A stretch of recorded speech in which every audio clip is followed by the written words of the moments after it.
Hey guys, this is Fiction Life. How are you all?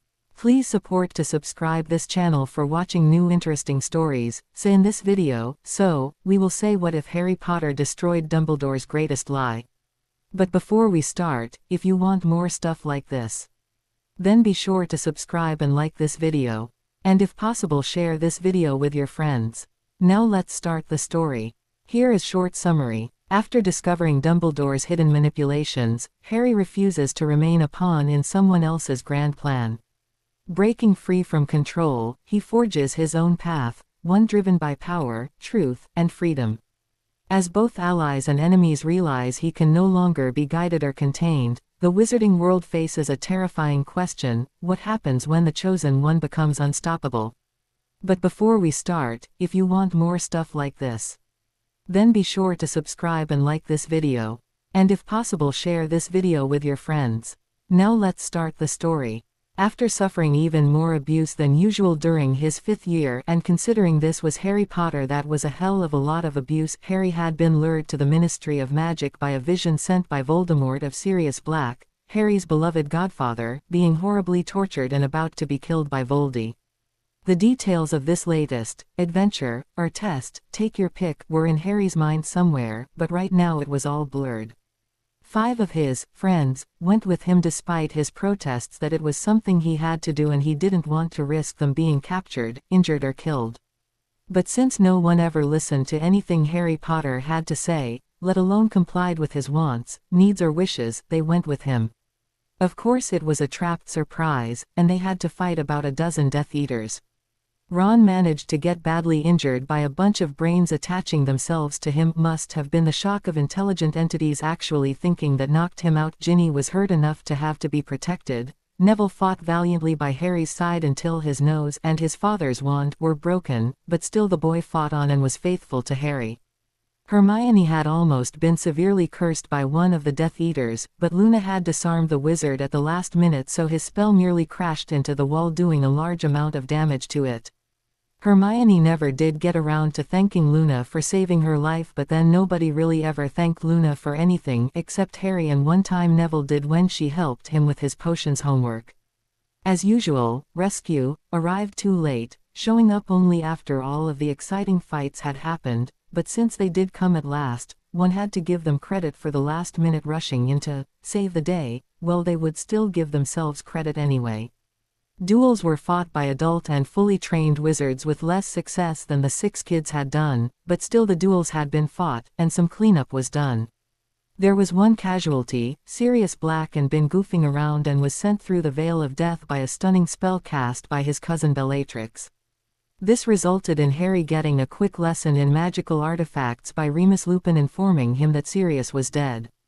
Naturally, being a 15-year-old kid, who had had the school year from hell, Hades, Gehenna and any other names for eternal punishment he could think of, having just taken his owls and no doubt flunked a few, not to mention the dreadful day he had had Umbridge at her nastiest, he did what any normal teenage boy would do. He went berserk and sped off after the craziest, evilest and most murderous witch he knew about, with revenge on his mind. He wouldn't think about it until much later when he had all the time in the world, but why didn't Remus follow him and try to stop him? No matter, away he had gone. Of course, with his luck, the usual lack of anything good, he caught up with her and tried to cast a Crucio curse on her, her personal favorite, and as angry as he was, it just fizzled out and she got to taunt him in that annoying faux babyish voice she liked to use. The fact that he had tried to cast that curse was enough to get anyone, especially him, sent to Azkaban. Things just went from bad to worse as the next thing he knew, who shows up but Voldemort. Insults and spells flew fast, mostly from Voldy, and if that wasn't enough to completely wreck his day, finally Dumbledore showed up. Now Dumbledore showing up to save the day should have been a good thing, right? Wrong. It was wrong because Dumbledore always showed up when most of the excitement was done. Harry had heard rumors from sources he was not allowed to associate with, but he was trying to find things out and couldn't get any useful or necessary information from any of his handlers, so he took what he could get. It had been very interesting information. In the last war, most of the fighting would be over when Dumbles made his appearance. On the rare instances he fought with Voldy, the Dark Lord was usually tired out, as were his minions, and Dumbledore had arrived full of energy and with fresh reinforcements. So Voldy hurriedly left, and Dumbles was once again hailed as winning, as the coward had fled at the very sight of the great Albus Dumbledore, the only wizard Voldemort feared. Dumbledore had the best propaganda machine in the magical world and was his own best publicist. From Harry's own personal experience it was the same, except some of the times Harry was unconscious or in no physical or mental state to notice who did what to whom. Again, Dumbles was given credit for doing at least some of the saving or, at the very least, dispensing sage advice while not really telling you what really happened or the how or why or anything that would be of use for you to know. Dumbles had not been fighting with the Order members when they had finally showed up, so why was he here now? Because Voldy was here and he had Harry in his grasp. Just before the usual banter of mutual hate and you can't win Tom my boy Cornelius Fudge, Madam Bones and a bunch of Aurors showed up. There were even a few reporters who had been tipped off that something big was going to happen and had managed to sneak in behind the Ministry people. So there they all were. Voldemort was really back, exposed to all, and a few utterances of, "I told you so," were heard. One prominent voice sounded a lot like Amelia Bones. The odd photo flash was seen and heard before Dumbles tried to start his usual spiel. But luck was not with the old wizard, as Voldy was beating him to it. Threats were made to kill the boy, and although Voldy and a wandless Bellatrix were way outnumbered, none of the Aurors or anyone else was attempting to stop him, capture him or Bellatrix, or even read him his rights. It was evident to anyone with a brain that Dumbles was doing some serious ad-libbing, perhaps because his previously prepared and rehearsed speech was useless now because there were witnesses and the scenario had changed. But here was where Harry made his mistake. Well, it was a mistake for him, as had anyone else done it, it would have been declared heroic and praise and awards would have been given to him and everyone would have been celebrating, books would be being written, etc. But this was Harry Potter, so naturally he was screwed. Voldy had his wand pointed at the boy, and now that he was distracted and Harry had recovered from the bit of torture he had endured, Harry decided to end this now. He reached into his pocket and pulled out the knife he used to cut his potion ingredients. At the same time, he stamped hard on Voldy's foot, causing him to lose his concentration for a second. Then Harry whirled around and grabbed at Voldy's wand, causing it to snap into two pieces, kneed him in the groin, and, this was where he made his mistake, used his knife to stab at Voldy's throat. He got him in the jugular, and before you knew it there were massive amounts of Voldy blood everywhere and he dropped down dead on the floor. Voila! One dead Voldy, one evil wand broken, and one hero standing and surviving. Yippee! You would think that now, wouldn't you, as that would be the logical outcome of the situation.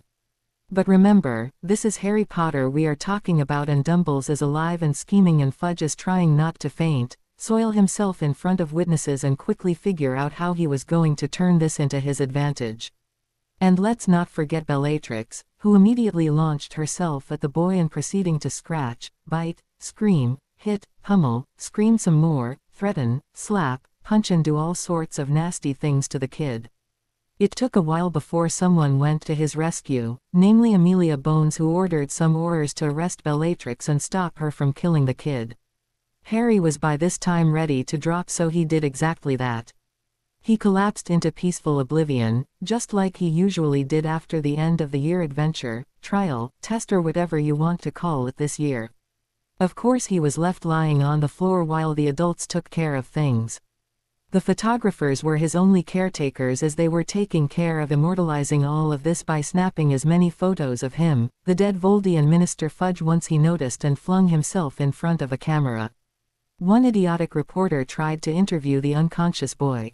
No, it wasn't Rita Skeeter, as she actually had a date that night, an extremely rare occurrence which must be immediately taken advantage of, and had missed the tip-off. Besides, Rita would have written an article on her exclusive interview with Harry Potter, or whatever he would be called after this night, and a small thing like the truth and the kid being unconscious wouldn't have made a difference. It never had before, so why start now? Eventually Amelia Bones was able to order 2 Aurors to take the boy to one of the safe rooms at the Ministry and to find a healer for him. Dumbledore was too busy talking with Fudge and hadn't heard her orders, otherwise he would have overridden them and port-keyed the boy back to Hogwarts so that he could deal with him. Unfortunately, before a healer could be fetched for the boy, a deal had been made between Fudge and Dumbledore. The dead to the world boy was dragged from the safe room and locked into a maximum security cell. An emergency session of the Wizengamot had been called, the happenings of the night explained in depth by Albus Dumbledore, suggestions were made for the greater good and final decisions were decided. The most important thing to remember in all of this was now Voldemort was pronounced dead, finally dead, and this time would definitely stay dead forever and a day, or so it was hoped. Then it was made an official ministry decree to make it a fact. Now that the worst Dark Lord was gone forever, as the ministry kept announcing, the only problem was what to do with the new Dark Lord. Apparently when a Dark Lord was defeated, it could only be done by another wizard who was dark, unless you were a true Light Lord such as Albus Dumbledore. He had defeated Gellert Grindelwald but had not become a Dark Lord as he was a true Light Wizard and still was. Of course very few people knew that Dumbles had only defeated him and had not killed him, but why show the public know about this as they would only worry, right? He had never used a dark spell and as everybody knew, he had spent his life trying to ban all dark magic while redeeming those who used it. Therefore, that was the reason Dumbledore had not become a Dark Lord and remained a Light Lord, because his heart was pure. There is always a chance for redemption, he reiterated. Even Voldemort cringing was done by the Wizengamot at the use of the name might have been able to have been saved had he not died. If the truth be told, nobody believed that Croc Merlin himself could have come back from the dead and announced the same thing and it would not be believed. But Dumbledore said it anyway, and it was with this reasoning, which he used to condemn, yes condemn, Harry Potter. Harry Potter had killed a wizard in cold blood, in front of witnesses. He had not given the Aurors the chance to capture Voldemort so he could stand trial, yeah, like they could capture Voldy. No, Potter had killed without hesitation. Harry Potter, a 15-year-old schoolboy, had taken a life when there had been no need for it to be taken. It saddens me so as the child I considered almost a grandson, could wantonly and without a second thought commit murder. He had gone on to mumble more about the boy's behavior, especially during the past year, and his great disappointment concerning some things he had done during his school years. He even seemed to be about to shed a tear or two, can you say crocodile tears? But he did go on and on and on and on until the members of the Wizengamot and minister present were about to scream louder than if they had been cruciated by Bellatrix Lestrange. The final proof of the boy's descent into darkness is that he used an unforgivable on Bellatrix Lestrange. He paused for effect, but then a voice called out, "Good," probably meaning, "Good, somebody cruciated Lestrange for a change," but it only annoyed Dumbledore. Didn't stop him from talking, but it had annoyed him. Thus the next day the headlines of the Daily Prophet proclaimed, "Boy WHO lived murders Lord Voldemort. Uses unforgivable." As usual, the fools of magical Britain were confused. For the past year Fudge swore that he who must not be named was dead, killed on October 31, 1981 by baby Harry Potter. He was dead and definitely not alive, let alone resurrected. Potter had lied about him being back because he wanted attention and to make up an excuse for Cedric Diggory's mysterious death, that was still mysterious, and Diggory was also still dead. Now the Magicals of Britain were being told that okay, you know who somehow had managed to come back, but didn't want anybody to know. Why? Because he didn't want to worry them, or he couldn't find any "I'm back from the dead, come to my party" cards in the shops. But now there was no need to worry because he was back, was alive, but was now dead again, permanently. He hadn't remained dead, but now he was really dead because Harry Potter had finally did it right this time, unlike the first time when he had defeated him when he was just a 15-month-old baby. This time there had been a body, they had pictures. Unfortunately they couldn't show the real body, as between the time he had been killed and before an autopsy could be done, the body had disintegrated. But they had the broken wand, which would be put in a theft-proof case and displayed at the ministry. That was the good news. Ready for the bad news.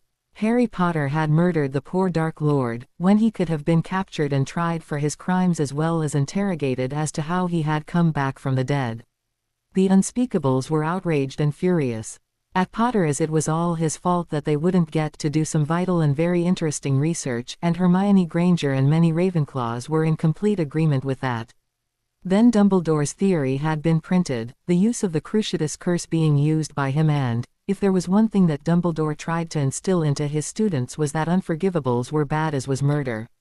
Considering one of the unforgivables could only result in murder was not noticed. Also not noticed, probably because it was not printed, was how Harry Potter had murdered the late Dark Lord. There was no mention of the stabbing, Bellatrix's attack on Potter, or anything really interesting, just that you know who had been murdered, sniff, cry, cry. Naturally it was taken for granted that Potter had offed Voldy by acking him, as the headline said, use is unforgivable, but hadn't specified which one. So not only was Harry Potter kicked off the Gryffindor Quidditch team, which Umbridge had already done, but now Dumbledore did, so it would take, he was being expelled and sent to Azkaban, to basically teach him right from wrong, since he had apparently refused to learn it at school. Oh, and the Ministry was going to fine him. Sigh. Magical Britain was in a state of shock. The Wizarding Wireless was lit up with flow calls being broadcasted, the news media was going crazy, the pubs were filled with impromptu celebrations, there were many drunken debates, and fights and gossip abounded. The foreign press had always thought that British wizards were crazy, but all of this confirmed it and made it official. And if this wasn't the worst of the worst, when Harry Potter recovered from his exhaustion, instead of seeing the Hogwarts infirmary, Madame Pomfrey and eventually Dumbledore, there sat Hermione Granger reading a book, of course, and waiting for him to wake up. For some reason Hermione had wanted to say goodbye to her first, best and, as it would shortly be revealed, her only real friend. Neville Longbottom and Luna Lovegood would have come if they had been allowed. Dumbledore wouldn't hear of it, but Neville was trying to convince his grandmother to help Harry while Luna and her father were mobilizing the Quibbler in Harry's defense. None of the Weasleys, especially Ron, had wanted anything to do with the new Dark Lord, and as usual, Ron would be very vocal about the whole situation and holding court in the Gryffindor common room, telling the real story concerning the incident. He would do this just as soon as he recovered from the overdose of the exposure to intelligence due to the brains which had got him. As he was totally unfamiliar with real intelligence, the brains caused him great pain, and once he was healed from the attack of smartness, he would go back to being his old, lazy, tactless, senseless self, and would do everything in his power to keep it that way. Because he had been too busy controlling things, Dumbledore had graciously allowed Hermione Granger to be the one who would inform Harry that he was going to Azkaban for life because of his very bad and disappointing behavior. Of course, she had to promise to tell Harry just how badly he had disappointed the headmaster, had let down and shamed his fellow Gryffindors, how going to Azkaban was for his own good, and a bunch of other ridiculous reasons.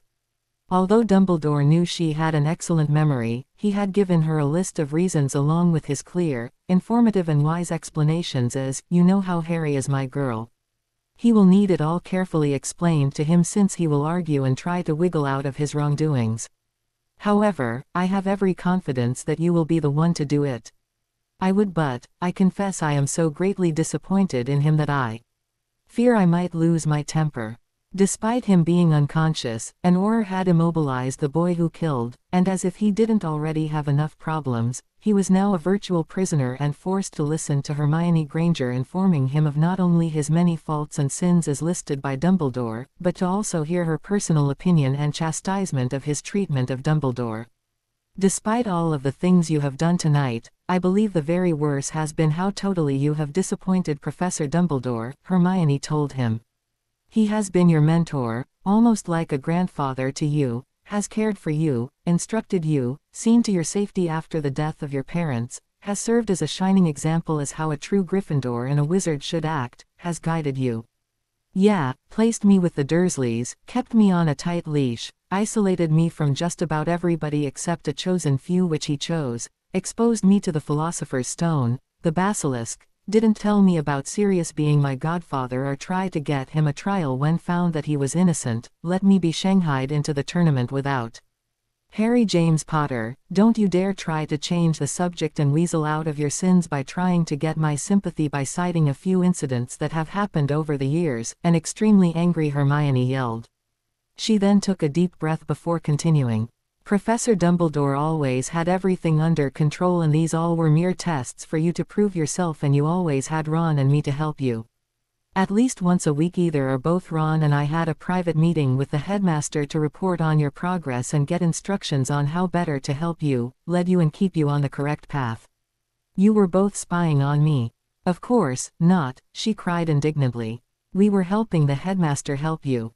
A very angry Harry then said sweetly, albeit through gritted teeth, well, that explains why Ron was made a prefect, why you helped him to cheat his way onto the Quidditch team, no doubt on orders by the headmaster and Harry James Potter, how dare you? With no doubt the promise he'd be Quidditch captain and then head boy to your head girl. That shocked Hermione speechless, for a second. How did you find out? Were you using dark magic before this? Oh Harry, you are irredeemable like the headmaster says. Now don't you see why you deserve to go to Azkaban and repent? That is the biggest crock of dragon dung I have ever heard, Granger, stated Amelia Bones. Hermione had been so busy condemning Harry she had not heard the head of the DMLE and the two Aurors accompanying her enter the room.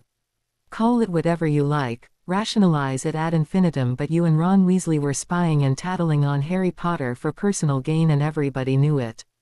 My niece has been telling me that for years, as have other students been telling their parents. You disgust me, you nasty, opportunistic.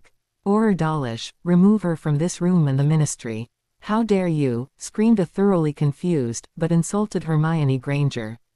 I'm telling the headmaster and he will.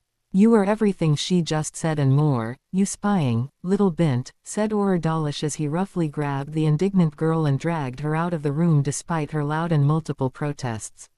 When the door had closed behind them, Amelia Bones looked at Harry Potter and said, "Don't thank me," as she was irritating me beyond endurance, "and I have some bad news for you, Mr. Potter. We three heard the last minute or so of your conversations and unfortunately, despite all you have done and all you have been put through, you're screwed." Harry stared at the witch until he just closed his eyes and sighed heavily. The witch sorrowfully continued saying, "Although anybody with a brain and or a conscience know, or at least should, know better, Dumbledore has convinced them that yes, you are a murderer, even though any Auror would have gladly killed you know who if given the chance and had the opportunity, ability or the luck. He has also proclaimed you as the successor to you know who, and so as to prevent your reign of terror from happening, he is nipping at the bud and you will be going to Azkaban for the rest of your life." There was nothing Harry could say in answer to that, but she still continued. "I am sorry, truly sorry, but there is nothing I or anyone else can do for you at the moment. Dumbledore has made a deal with Fudge, who will do anything to stay in office, as well as some of the more prominent Death Eaters, like Lucius Malfoy, who have substantial money, power, influence and are willing to join forces with Dumbledore. This is all for the greater good, which Dumbledore likes to constantly refer to. I, for one, and the two Aurors who accompanied me, believe this is a monumental miscarriage of justice, as do several people in the Wizengamot and a few of your real friends and acquaintances. However, other than to petition for your release, or at the very least, for you to have an official public trial, there is nothing we can do at the moment. Dumbledore has been moving too fast and apparently had contingency plans made for such an occurrence. I can promise you nothing now, if ever, other than to have Auror Mitchell here, who is a healer, give you some medical treatment. Then, another group will be here, soon, to drag you off the Azkaban." Auror Healer Mitchell had begun to treat Harry as soon as Hermione had been dragged out. It was fortunate that he did, as now the door was thrust open and half a dozen Aurors stomped in, followed by Minister Fudge and a few members of his entourage. There were even a few reporters with their photographers to record the historic moment of Fudge pronouncing sentence on the dark boy who killed and would not be given the opportunity to kill again. How the hell do they come up with these titles? Harry wondered. Mercifully for Harry, Mitchell had managed to heal most of his injuries but had been unable to administer any potions for the trauma and shock the boy had endured. 3 of the Aurors roughly pulled Harry up, conjured some unnecessary very heavy chains and magical suppressants on the poor kid. Fudge continued his ranting. Photographs were taken, and in what he would remember only as a haze, Harry Potter was taken off to Azkaban. Everything belongs to J.K. Rowling except the mad plots and the occasional character I have added. I make no money on this and just write to express my warped sense of imagination. Chapter 2 Home Sour Home. 6 months later, Harry James Potter was still in Azkaban. Not that he could expect anything else, as the only escape he was told on a daily basis would be his well-deserved death. The only good thing he experienced was that he was only seen by the Dementors on a once-a-week basis. This was not due to any form of mercy on the part of those in charge, only that for some reason, most of the Dementors had left Azkaban and had not returned. The Ministry was at a loss to explain why this had happened, but it had, and they had no idea where the Dementors had gone. There were only 6 Dementors left, and these 6 could not or would not tell the Ministry where their brethren had gone despite the constant demands from Fudge. Dumbledore had hypostatized that since Dementors were very dark creatures, once Voldemort had finally died, the dark side had suffered such a loss that most of the Dementors had simply faded away because the light side had won and now reigned supreme. As Amelia Bones had once told Harry Potter, although anybody with a brain and/or a conscience do, or at least should know better, that conjecture was probably the biggest crock of dragon dung I have ever heard, which had been another thing Amelia Bones had said. For some reason, Harry had been able to recall everything said to him in the time after he regained consciousness and before he was dragged off to his undeserved fate, even Fudge's rants and the questions thrown at him by the reporters. However, nothing really mattered except that the public not find out that nearly 200 Dementors were unaccounted for and loose and definitely not under Ministry control. In any event, Harry was grateful that he only saw a Dementor or 2 once a week. They didn't bother him as much as they had during his 3rd year. Maybe he had become used to them. Of course, that was a more ridiculous and unlikely idea than the one given by Dumbledore to the Ministry. Harry had been given Sirius' old cell, which hadn't been cleaned since Sirius' escape. He and Sirius had had few conversations, and most of those had consisted of tales about James, the Marauders, hilarious pranks, girls, snogging, shagging, and why wasn't Harry doing any of that, and why wasn't he more like James? One thing he had told Harry was the only reason he had stayed as sane as he had, and that definition of sane was debatable, was that 1. He was an animagus, and 2. He knew he was innocent, and Dementors don't like to feed on innocence. Harry wasn't an animagus, but he was innocent. As usual, Sirius promised to send him books and/or the Marauders. Notes on the subject of animagus transformation had been an empty one. Harry had tried to order a book from Flourish and Blotts but was told they were under strict regulations, and he had to have written permission from his head of house, the headmaster, and his transfiguration teacher. Both McGonagall and Dumbledore had refused him permission, McGonagall saying he was too young, it was too dangerous, and she would only consider it under her own strict supervision starting in Harry's 7th year. As usual, Dumbledore just said no and gave no reason. Maybe his innocence was saving him, or the Dementors were just overworked, or rather overfed. No matter, he wasn't in too much distress, and in the past 3 months had even formed a relationship of sorts with them. He had given them names. There was Sam, Sissy, Nigel, Julie, Winston, and Bubbles. Don't ask. Of course he didn't know if they were male or female, he just assigned the name. They never talked with him, they merely floated above him and seemed to listen while he rambled on. Once a day a scraggly Auror came to deliver his food and water ration. It was shoved through the cat flap-like door on the bottom of his cell, and while it was being delivered the Auror repeated the daily mantra that, the only escape you have will be your well-deserved death. Harry considered this the grace before meals, Azkaban style. It was strange though that only Harry received this benediction, as the other prisoners were told nothing. He had neighbors, consisting of a rejailed Bellatrix Lestrange and her brother-in-law Rabaston. Apparently Rudolphus had picked up a mystery ailment before Voldy's latest death and had quickly died. Poor Bella was now a widow. No doubt Rudolphus was in hell, but it was a Bella-less hell, so it had probably been worth the trip. There were 2 other Death Eaters near enough to be heard screaming or weeping loudly in the night, but they left Harry alone and Rabaston didn't say much. Bella, however, was not to be quieted. She spent her time periodically screaming or just plain yelling at Harry about killing her Dark Lord, but reminding him that once again her lord wasn't really dead and he would be back again to redeem the faithful, punish the traitors, kill the mudbloods, half-bloods, blood traitors, and most especially Harry Potter.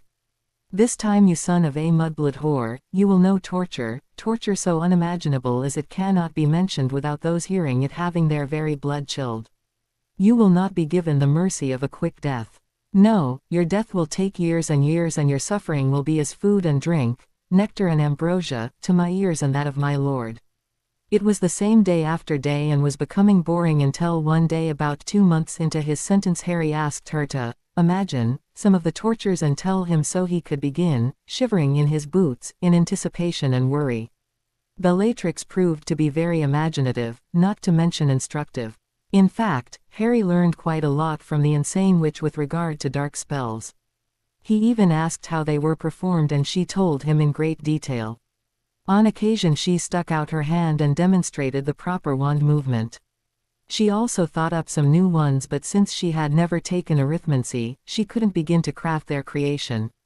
She assured him her master would be able to, and she would watch and laugh at Harry's pain. Harry learned more about magic from her in the past few months than he had at Hogwarts, as she told him about other forms of magic. She also liked to hear the sound of her own voice. Now he too wished he had taken arithmancy or runes or anything other than divination. Not that there was a plethora of choices, but divination had been a total waste. Ron had said it would be an easy, but Harry was sure he had managed to fail it. Damn Ron Weasley. Damn Ron and all the Weasleys. Ron had kept him ignorant, had actually sabotaged and prevented him from learning and making friends, especially from other houses. He had been spying on him and telling Dumbledore. No doubt all of the Weasleys had been in on it, and he had been so grateful for a family, for the warmth of human contact and kindness, he had fallen for it. But then he had probably been set up and molded into the Weasley web due to Dumbledore's manipulations. Well, at least the food had been good, and he received the occasional badly knitted jumper for Christmas. The food sent to him over the summer had been a true godsend, but there could have been more of it, something other than sweets most of the time, as well as being sent more often. Hell, he would have even paid Mrs. Weasley to send him a continuous supply of food, but now it seemed she had only been sending him the occasion, charity food, to make him more dependent and grateful. Better yet, there could have been no Dursleys involved anymore. But no, Dumbledore had forced him to return to those cruel people and never really gave him a reason. In fact, Dumbledore had never told him why he had the power of condemning him to that hell, as he was only, after all, the headmaster of his school. Even Sirius had mentioned that in their will, the one he had never seen or even heard about, James and Lily had not made Dumbledore any sort of guardian over Harry. Harry had started asking more concerning what arrangements had been made by his parents in case Sirius was also dead or incapacitated, but Sirius had quickly changed the subject and asked about all the girls Harry should be snogging, and by this time even shagging. That had shut Harry up, and Sirius never allowed himself to be put into a situation where Harry could again ask that important question. All of that was now water under the bridge. Harry already had no hope, except for death, and he had the feeling that he was not going to be allowed that any time soon. All prisoners were fed a bowl of assorted slop once a day. A jug of water and a clay cup was also on the tray, and this was to last the prisoner all day. It was usually some kind of stew, porridge or soup. If it was soup, you usually received a hunk of stale bread, although you got some extra stale bread if it was a holiday like Halloween, or Samhain as the other prisoners called it, or Christmas.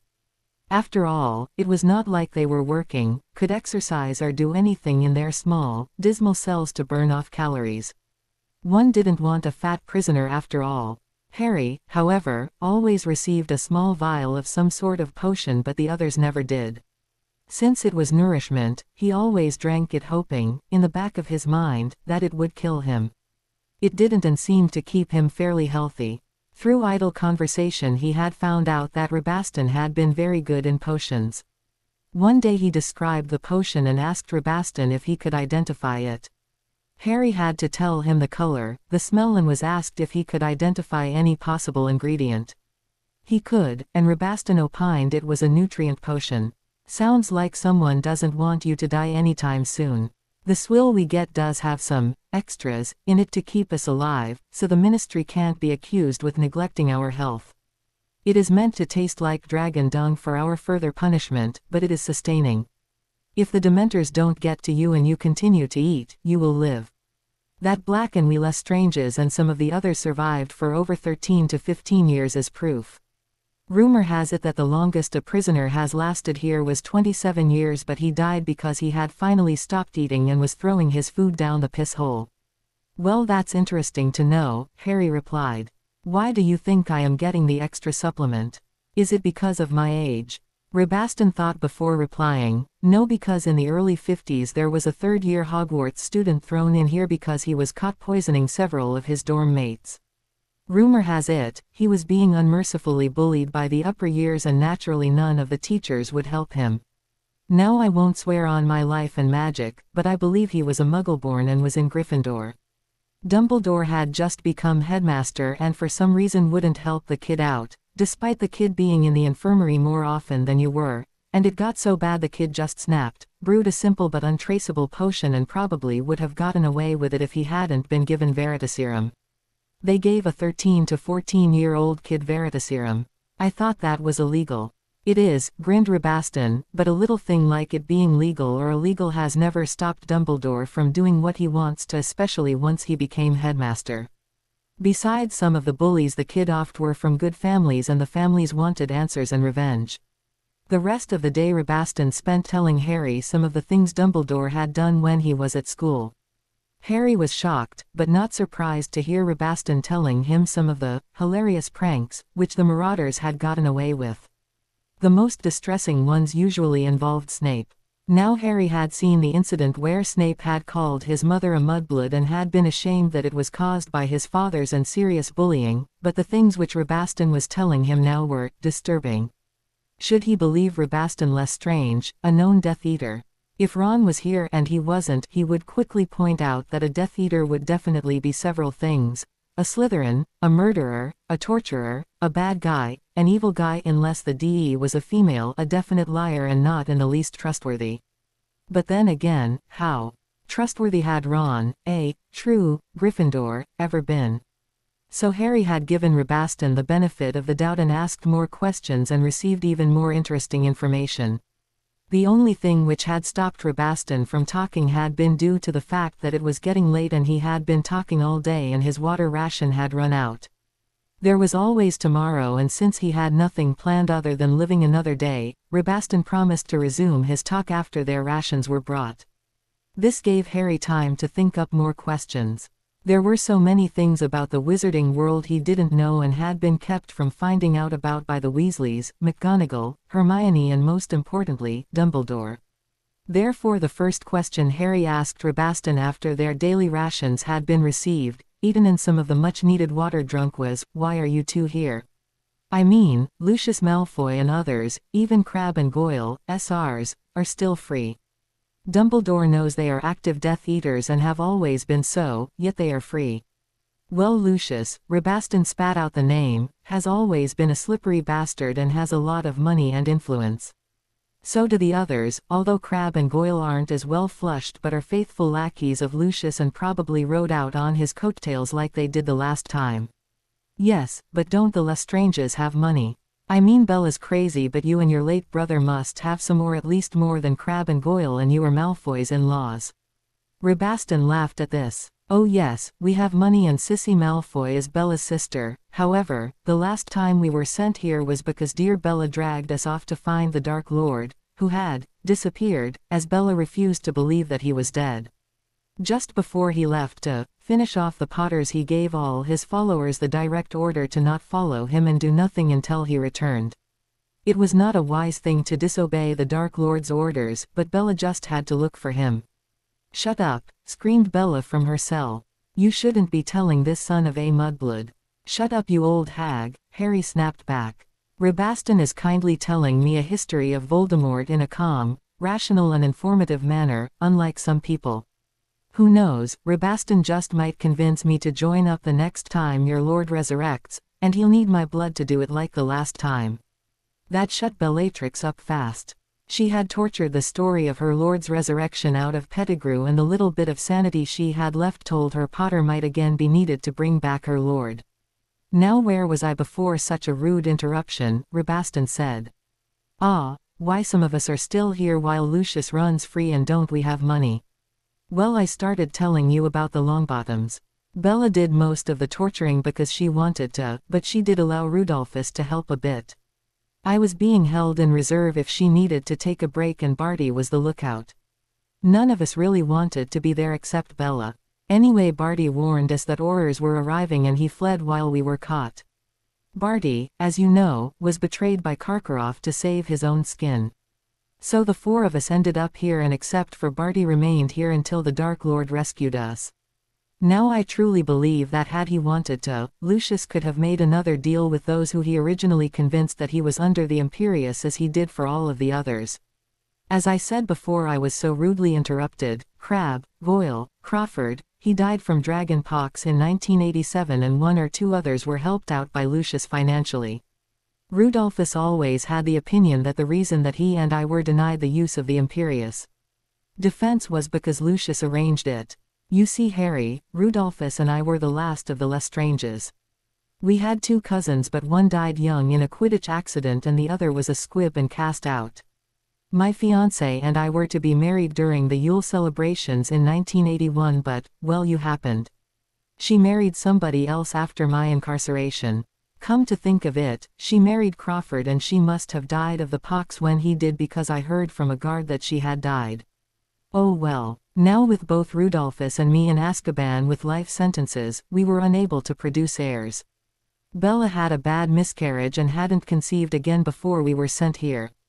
Thus, according to the pureblood laws of inheritance to which our families adhere to, as well as the marriage contract arranged by the House of Black, when we Lestranges died without heirs of our body, our family fortune and heirlooms would be left to any spouse we had, or in this case, to Bellatrix, as the Blacks had legal, acceptable pureblood heirs, or an heir in this case.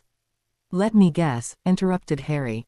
Draco Malfoy will inherit the title and money after both you and Bella die.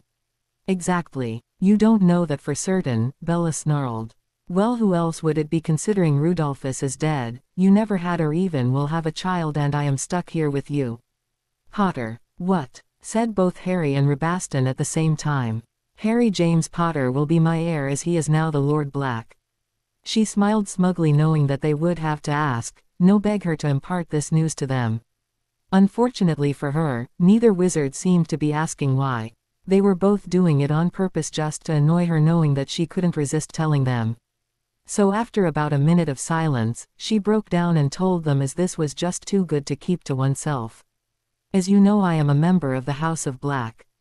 One of my great-aunts was Doria Black, who married Charles Potter and whose son was James Potter, Harry's father. Sirius was my first cousin and the presumed heir of his father Orion Black, who was the Lord Black and head of the family. Therefore, Sirius was a relative of Doria Black Potter, and when he proved to be an unrepentant shame to the family, she took him in and gave him shelter, and his uncle by marriage, her husband Charles, granted him the protection of House Potter. Sirius was the eldest son, and it was only Walburga, his mother and also my aunt, who disowned him. His father did not. She told everyone he was disowned, but he was only disowned by her, as his mother, and it was never officially done, just verbally bandied about. Just so you know, Potter, only the current Lord Black can officially disown a family member, and Uncle Orion never disowned Sirius. Oh, he took away his right as heir, which he then bestowed on Sirius' younger brother Regulus, but he never disowned him. If something happened to Regulus, or Regulus never sired or chose and named an official heir, then Sirius, or his heir, would be in line to inherit the lordship. That is what happened. Regulus died and was only the heir. He never named or sired an heir and didn't even have a will. Believe me, Lucius investigated this thoroughly. Orion was still alive when Regulus died. Therefore, according to the will Orion had made and never changed, and it was an ironclad will at that, Sirius would be the heir since Regulus died childless. Orion died after we lost Reggie and about 2 years after Sirius ended up here. Besides, few people knew that Arcturus, Orion's father, was still alive, and he was Lord Black.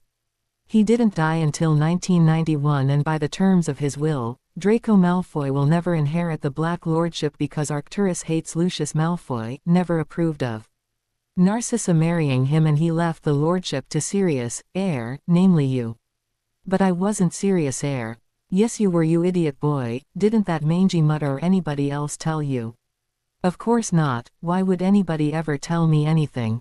Bellatrix sighed heavily. Perhaps I should give you another lesson. In the magical world, especially in pureblood circles, when someone agrees to be a godparent they assume several duties. One of which is that they swear on their life and magic to see to the care, nurturing, education and protection of the child as if that child was sired by their loins or birthed from their womb. Sirius was acknowledged by one and all as your godfather, and it was printed in the Daily Prophet as such things are legally obliged to be. Therefore you became his acknowledged heir and would stay his heir until such time as he produced one of his own or blood adopted a child. However, I happen to know for a fact that he went one better. He officially and legally went through the ancient ceremony of Child of the Heart, wherein using his acknowledged position of godfather he made you his official heir. This means that he blood adopted you, making you irrevocably his heir over and above any heir sired by his loins, and thus— Wait a minute, Harry yelled. If Sirius took this godfather oath at my birth, and he did it publicly and in front of witnesses, and it meant that he had to swear on his life and magic to care, nurture, educate and protect me, then how could he be accused of telling Voldy where I was as Voldy was? Stop taking our Lord's name in vain. Yeah, said Harry before continuing. What I am asking is, if he had to swear on his life and magic and people knew about it, how could he be accused of betraying my parents and me to Voldie? He couldn't, added Rabaston. People knew he couldn't cause harm to you without risking his life and magic. Dumbledore definitely knew this, and I just happened to know, thanks to Wormtail blabbing away when he was drunk, that Dumbledore cast the Fidelius charm himself and changed it to Wormtail instead of Sirius. What? Asked the cold voice of Harry Potter. Dumbledore knew, Bella said smilingly. All the Death Eaters knew also, as Wormy bragged about the casting ceremony. And before you interrupt me again, Dumbledore also knew that Wormy was a Death Eater. He set your parents up to die, and thus you. Due to the placement of the small openings which served as the only door openings other than the cat flap, while Harry could see Bella's hand-arm movements when she was instructing him, none of them could see the others' faces, so Harry very slowly asked, Rabaston, is Bella just being her usual aggravating self, or is she telling the truth? Bella is always her usual aggravating self, but yes, she is telling the truth. Rudolphus and I spent hours in our mutual cells wondering if Sirius had been obliviated of the fact or was just a complete and utter fool. Our conclusion was he was all of it them.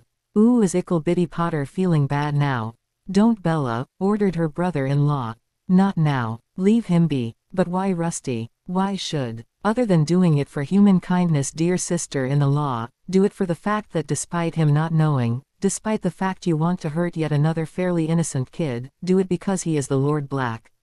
He stared into the small passageway in front of his cell since he couldn't glare at the witch. It worked anyway. There was silence in the small group of cells for the rest of the day. But tomorrow is always another day, and as soon as it felt like morning, Harry called over to Rabaston. Rusty, she called you Rusty yesterday. Would you care to explain? Rabaston could be too long to keep saying. Only Rudolphus called me that, and not since we went to Hogwarts. She only calls me that when she wants to annoy me more than usual. How are you doing today? How does anybody do in Azkaban? But I am full of more questions. Let me clear my schedule. Done. Okay, ask away. So Sirius might have made out a will when I was a baby.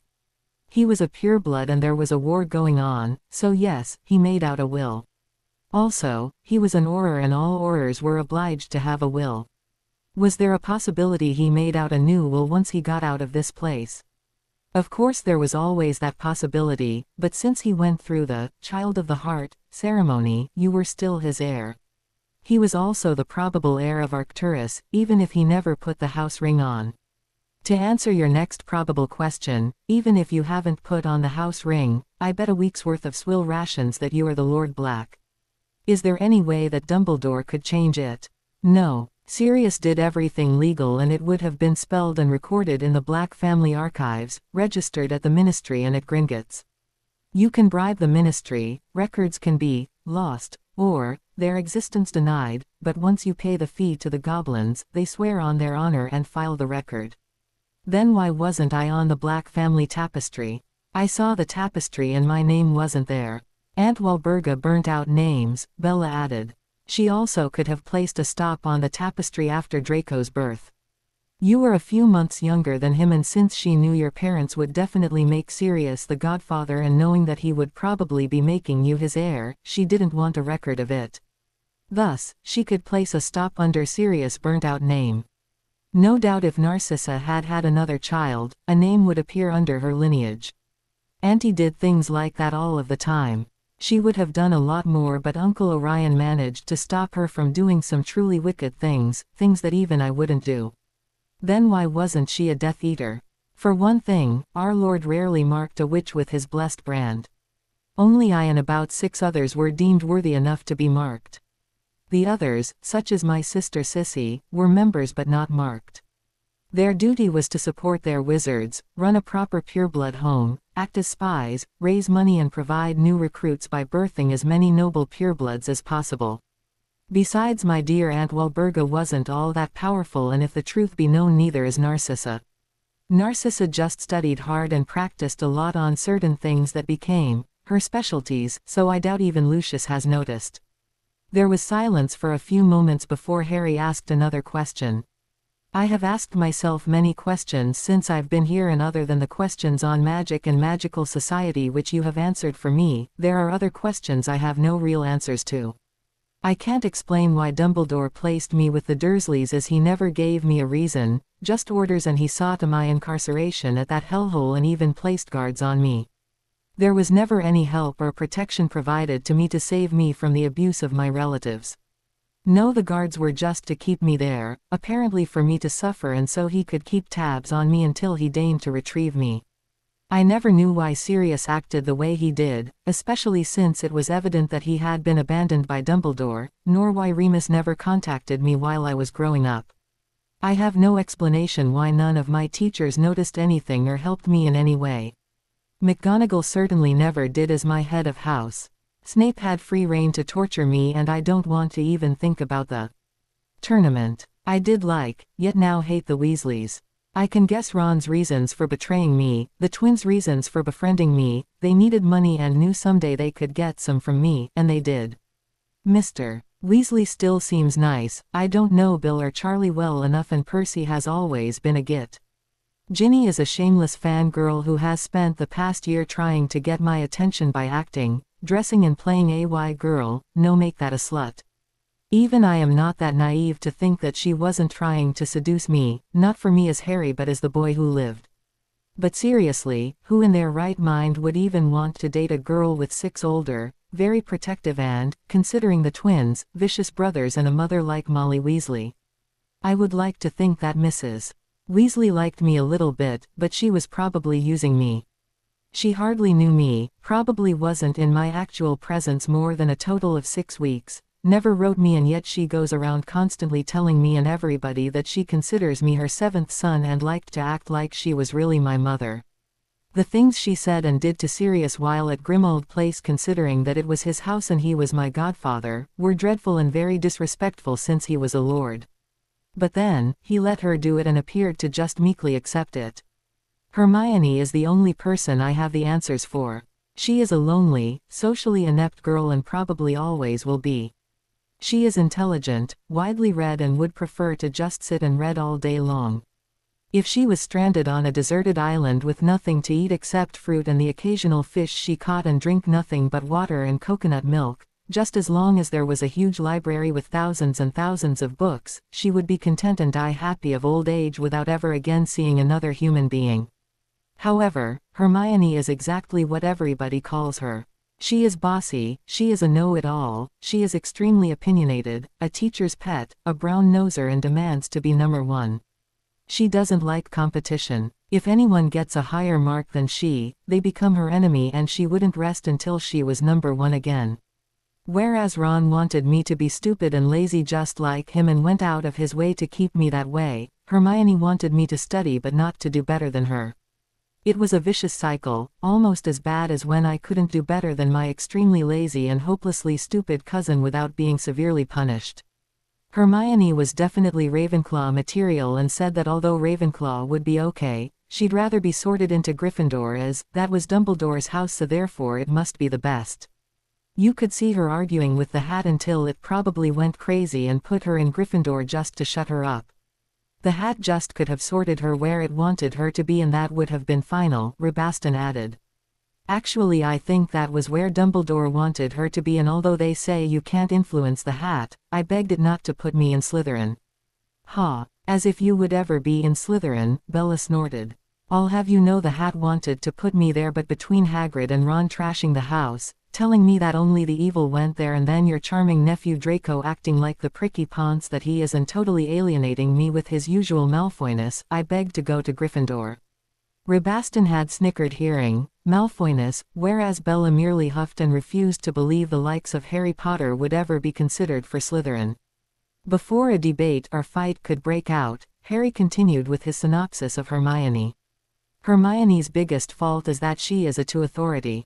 She worships Dumbledore, and no doubt any attention he gave her, any mission assigned to her, well, she'd jump at the chance. She'd believe anything he told her, even if she didn't want to hear or believe.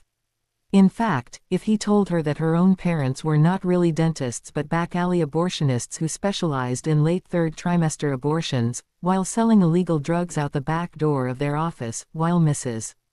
Granger ran a bordello consisting of underage girls hijacked from, say, Eastern Europe and sold into UAL while Mr. Granger doubled as a hitman, she would probably believe him. Nobody could be that naive, Bella said.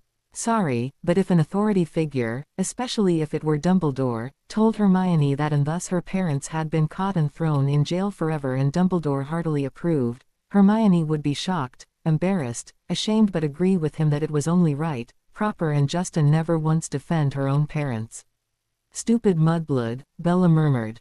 I agree totally with your assessment, said Harry. My only consolation is now that I am in Azkaban for life, what use will Dumbledore have for her? Will she still be made head girl or just cast aside as, after all, she is a Muggleborn? He'll probably use her as a spy in Gryffindor, Rabaston added.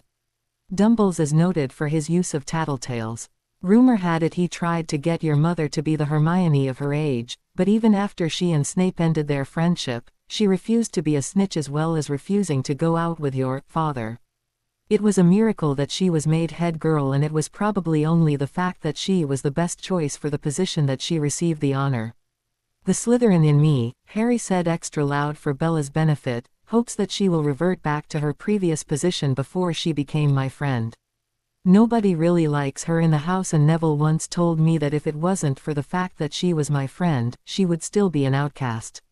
She does offer to help people like Neville with his homework, but Neville is the only one, well besides me at times, that will actually do the work and not expect to copy everything like Ron does. From what I heard about Weasley, he nags her until she gives in. Yes, that's true, but there have been times he has just plain borrowed her work behind her back and copied it word for word. I was never that bad, as at least I tried to learn. What always surprised me was that only Snape called him on it. Harry asked a few more questions about life at Hogwarts in Rabaston's day, since it was around the time his parents attended. Rabaston told him about the relationship between Lily Evans and Snape, and Harry was shocked to learn they had grown up together. Bellatrix had interrupted to add that Snape actually dared to ask, no, beg, our Lord to spare the mudblood. Kill James Potter and his spawn, but spare the mudblood and give her to me for a plaything, he begged. He was trying to save her life, Bella, Rabaston replied. The entire school, except for Evans, knew Snape loved her. Her breaking up their friendship and serious arranging to trap Snape in a room with Lupin during a full moon were the real reason Snape joined the Death Eaters. What? With a sigh, Rabaston spent the rest of the day telling Harry Potter many things which he did not know, especially the incident in Snape's 6th year and Dumbledore's dreadful and callous treatment of Snape when he reported what had happened. Wormtail bragged that it was all a set-up to scare the hell out of Snape, the ultimate prank. James would rush in at the last minute and save Snape, and thus declared that Snape owed him a life debt. Dumbledore used this to finally lead Snape to join up with the intention of someday forcing him to become a spy for him. Bella interrupted, adding that Wormy also hinted that James would finally get the mudblood Evans, his words not mine this time, before they graduated, as once Snappy joined up she would never take him back. 6 months ago, if anyone had tried to tell Harry Potter any of the things which he had learned about these past months, he would never have believed them, even if it had been Sirius or Lupin. But the ultimate betrayal by Dumbledore after he had served his purpose, had taught him a severe lesson, and putting together the things he had been told the last few weeks, well, it was enough to make him join up with Voldy if he ever came back. Hey, do you know how Voldy came back? I mean, he was in a wraith-like form, but according to Dumbledore Dickprick, the killing curse he hit with me bounced off me and rebounded onto him, and it turned him into dust. Since Voldemort was Bella's favorite topic, she immediately started praising his knowledge, power and magic, but could give no substantive answer as none of his followers had been privileged to his plans. Even Wormtail didn't know all the specifics, and he just followed Voldy's orders without knowing why. The next week saw a sort of friendship develop between the up-to-now mortal enemies. If nothing else, it served to pass the time and relieve the boredom. Rabaston told Harry more about the Marauders and Snape, as well as some of the manipulations Dumbledore had done since he became headmaster. Since he had nothing better to do, Harry told Bella and Rabaston about his childhood, his time at Hogwarts, and all the things Dumbledore had forced him to do. They had been incensed at how Dumbledore had ruled Harry's life, especially since he had no right to do so. For the first time in his life, Harry found out about his true status in the wizarding world as the heir to an ancient and noble house. The fact that he was the last heir and orphaned so young and under such mysterious circumstances just reeked of illegal manipulations. The fact that you were the last heir and orphan should have set off some serious alarms, Rabaston informed him. Even discounting your national hero status, there had to be a will naming your guardians under normal circumstances, but since there was a war on and your father held a high-risk job, not to mention that your mother was a Muggleborn, well, there had to be a will, and one which should have definitely been adhered to. Oh, there was, Bella interrupted. Sirius bragged about it during the years we were imprisoned. As your godfather, he was the main guardian. Then came the Longbottoms, his cousin, and my former sister Andromeda Tonks, McGonagall and Flitwick acting in Tangent, and several others who I can't remember or who were not worth remembering, she huffed. I think he mentioned the Bones, the ones with the daughter, and Amelia herself in Tangent with Moody of all people, added Rabaston. However, he mentioned that Dumbledore was not to be a guardian, too old, and Lily hated him. She said she'd prefer even Snape to Dumbledore or the Weasleys. And my dearest cousin Sirius laughed at that as, well, you should hear what he said about your mother, added Bella with smugness in her voice. Harry had hated Bella for sending Sirius through the veil. He had to admit that Sirius had been fooling around and Bella had merely hexed him with a stunning spell. As much as he hated to admit it, Bella was sort of growing on him once she stopped threatening to torture and kill him. Sirius was gone, and now Bella and Rabaston were all he really had. His enemies were proving to be much better friends than his loving relatives, the Dursleys, had been, not to mention his best mates, Ron and Hermione, the Weasleys, his Gryffindor housemates, the teachers, the entire school, and most especially Dumbledore. It was depressing to admit, but it was true nonetheless. Once the Terrible Two, as Harry had nicknamed Bella and Rabaston, heard how he had been treated, they decided to instruct him in all of the things he should have been learning since he got out of nappies. It was interesting and enlightening, to say the least. One day during a lull in the instruction, even the verbose Bella had to stop to rest her voice on occasion. A thought occurred to Harry. Bella, if I really am Lord Black as you say, and since I am in here for the rest of my life, does that mean that Draco gets the title and the goodies that go along with it? No, you are still alive, and even if you go completely and irrevocably insane, until you die the lordship is yours. Then does Draco get it? Legally no, since we know that his first will was irrevocable about you inheriting everything, but we don't know if he also made provisions just in case you died before begetting an heir. There was a lot of that going around back then, dying, I mean. So he could have named someone else. He could also have written out a new will since he escaped and named an alternate or two then. I really think he would have done anything to disinherit Draco. He could have left a vial of blood for a posthumous blood adoption, although who he would name I have no idea. I guess we will never know. Well, maybe we could, said Rabaston. How? Harry here could try calling that miserable old house elf, the one who was spying for Narcissa once he contacted her and blabbed about the Black House being used as the Order of the Turkey Brains headquarters. What's his name? Creature, yelled Harry. Creature, you miserable, backstabbing, betraying son of a mundungus Fletcher type, ugly sob, worthless excuse for a loyal house elf. Creature, come here now.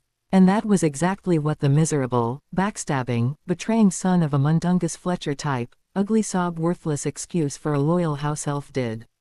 Unwillingly, but pop into Harry's cell he did. And he was not at all happy about having been forced to do it. He immediately starting complaining, insulting, whining and complaining some more, but come he had. For a moment the three magicals had been shocked, but Harry soon snapped out of it.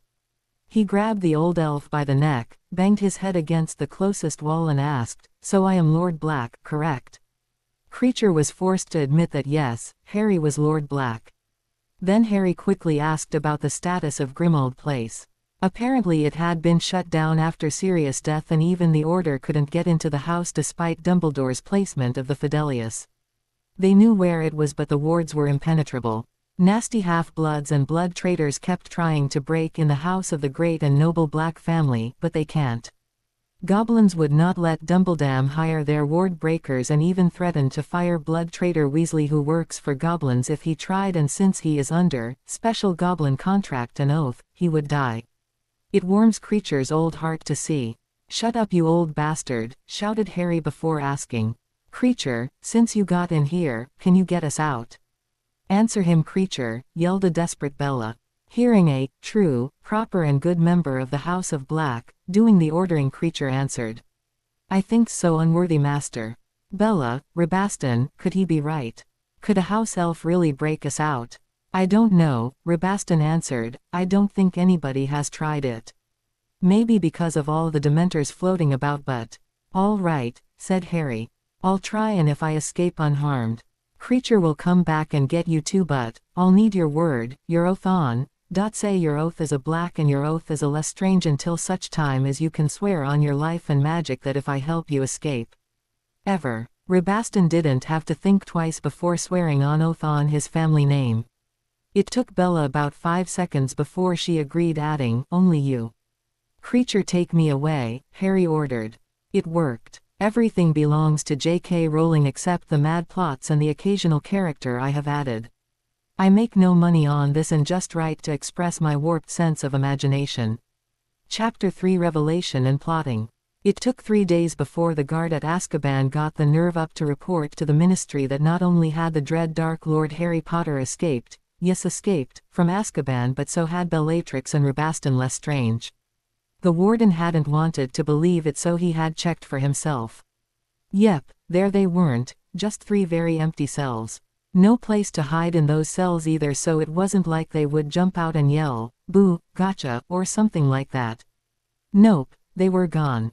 A very thorough search was made on the 3 cells, the hallways, the floors above and below the cells, but nope, nothing was found, not a single clue as to how they had escaped. The 2 other Death Eaters on the far end of the hall had heard nothing other than the 3 escapees always talking to one another. There was no trace of magic, no damage had been done to the cells, no noise was heard, nothing out of the ordinary had happened, except for the escape of 3 very dangerous individuals. Now Potter had been given the same cell which had been Sirius Black's cell, and Black had been the only person to escape from Azkaban. Thus, another day was spent going over that cell with the proverbial fine-tooth comb, but nothing had been found. So to stall further, the warden had written a very precise, fact-filled report, made 3 official copies and sent it by all mail to the Ministry. Amelia Bones was not at her office to receive the report as she was at St. Mungo's recovering from a severe bout of Muggle flu, which she had caught after investigating an incident in Muggle London which necessitated interviewing several Muggles regarding an outbreak of Muggle baiting. Due to overwork, her resistance was down and she had caught the Muggle illness.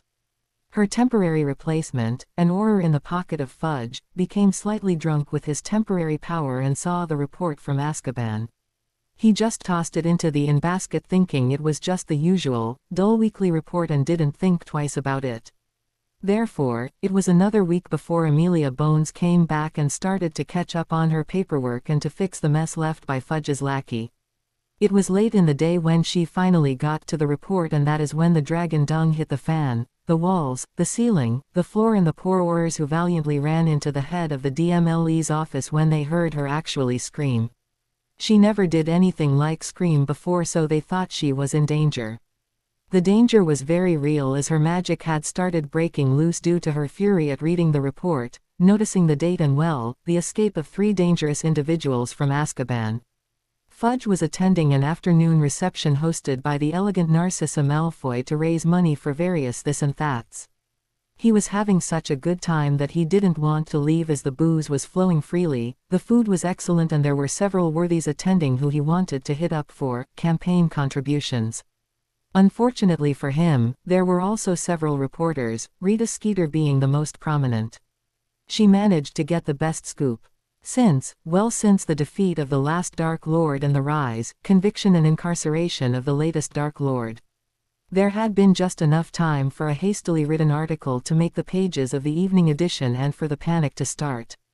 Naturally, chills went down the spines of magical Britain, especially certain people who had cooperated with Dumbledore in the imprisoning and continual vilification of the Dark Lord Harry Potter.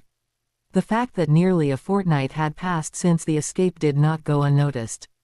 Who knew what fiendish plans Dark Harry, the newest name given to the former boy who lived, had time to concoct and put into play, assisted by 2 of the most evil, vile, unscrupulous, and, well, add in your own favorite words to describe the horror of it all. Then there were those who had cooperated but did not fear because, after all, they knew exactly what Harry Potter was capable of, or not. The Weasleys, mainly Molly, Ron and Ginny, had Dumbledore's assurance and protection. For the past months since Harry Potter was placed in Azkaban, the 3 Weasleys had finally been able to relax. Ginny could start dating in earnest and not pretend to worship and love Harry Potter. Dumbledore had drawn up a marriage contract between Potter and Ginny, and even though Potter would spend the rest of his life in Azkaban, Ginny, as his legal fiancée, would be eligible to get a chunk of his inheritance once he turned 17 and came into his money, the money from the Potter vaults, which he didn't know he had. The fool thought all his parents had left him was the trust vault, and it had been the Weasleys' job to keep that knowledge from him. Thus, Ginny would get a large sum as a settlement, and be set for life. She could buy anything she wanted once she turned 17 and had access to it. She could also use it as an attractive dowry to land herself a good pureblood husband, who of course would have a lot of his own money. In the meantime, she could have fun and enjoy herself. Or so she thought. Her mother Molly knew differently. Oh, Ginny would be eligible for the settlement, and it would be a very large sum, but, as Ginny was a year younger than Harry and she was technically the property of her parents, Molly would be getting the money.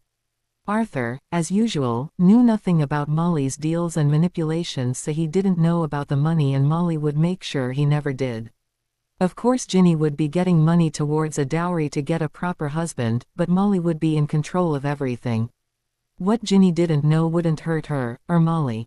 Ron had been paid to be Harry's friend, keep him isolated, in the dark about all the things he should know, and report back to Dumbledore everything Harry said, did, and who tried to talk to him. He had been paid directly from Harry's trust vault, which the Ministry had tried to seize. At the moment, it was frozen as Dumbledore, the Ministry and the Goblins fought it out. No matter, Ron had a tidy nest egg which he could finally start spending. Dumbledore had promised him a portion of the trust vault once he got complete control over it, but in the meantime Dumbledore had kept his other promises, such as making Ron the 5th-year Gryffindor prefect, getting him a place on the Quidditch team despite his not deserving it, and, most importantly, gifting him with Potter's firebolt. That had been the sweetest thing of all. Ron would have liked to have been given the invisibility cloak, but Dumbledore said he was keeping it for himself for the greater good, as well as the Marauders' map. Once Dumbledore had hinted that Ron would also be made head boy, but now Dumbledore was saying that Ron would actually have to do something impressive to earn it. Not to worry, being head boy was nice. For the prestige and the perks, but there was too much actual work involved, so Ron didn't really care. It would have made his mother happy, but what the hell, she already had 2 sons who had been the head boy, so that should satisfy her. What made Ron the happiest was the fact that he didn't have to tolerate Granger anymore. She had been made the 5th-year Gryffindor girls' prefect, but really there was no one else qualified. Ron had once broadly hinted to Dumbledore that he should make someone else prefect like Lavender Brown just to see the expression on Granger's face. The headmaster had laughed but said no, it would be a great prank, but Miss Brown would be barely able to do her work as prefect, let alone his. Hermione did most of Ron's duties as he was too lazy. He did like to give detentions and deduct points from the other houses and to scare the first-year Gryffindors, as well as strut around demanding respect from the lower life forms, but the actual work of a prefect, no, let the mudblood do it. The other perk he received from the headmaster was spelling Granger to do his homework for him. During the past 5 years she had been willing to help him, but not actually do it for him. He took what he could get. Now that she had been spelled, he didn't even have to order her to do it, she just automatically did it for him. It wasn't as good as hers, but it was a hell of a lot better than anything he could ever do. Since they took their newts next year, she made a duplicate copy of all of her notes so that once the newts drew closer, all he would have to do was to study a bit and he should be able to pass. Dumbledore had informed him that no, she just couldn't take his newts for him, nor could he fix his grades, as the ministry was in charge of that, and even the great Albus Dumbledore couldn't help him there. No matter, life was still sweet and things were going his way. He didn't worry a bit when he heard Potter had escaped, as so did Bellatrix and her husband, or was it her brother-in-law? No matter, as Potter was probably dead or being horribly tortured, and there was no way he could revenge himself on Ron. However, Dumbledore had promised many things to many people. Some promises he had no intention whatsoever of keeping, such as most of the ones he had made to the Weasleys. Sure, he and Molly had drawn up and signed a marriage contract between Ginevra and Harry, but since Dumbledore was not Harry Potter's legal magical guardian, it was an illegal document. Also, it had been stated in Harry's grandfather's will that no magical contracts could be drawn up for any Potter heir for at least the next 3 generations, and then only under unique and specific conditions. Nope, there was no valid marriage contract between Ginevra and Harry. But Molly didn't know that. Dumbledore had planned to blame the goblins when the pertinent dates came about. As the goblins were notorious for double-dealing, at least with the poorer classes of wizards, Dumbledore had planned to put on his most "I am so sorry and will try everything in my power to fight this injustice" face. Meanwhile, the Weasleys were his more than usual most devoted followers and would do just about anything he asked of them, no matter what. The Trust Vault was a different story. The goblins had frozen Harry Potter's Trust Vault. Since he was a minor, it could not be confiscated until he reached the age of 17. That was the law. According to Harry's grandfather's will, every year the vault had 12,000 galleons deposited since Harry became an orphan for his upkeep, and every year Dumbledore had taken the money out for Harry's upkeep. Since Harry Potter was now residing in Azkaban, his upkeep was being paid for, so Dumbledore had lost access to the vault. The goblins informed the ministry that incarceration by the ministry did not meet the terms of upkeep of an orphan, according to law and the provisions of Charles Potter's will. No, the Trust Vault was frozen. To make matters worse, only Harry Potter could claim the Potter Vaults on his 17th birthday, and even that was under certain terms and conditions, none of which could possibly be met as long as Potter languished in prison. When he died, the estate would then pass on to the next Potter heir who proved worthy. Apparently there was either a Potter heir no one knew about, such as a squib or a bastard, or other special, ironclad provisions had been made and were to be kept private and secret, and not the ministry and especially not Albus Dumbledore could interfere. Even when Potter died, the Trust Vault would then revert into the main Potter vaults. To put it bluntly, they weren't getting any of the Potter fortune. No matter, Albus Dumbledore had plans. They would take a while to come into play, but they were only stalled at the moment, not forever stopped or thwarted. Because you see, Dumbledore knew things which other lesser mortals didn't. Voldemort was not really dead, just like the last time. Dumbledore knew that Voldemort had a secret, well, several secrets actually. Only Dumbledore knew, and he was not sharing this information with anybody. Even if he should die, and he certainly had no plans to do something like that in the near future, if ever, he had no made arrangements to share these secrets. He had every intention to fulfill his plans, then he would finally be the one to defeat Voldemort. Meanwhile, although he needed Potter to carry out some of these plans, keeping him alive and in Azkaban served his purpose nicely. Never in his wildest dreams, and Dumbles had some pretty, well, dreams you wouldn't want to know about, did Dumbles think that Harry Potter would actually kill Voldemort, and in front of witnesses. The damn brat just seemed to live to annoy Dumbledore. That was the main reason he had Potter thrown to the wolves. He would be kept on ice in Azkaban until such time as Dumbledore had need of him. Then he would be sprung, serve his purpose, and then could be disposed of.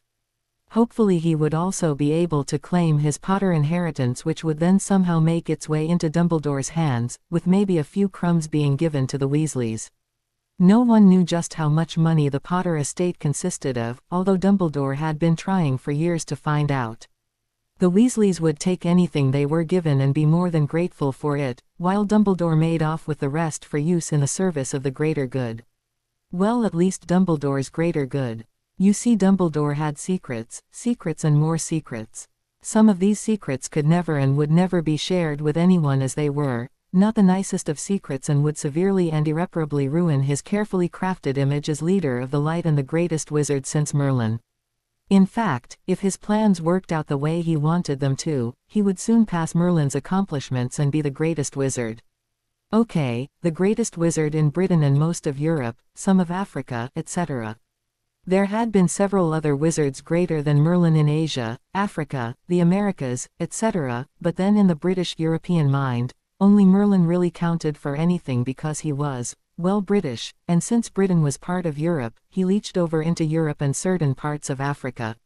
So there. When Dumbledore had the history books written his way, he would be the greatest wizard, Merlin would be the second greatest wizard, his once adored lover Gellert would be, well, he would have several pages written, Voldemort a few less, and Harry Potter, well, if Dumbledore was generous, maybe the boy would get a paragraph or two in passing, or at least a footnote. But that was contingent on the boy not pissing him off any more than he was currently doing. The boy had to be around somewhere and he would be found. He knew the brat was still alive, as the instruments which he kept in his office tracking, monitoring and helping to control the boy's life were still functioning. Strangely, some of those instruments had broken. Granted, the ones at the Dursleys were gone since the boy did not return to that hellhole for the summer, as they needed recharging by leeching off of the boy's magic. The ones monitoring the boy at Hogwarts were redundant and Dumbledore had disconnected them. There had been many others because Dumbledore was thorough, but they had all taken up a lot of space in his office, space he could put to much better use, so those had been disposed of. It was not like Potter was going to the Burrow, Diagon Alley in Hogsmeade. No, now only the ones linked to his life and health were working. Dumbledore knew for certain that the boy was not or could not become an animagus, as he had personally blocked that talent in the boy along with his potential for occlumency and legitimacy. He was stuck in Azkaban until such time as Dumbledore let him out to fulfill his destiny. Or rather, he had been. Gringotts was under ministry orders to apprehend and hold Potter should he, Bellatrix or Rabaston Lestrange, try to obtain their funds. Whether the goblins would pay any attention to these orders was debatable, as Potter could only make a withdrawal from his trust vault and the goblins would demand a huge fee for keeping quiet should the boy show up. Besides, both the Ministry and Dumbledore had their stooges monitoring the entrance to Gringotts, and Bill Weasley worked there, so he was on constant alert. The boy would be found eventually, so Dumbledore wasn't really worried. Dumbledore had a lot to do. He had made shameless deals with Fudge and high-profile Death Eaters like Lucius Malfoy. As they were captured in the act at the Ministry, Dumbledore had demanded and got their full cooperation. He would make certain that they could use the old Imperius alibi despite Amelia Bones screaming to make them take Veritaserum. In return, well, they would become Dumbledore's followers. He had made them swear on their life and magic. They had to tell him all of Voldy's plans, hideouts, secrets, give the names of all Death Eaters and or major sympathizers not to the Ministry but to him. Although Dumbledore would never tell his secrets, plans or ambitions, they were now not only Voldy's minions but Dumbledore's. The one thing he did tell them, after he had made them take the oath, was that it was still possible as well as probable that Voldy would once again resurrect. However, he could not come back unless he received help like he had from the likes of Peter Pettigrew and Barty Crouch Jr. Dumbledore demanded to know if anyone other than those had known certain information concerning the resurrection of Voldemort. None of them had, but no matter if and when Voldy contacted them, no doubt in his wraith-like form, they were to play along until they could contact Dumbledore, who would then take control. I have no doubt that you all wish to be freed from the rye Tom had over you, and once I have him in my control you will no longer be his s. I will be freeing you and giving you the opportunity to redeem yourselves. Naturally, you will become members of the light and give up practicing dark magic. It is a fair trade, is it not? It wasn't. Many Death Eaters had wished more than once that they had not taken the dark mark, even though they agreed with Voldemort's goals. Things had gone great until the signs of increasing insanity had arisen. They had been so close to winning, but then in the last months before his defeat at the hands of the baby Harry Potter, Voldemort had radically changed for the worse. He had been even worse once he had resurrected, but that could have been due to the fact that most of his followers had well and truly abandoned him because they had never believed his claim that he was immortal. But he had been. Now, however, to avoid Azkaban, receiving or losing their wealth, leaving their heirs destitute, they had to swear away their lives, honor and fortunes to Dumbledore. Everyone to a man or witch had always truly hated Dumbledore, but now they were under his complete control. Lucius Malfoy had contemplated his new lot in life since his nuenment. He, like some others he had secretly talked to, believed that once Dumbledore had their Dark Lord in his control, then they too would be doomed. Dumbledore needed them for his purposes, but having lived under his totalitarian reign as headmaster, they knew that once he had no further use for them. Well, Lucius tried not to think about it. He worried mainly for his son. Dumbledore had already informed them that he would be personally seeing to the re-education of their children to the ways of the light. Eventually all practice of dark magic would be outlawed in Britain and a new era of light and harmony will begin, he had told them. Dumbledore had made a deal with Fudge to get his way and promised the incompetent minister a life term as Minister of Magic if he allowed him his way regarding the questioning and his plans for the rehabilitation of the Death Eaters. The fact that Dumbledore had spelled Fudge to obey him had helped greatly. After he had made all the Death Eaters swear the oath of allegiance to him, he had convinced a very drunk Fudge to also secretly swear the oath, so now Fudge was a virtual to Dumbledore just as much as Lucius Malfoy and the others were. To save their lives they had to swear the oath to Dumbledore on their life and magic. It boiled down to them having to obey everything Dumbledore ordered them to do, and they had to do it exactly the way Dumbledore wanted them to and do it without question. Therefore, if he ordered Lucius to divorce his wife and marry someone else, Lucius would have to do it. If Dumbledore ordered Lucius to kill his wife or his son, he had to do it or else die himself. In the past few months Lucius had just wished he had gone to Azkaban or been given the not only for the sake of his family but for his own honor. At first Dumbledore's orders had been acceptable to obey, such as betraying other Death Eaters, contributing money to some of Dumbledore's charities, such as buying Nimbus 2002s to replace the old school brooms, as well as gifting new brooms to the Gryffindor Quidditch team. That had been distasteful but doable. Then the blatant power grabs and unsettling demands began.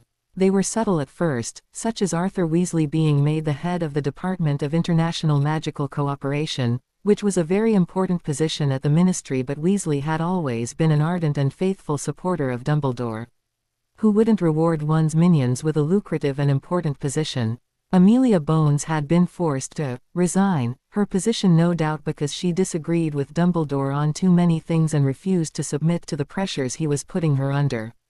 Malfoy would have to admit that the woman had integrity and honor, and some of Dumbledore's new laws and goals went against her ideals. At least Dumbledore had given the woman the chance to resign, and had not had her killed as Voldemort or even Lucius would have done. She had been replaced by Kingsley Shacklebolt, an Auror in good standing but without the experience or political backing needed for such a high position.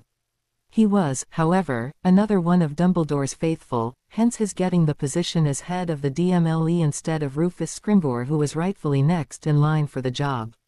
The fact that she resigned shortly after her niece went back to school and was under Dumbledore's protection might have had something to do with the resignation.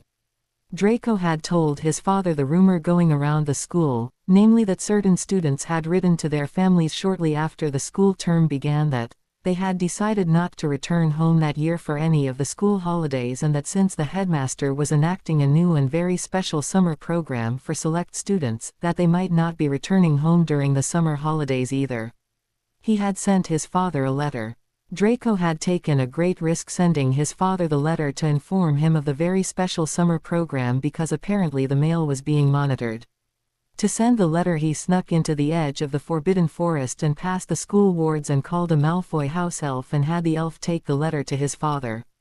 Draco was quite aware of the oaths his father and the parents of his classmates had had to swear, and he didn't want to risk his being seen sending the information contained in the letter to his father. But he had to inform his father as soon as possible about what was happening at the school. It seemed that Susan Bones was not the only student to write such a letter to her aunt. No, even neutral dark families and the neutral light families like the Bones were slowly being coerced into Dumbledore's web. All the purebloods and even some of the notable half-blood families were being pressured to join Dumbledore's path to the light, whether they wanted to or not, and what better way to convince a family than to have their children request that they join Dumbledore and support all of his policies. According to Draco, it was becoming evident at Hogwarts that you and your parents were either on Dumbledore's side, the side of the right and the light, or you were against him. To be against Dumbledore while attending his school was not going to be tolerated. Oh, nothing was said officially, but it was understood by the student body that very soon there would be no neutrals allowed. One had to make a choice by the end of this school year, or perhaps your own children would not be returning home. The select children with foolish, rebellious parents would be free to choose their own path, and the only logical, correct and sensible path was the one set by Headmaster Dumbledore. The benevolent headmaster would arrange for students with such parents to be given refuge at Hogwarts until such time as the parents came to their senses or the children reached the legal age of 17 and could join the headmaster in his quest to bring Britain into the light and right way of thinking. Shortly after Lucius had received the letter, Dumbledore had introduced new bills which he wanted or expected the Wizengamot to pass. The bills were rather vague but made sense to Lucius now that Draco had sent him the letter. Combined, the bills granted Dumbledore even more power as the headmaster of Hogwarts. Reading between the lines of the bills, Lucius could see that Dumbledore was paving the way to basically hold any student he thought needed protection at Hogwarts until such time that they didn't need the protection anymore, or until they graduated. He was kidnapping the children and holding them as hostages until their parents or guardians caved into his demands. Once they had set foot on school grounds that year, they were going to stay there until such time as Dumbledore released them. Draco and the children of the Death Eaters who had sworn allegiance were apparently not going to be one of the select, at least for now. The option was there. All the neutrals in Slytherin House had been forced to write the letter to their parents, and Snape had overseen the writing, collected the letters and saw to the letters being sent out. But then what choice did Snape have? Lucius wondered if eventually everybody in Britain would be required to swear the oath to Dumbledore. At the moment it looked like anyone with a children attending Hogwarts were going to have to if they wanted their children back. Would the children have to swear allegiance also? Once a child received their wand and legally started to practice magic, they were capable of swearing an oath on their life and magic. Was this Dumbledore's master plan? Besides the bills being introduced, Dumbledore was privately sending letters to all his new light wizards, Death Eaters he had in his power, for contributions towards a special school fund he wanted to endow. After all, one had to feed and clothe one's prisoners, and Hogwarts did have a budget. The request for the contribution was not negotiable. Oh, it wasn't said in the letter, but it was understood by Lucius. The amount of the contribution was stated in each letter. Naturally, since the Malfoys had much more money than the Goyles, the donation was proportioned to the contributors' financial situation. Lucius' donation was 25,000 galleons, William Knott's was 10,000 galleons, and Goyle's was 1,000 galleons. As the Crabbe family was having some financial difficulties at the moment, Dumbledore had asked Lucius to donate 1,000 galleons on behalf of Crabbe. Oh yes, Dumbledore was turning out to be a much worse and much darker lord than Voldemort. And there was nothing that Lucius or any of the others could do about it. Everything belongs to J.K. Rowling except the mad plots and the occasional character I have added. I make no money on this and just write to express my warped sense of imagination. Chapter 4 Discussions, Finances, Gossips and Plans. An unwilling creature had rescued Harry Potter, Bellatrix and Rabaston Lestrange from Azkaban. Harry Potter was the miserable half-blood, blood traitor who had been made the heir of his late despicable master, and now poor creature was bonded to serve him. Rabaston Lestrange was a good and decent pureblood, but creature never liked him. He considered the Lestrange family as not good enough for any black daughter, but it was not creature's place to judge the wisdom of his black masters and mistresses. He did like Bellatrix as she was a black and a faithful pureblood. He didn't love her like he did Narcissa Black Malfoy. Even though she had married an unworthy, in his old elf eyes at least, Malfoy, she was beautiful and kind to him and had helped him get rid of the hated disappointment which had been Sirius Black, so he had and especially now always would love Mistress Narcissa. Mistress Bellatrix was too cruel and crazy even for him and his late beloved Mistress Walburga, so he only liked her.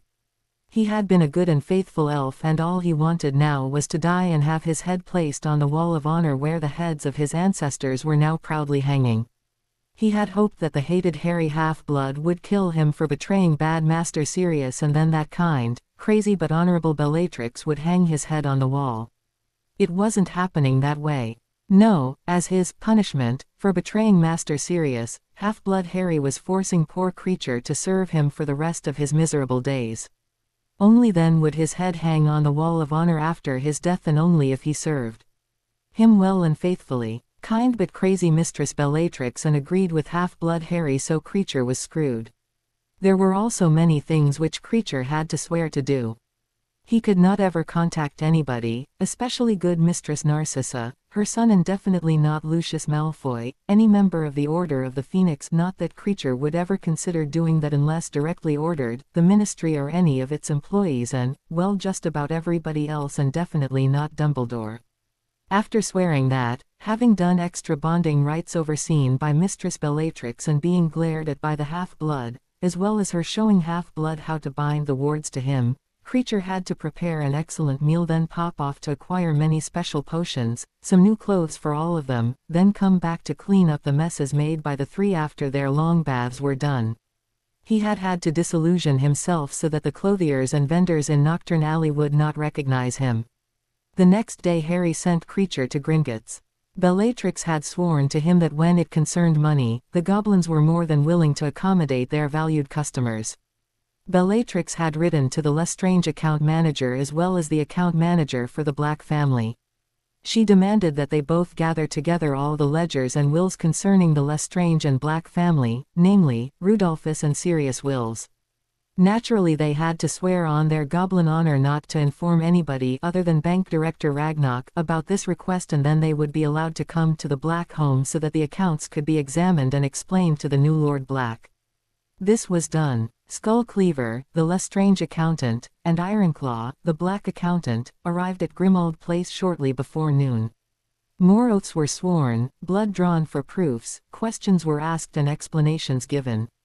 Creature served lunch, including some goblin favorites which he acquired from a goblin-run takeout as he was not about to lower himself to cook goblin food. The goblins didn't care, they just ate and nosily enjoyed their food. Harry James Potter was indeed the current Lord Black. Sirius had made out his will once Harry was born, and he became his godfather and underwent the Child of the Heart ceremony. Since there was a war going, he had made other arrangements should both he and or Harry died.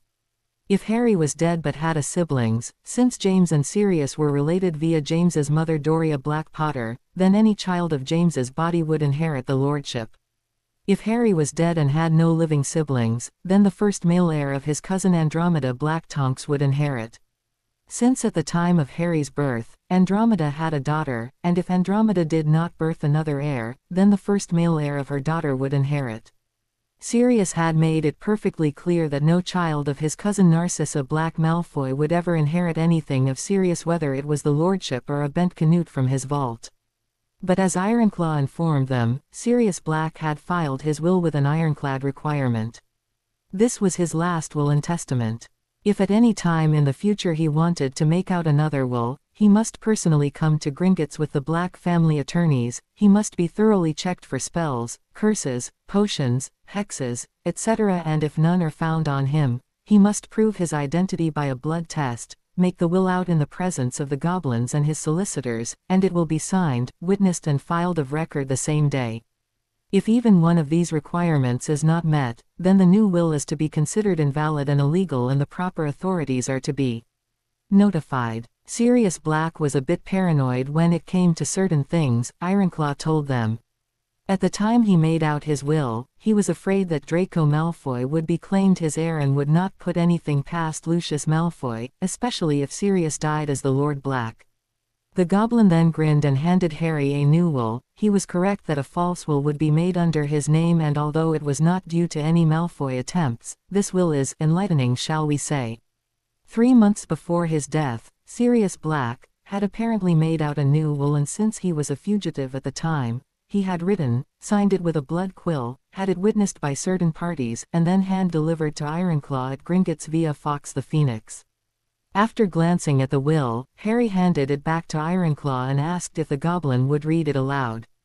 Although the Harry was still named as Sirius heir, Nymphadora Tonks' potential son was not named as heir if Harry Potter died. Instead, she was left a sum of 50,000 galleons as a dowry. A few other bequests were made, such as to Remus Lupin 10,000 galleons, Arthur and Molly Weasley for their care of Harry Potter 25,000 galleons, Ron Weasley because he was Harry's best mate 25,000 galleons, Hermione Granger 10,000 galleons for books and to the Order of the Phoenix and or Albus Dumbledore, Grimmauld House, and 100,000 galleons to fight Voldemort. This had Bellatrix on the verge of screaming until Harry told her to wait for it. Ironclaw then read that Harry James Potter would inherit the lordship and the rest of Sirius money and properties. Sirius also had arranged an unbreakable marriage contract between Harry and Ginevra Molly Weasley, as there is no other girl worthy of being the future Lady Black than Ginevra. She is a pureblood, a powerful and talented witch, a girl of exceptional beauty, grace, honor, loyalty, and the very best example of what a young witch should be, and Harry could not do better if he searched the entire magical world. Bellatrix did scream when she heard this, but Harry stopped her by saying, "He's not done yet." Sirius then began a series of praising such people as the Weasley family, several Order of the Phoenix members, Remus Lupin, and most especially Albus Dumbledore. He then asked that Severus Snape be severely cursed, naming the curses he wanted done, and then actually castrated. He offered the sum of 10,000 galleons to be paid to whoever did the actual castration. Harry then remarked that although that sounded like something Sirius would say, he sincerely doubted that he would actually put it in his will and set aside a sum to pay for the deed to be done. Bellatrix harumphed, saying, "Yes, he would, but something like that is illegal unless you have a family feud declared, and even then it has its limits, like you the daughter of the house or something." There was more to the will, which Harry thought was the very best reason why Sirius hadn't written this will. If Harry died without issue, then since Arthur Weasley was the grandson of Lysandra Black, he or a son of his could claim the lordship. Sirius then named Ronald Bilius Weasley as the Lord Black, as he is a brave, outstanding, noble, young wizard who deserves a lordship for all the aid, support, friendship, loyalty, and steadfastness he has shown to not only Harry but to me. He has impressed me greatly, and outside of Harry I think of Ron as a son. Bella fell off her chair after hearing that. She even started to hyperventilate, and Rabaston called for Creature to fetch a calming potion for her and then a bottle of fire whiskey and several glasses. "We all need a drink after hearing that," he said. It was hard to say who was the more surprised that Rabaston offered the goblins a drink of the wizard liquor, but offered and drunk it was. After downing the potion in a healthy glassful, Bella opined that, apparently Dumbledore didn't know Sirius had made requirements. "No," Ironclaw replied, although he did snoop around and ask if Sirius had left a will shortly after he was incarcerated in Azkaban. "We refused to tell him, but he did try at least once a year after that. I gather that he just drew up the new will, compulsed Sirius Black into signing it with a blood quill, and then had it delivered, not knowing that it was completely illegal and Gringotts was not going to tell him." "Did he try to have the will probated after Sirius' death and my incarceration?" "Of course, but that was when we finally advised him of the requirements." It hasn't stopped him, the Ministry or the Malfoys from trying to get the estate, but there is nothing short of a war against the Goblin Nation that will allow them to obtain it. Then the Potter will was discussed. Ironclaw had contacted Goldfist, the Potter account manager. Apparently the goblins knew that Dumbledore had been blocking all of Harry Potter's mail since he took over as Harry's magical guardian on November 1, 1981, even before Sirius was sent to Azkaban. This was for the boy's safety, and because he was an infant. Dumbledore always told the goblins that Harry had opted for Dumbledore to keep taking care of all of his affairs since he was underaged and but a mere schoolboy. Therefore, Harry was totally unaware that his parents had even made a will and that he had more than just his trust vault or that he had been emancipated. It seemed that for him to be allowed to compete in the Triwizard Tournament he had to be of age or emancipated. Despite the fact that Harry hadn't put his name in the goblet, he had been told that he had to compete or lose his magic. However, he could only compete if he was of age or emancipated, so therefore, he was immediately and magically emancipated when he was forced by Dumbledore to accept the fact that he was entered even if it had been done by someone else. Worst of all, Dumbledore knew it. So I really didn't have to compete in the tournament. No, not unless or until you had been emancipated, and then you accepted the fact and actually participated in the first task, Ironclaw said. Once you participated in the first task, it became irrevocable. The next few moments saw Harry cursing Dumbledore with every cuss and insult he knew. Bella and Rabaston both assisted him by adding a few horrible ones that they knew of. The goblins just sat there grinning. They let the boy vent before informing him about his Potter heritage. Despite the best efforts of both Dumbledore and the Ministry, his trust vault was not confiscated and he could withdraw some or even all of the funds. He was advised to withdraw some for his immediate needs and then to transfer the rest to another Gringotts. Legally he could access the main Potter vaults, but he was advised that he not do this until he recovered from his time at Azkaban and the evident abuse he had suffered since childhood, as inheriting the Potter ring and lordship was a trial by ordeal and worthiness, and Harry needed to be in prime physical, mental and emotional condition before attempting it. The Ministry and the Malfoys had been unable to seize the Lestrange accounts. Rabaston was now the head of house since his brother's demise. He was advised to name an heir and make out a will, as he was now an even more wanted criminal. The goblins then explained to the three exactly what had been going on in magical Britain. They were appalled by what Dumbledore was doing. Skullcleaver was especially virulent in his denouncement of Dumbledore.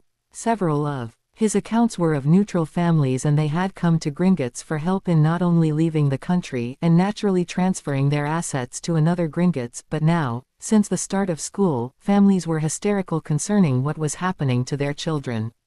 Both Gringotts and their personal solicitors have advised these families that while they may be able to leave Britain, take their wealth and underage children with them, unless they acquiesce to Dumbledore's demands and obey his new laws, they will no doubt lose any children currently attending Hogwarts.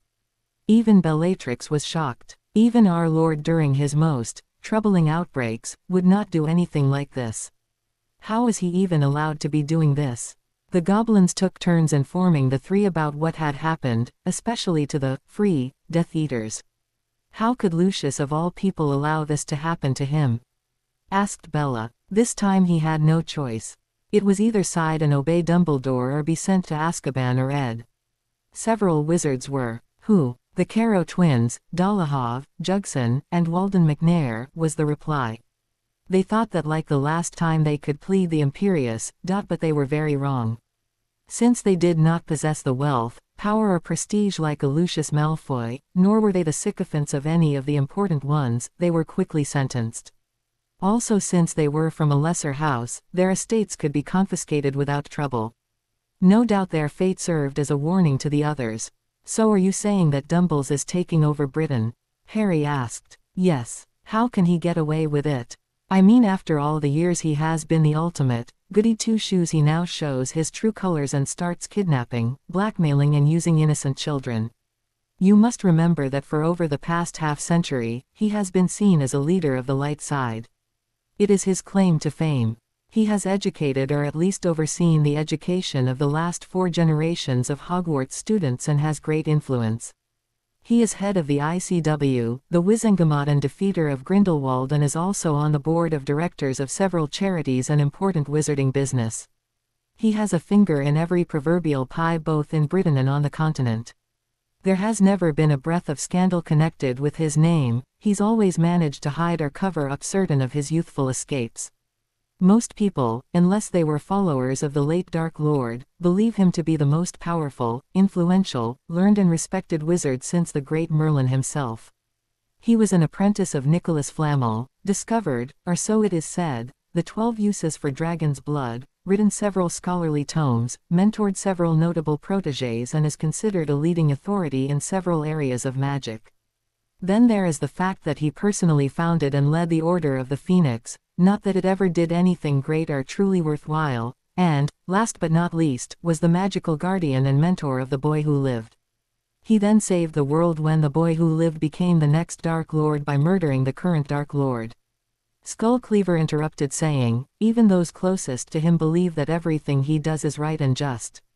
It is said that no one ever disputes his orders, and in the few instances that someone dares to, they usually bow down to and obey his will, eventually.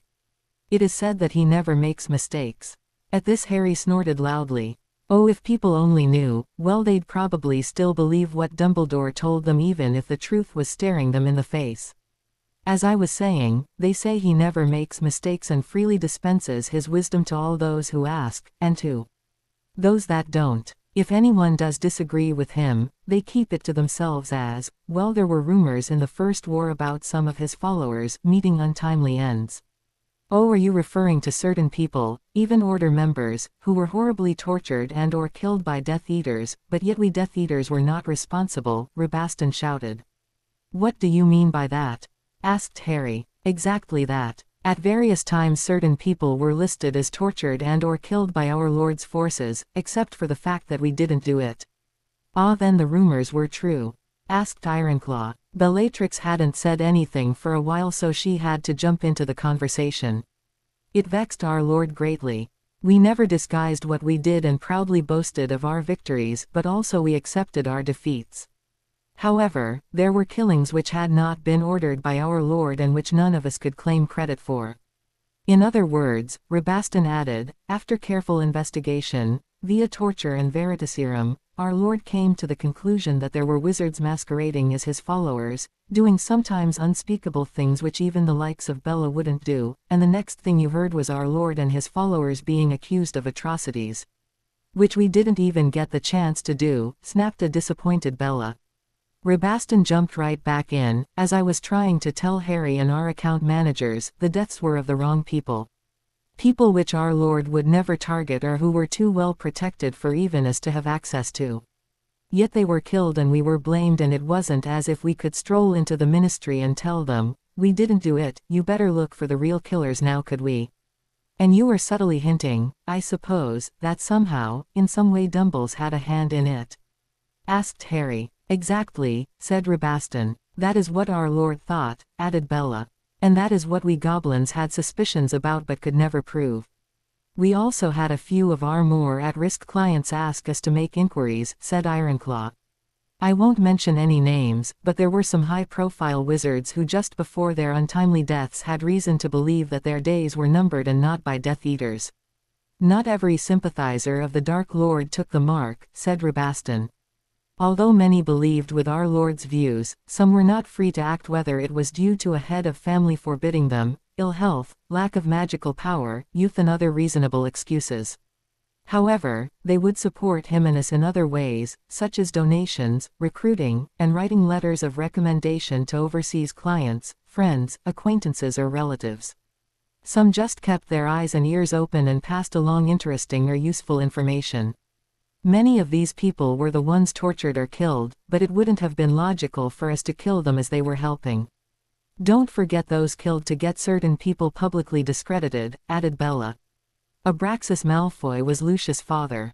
According to the Daily Prophet, he, along with a few of his associates, had a luncheon meeting, and at that meeting they were all exposed to dragon pox and died within a few days.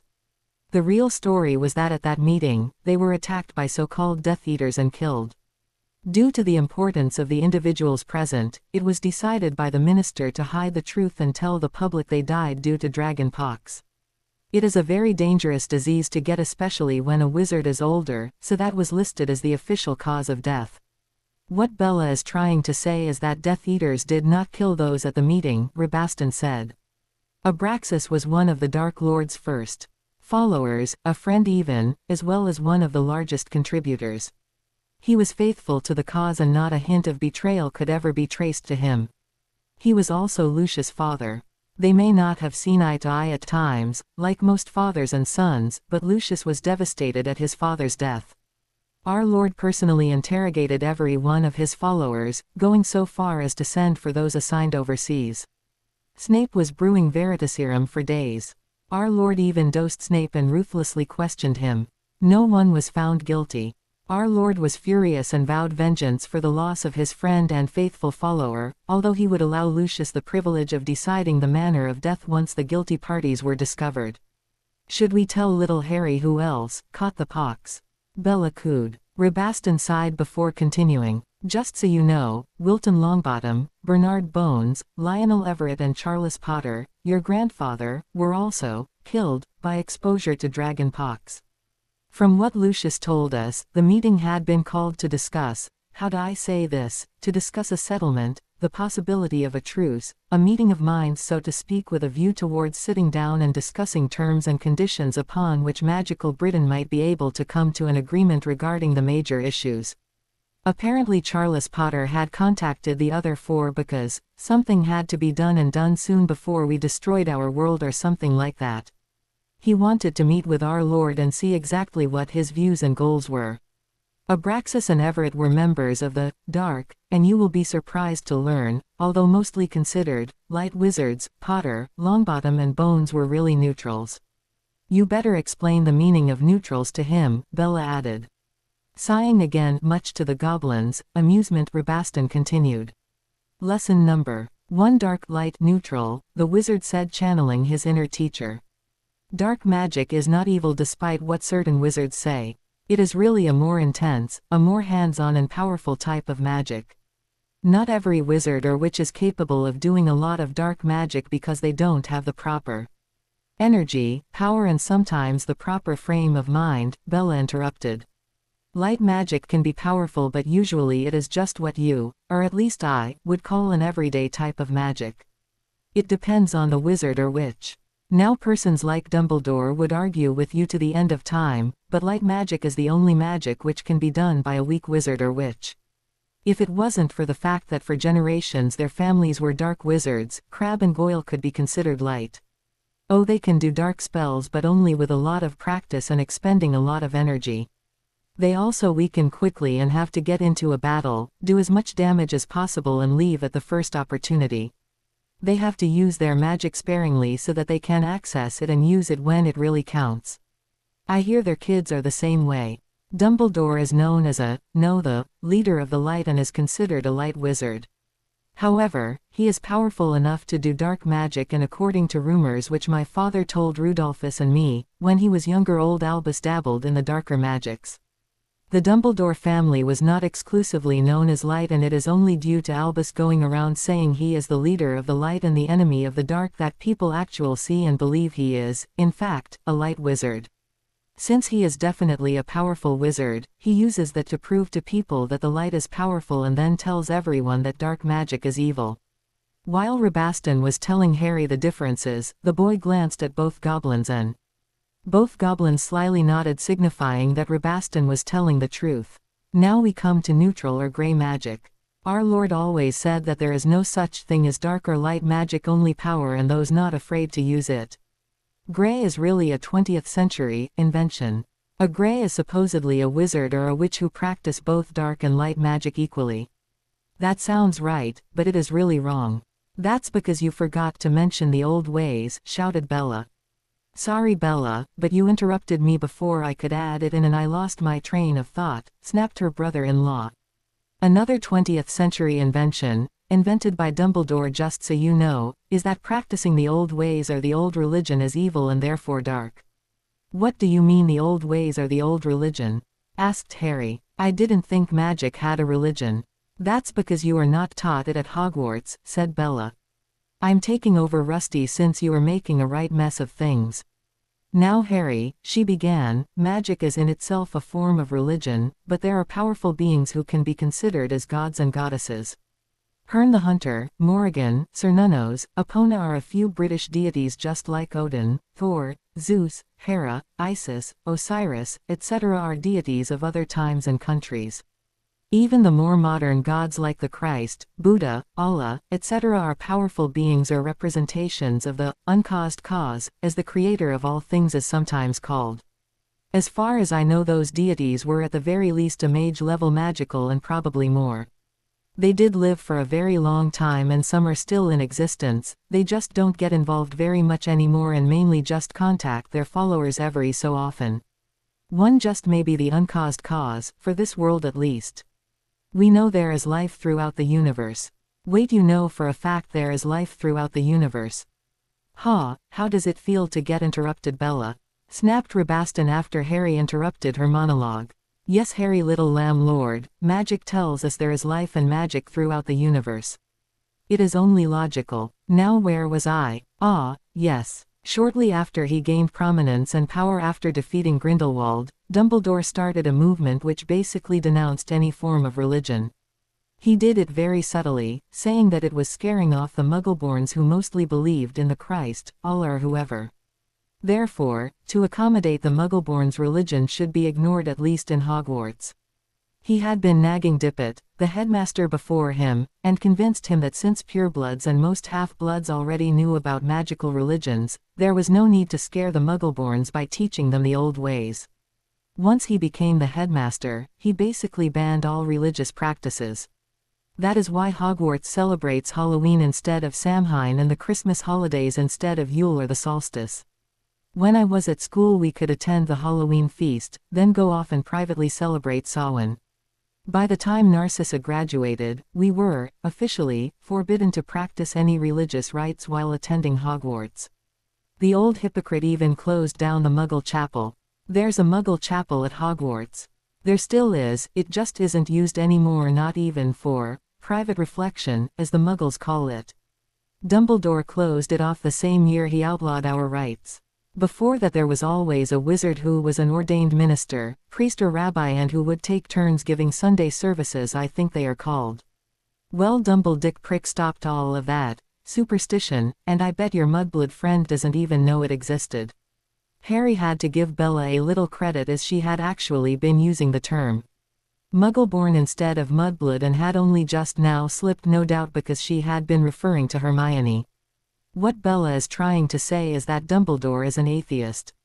According to him, only those who are dark practice the old ways, the evil pagan wickedness which is our religious heritage.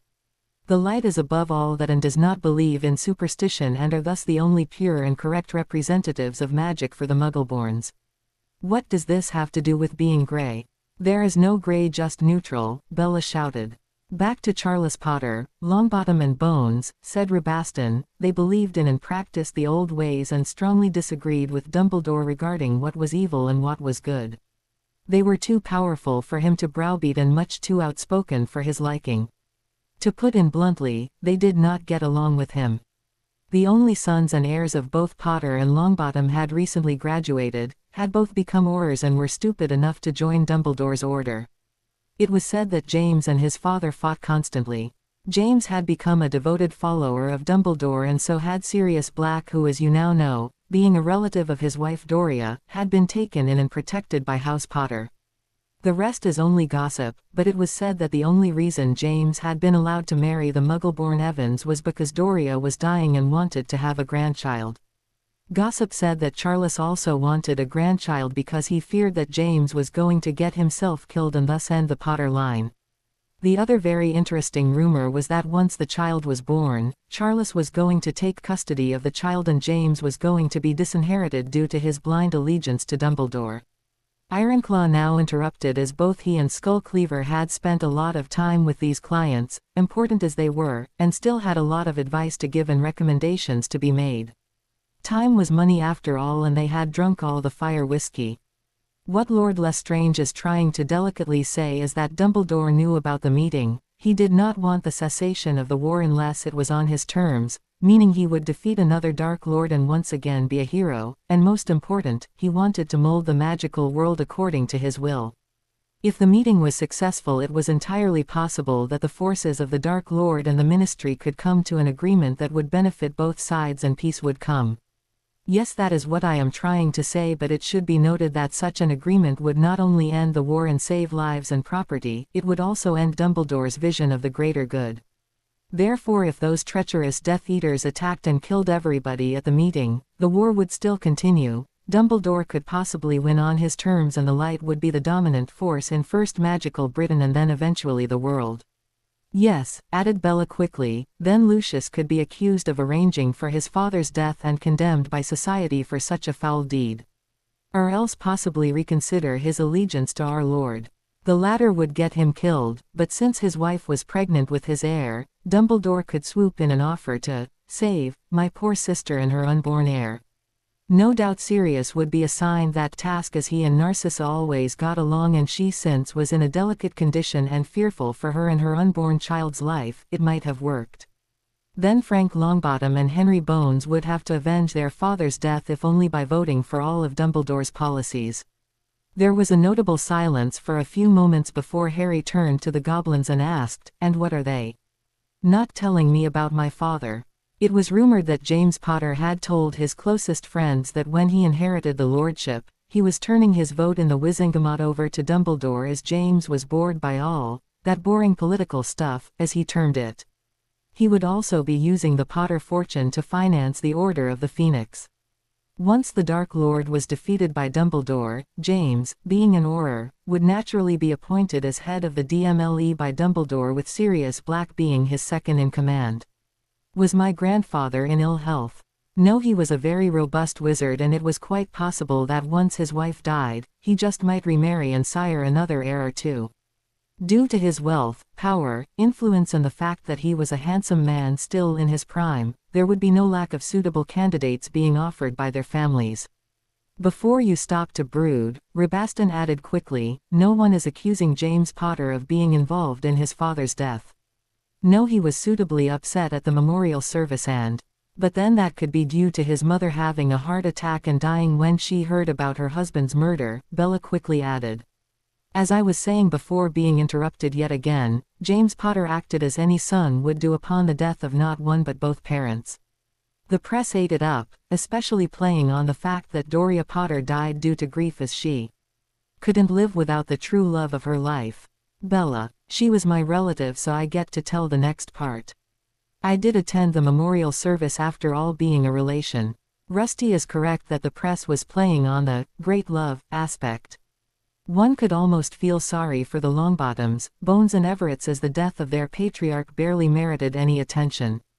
They were probably trying to distract the public from noticing how 5 very prominent heads of house very suddenly died at the same time from dragon pox, within a mere day of exposure, and your great-aunt Doria's death was a good opportunity for the public not to start asking questions. Well, if you remember, Rusty, there were many rumors saying that Lucius had arranged for his father's death via dragon pox.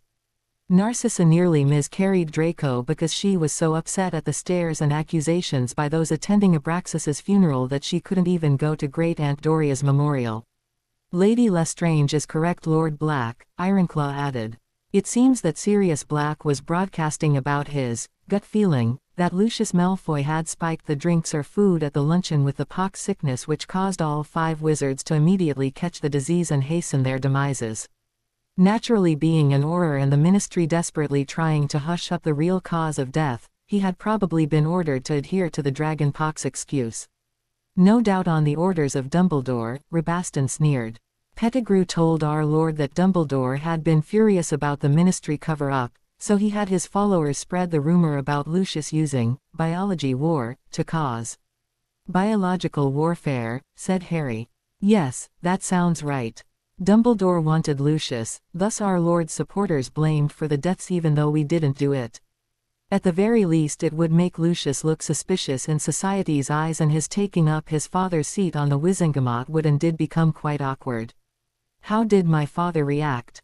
There was another one of those uncomfortable silences. Rabaston and Bella glanced at each other, no doubt trying to decide which of them should break the next bit of news. Harry noticed and simply turned to the goblins and asked them to spill it. He then had to explain what the use of that Muggle term meant.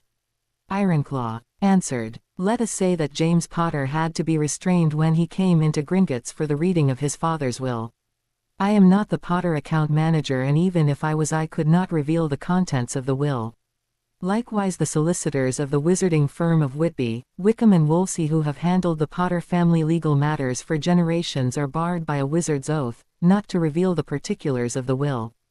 Skullcleaver decided to throw his two nuts in by saying, "However, even in Gringotts some things cannot help but be noticed, especially when a wizard throws a massive temper tantrum, and certain headmasters of a certain magical school have spent the past 15 to 16 years trying to break Charles Potter's ironclad, unbreakable, irrevocable will.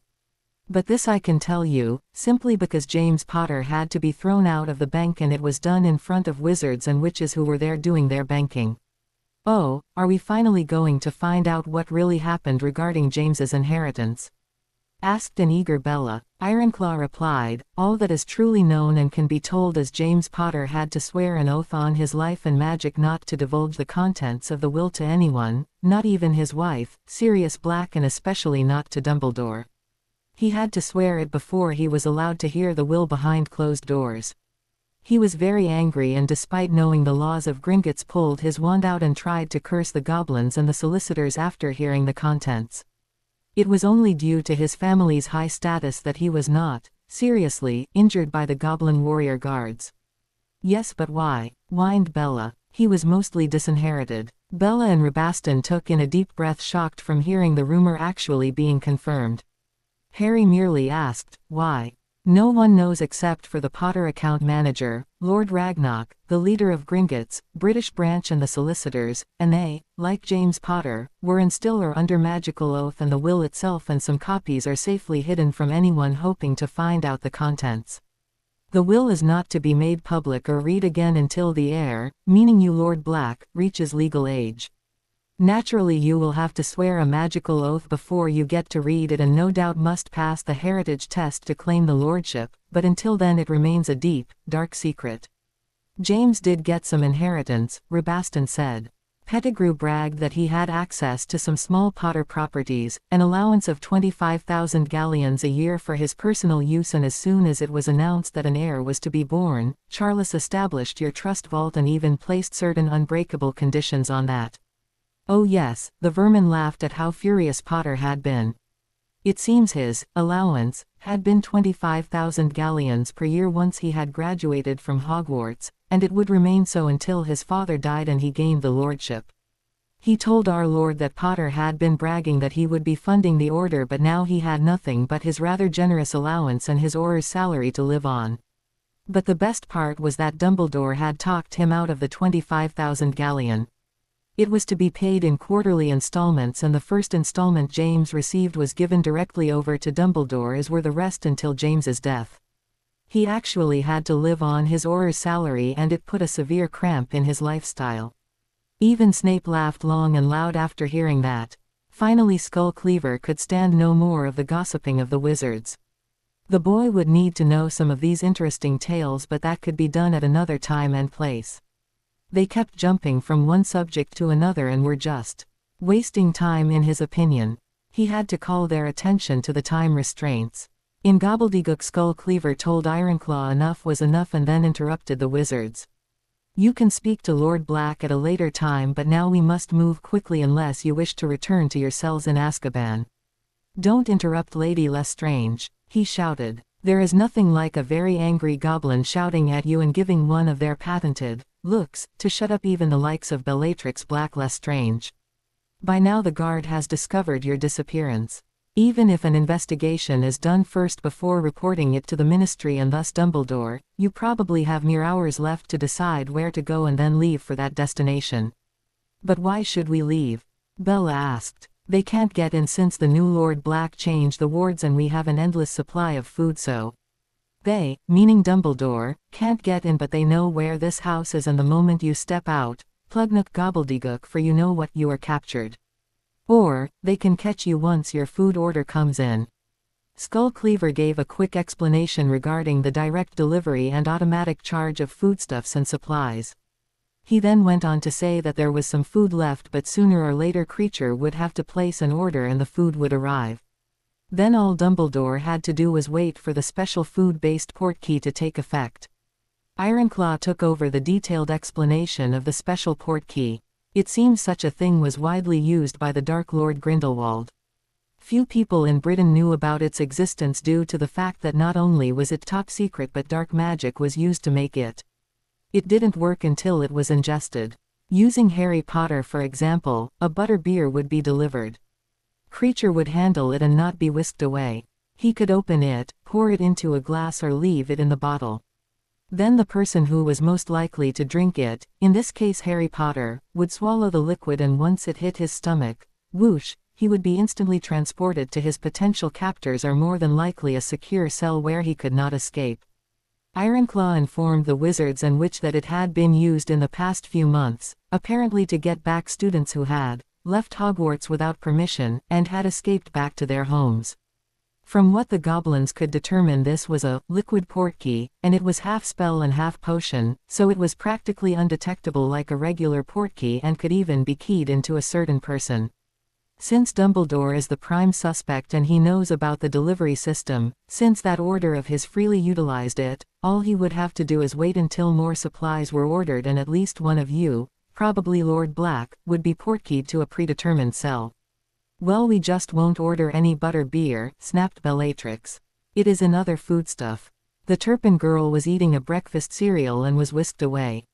From what our potion masters tell us, the potion is odorless and tasteless and can be put into anything. They were able to break down the components of the potion but not the spell used in conjunction with it. It seems that most of the vendors in Britain are under not only the Ministry but Dumbledore's jurisdiction. They are now reporting when house elves are buying food and drinks and even ready-made potion supplies. The net is tightening and there is nothing that even we at Gringotts can do about it. Therefore, we believe it would be best for the three of you to leave this house for another place of safety. He began to pass out to Harry and Bellatrix certain paperwork listing the properties Harry had inherited as Lord Black, and did the same to Rabaston. Hopefully one of these properties could be used, especially if they are under a private family ward. If you know of any others, please tell us. No doubt wards and repairs will need to be reset, supplies purchased, outside of Britain, and many other things. The Wizards and Witch looked over the list and found nothing that someone didn't know about. Ironclaw informed Harry that Dumbledore already had a list of all Potter properties which apparently James had provided to him before his father's death. This brought up another warning about Dumbledore having something to do with Charles Potter's untimely passing. Before they started looking over the documents, Bella had ordered Creature to start packing up the Black Library as well as assorted family heirlooms and anything worth a lot of money.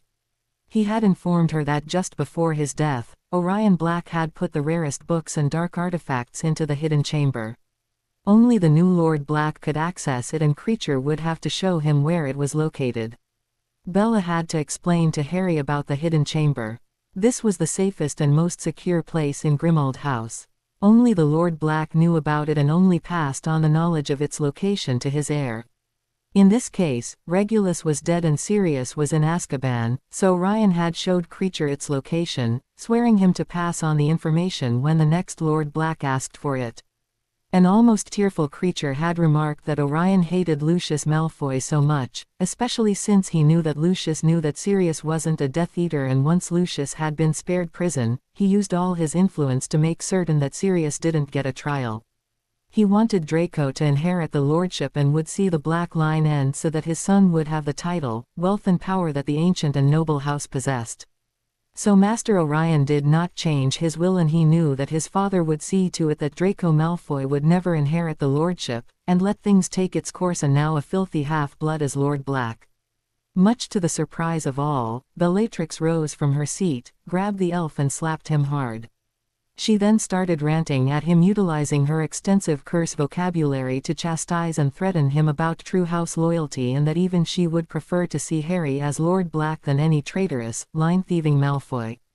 Harry, Rabaston and both goblins were shocked at her pronouncement, but apparently in her warped mind even Harry was better than Draco the Malfoy.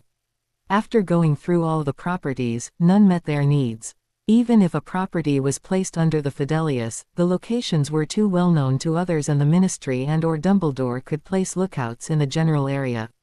The Potter properties were definitely out of the question as Dumbledore knew where their locations were or probably were thanks to James. The flow could not be used, vendors could not be trusted and even creature going out to purchase food would eventually lead to their location. There was no choice left but to leave Britain, purchase another house and fortify it like a prison and to do it soon. Everything belongs to J.K. Rowling except the mad plots and the occasional character I have added. I make no money on this and just write to express my warped sense of imagination. Chapter 5 Recovery. They had been so very lucky that their escape hadn't been noticed for so long, but then Harry thought it was about time he actually had some good luck. Creature showed him the entrance to the hidden chamber and how to claim and open it as Lord Black. There were a lot of books which Molly Weasley would have had a stroke if she had just read the titles. Dumbledore would have denounced them and no doubt personally removed them to take them off to be thoroughly and safely destroyed. Yeah, right. There was a large cache of money which Creature said was emergency escape money, in case any of the family had to flee. There was also a very interesting secret escape hatch. The Blacks must have been more paranoid than Mad-Eye Moody deep underground.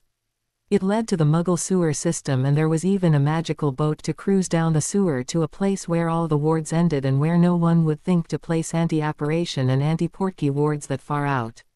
Even better, the boat was also a portkey which would activate once a certain point in the sewer system was reached. It was good to know. Time had flown but the decision had been made mostly by Rabaston and the goblins but agreed to by Harry and a reluctant Bellatrix, to leave as soon as Creature finished packing the Black Library.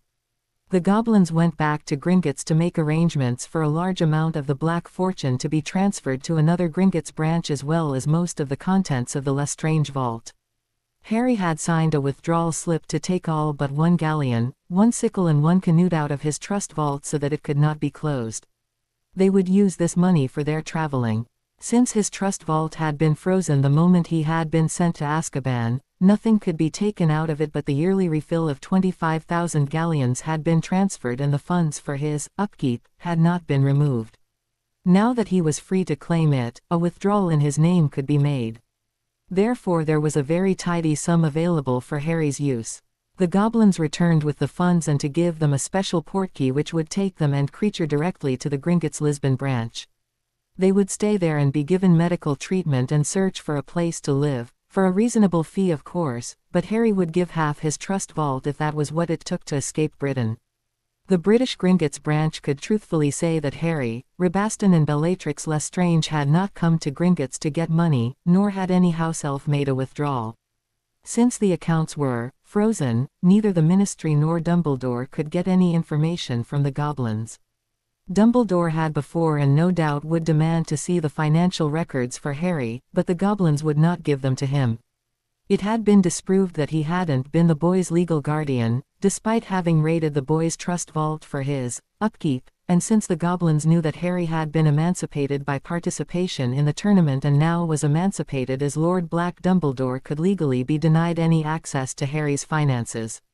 Once the three were given a clean bill of health and had found a place to live, there would be another transfer to another Gringotts as well as a Muggle bank or two and the transfer records from the London and Lisbon branches would be permanently sealed, for a reasonable fee.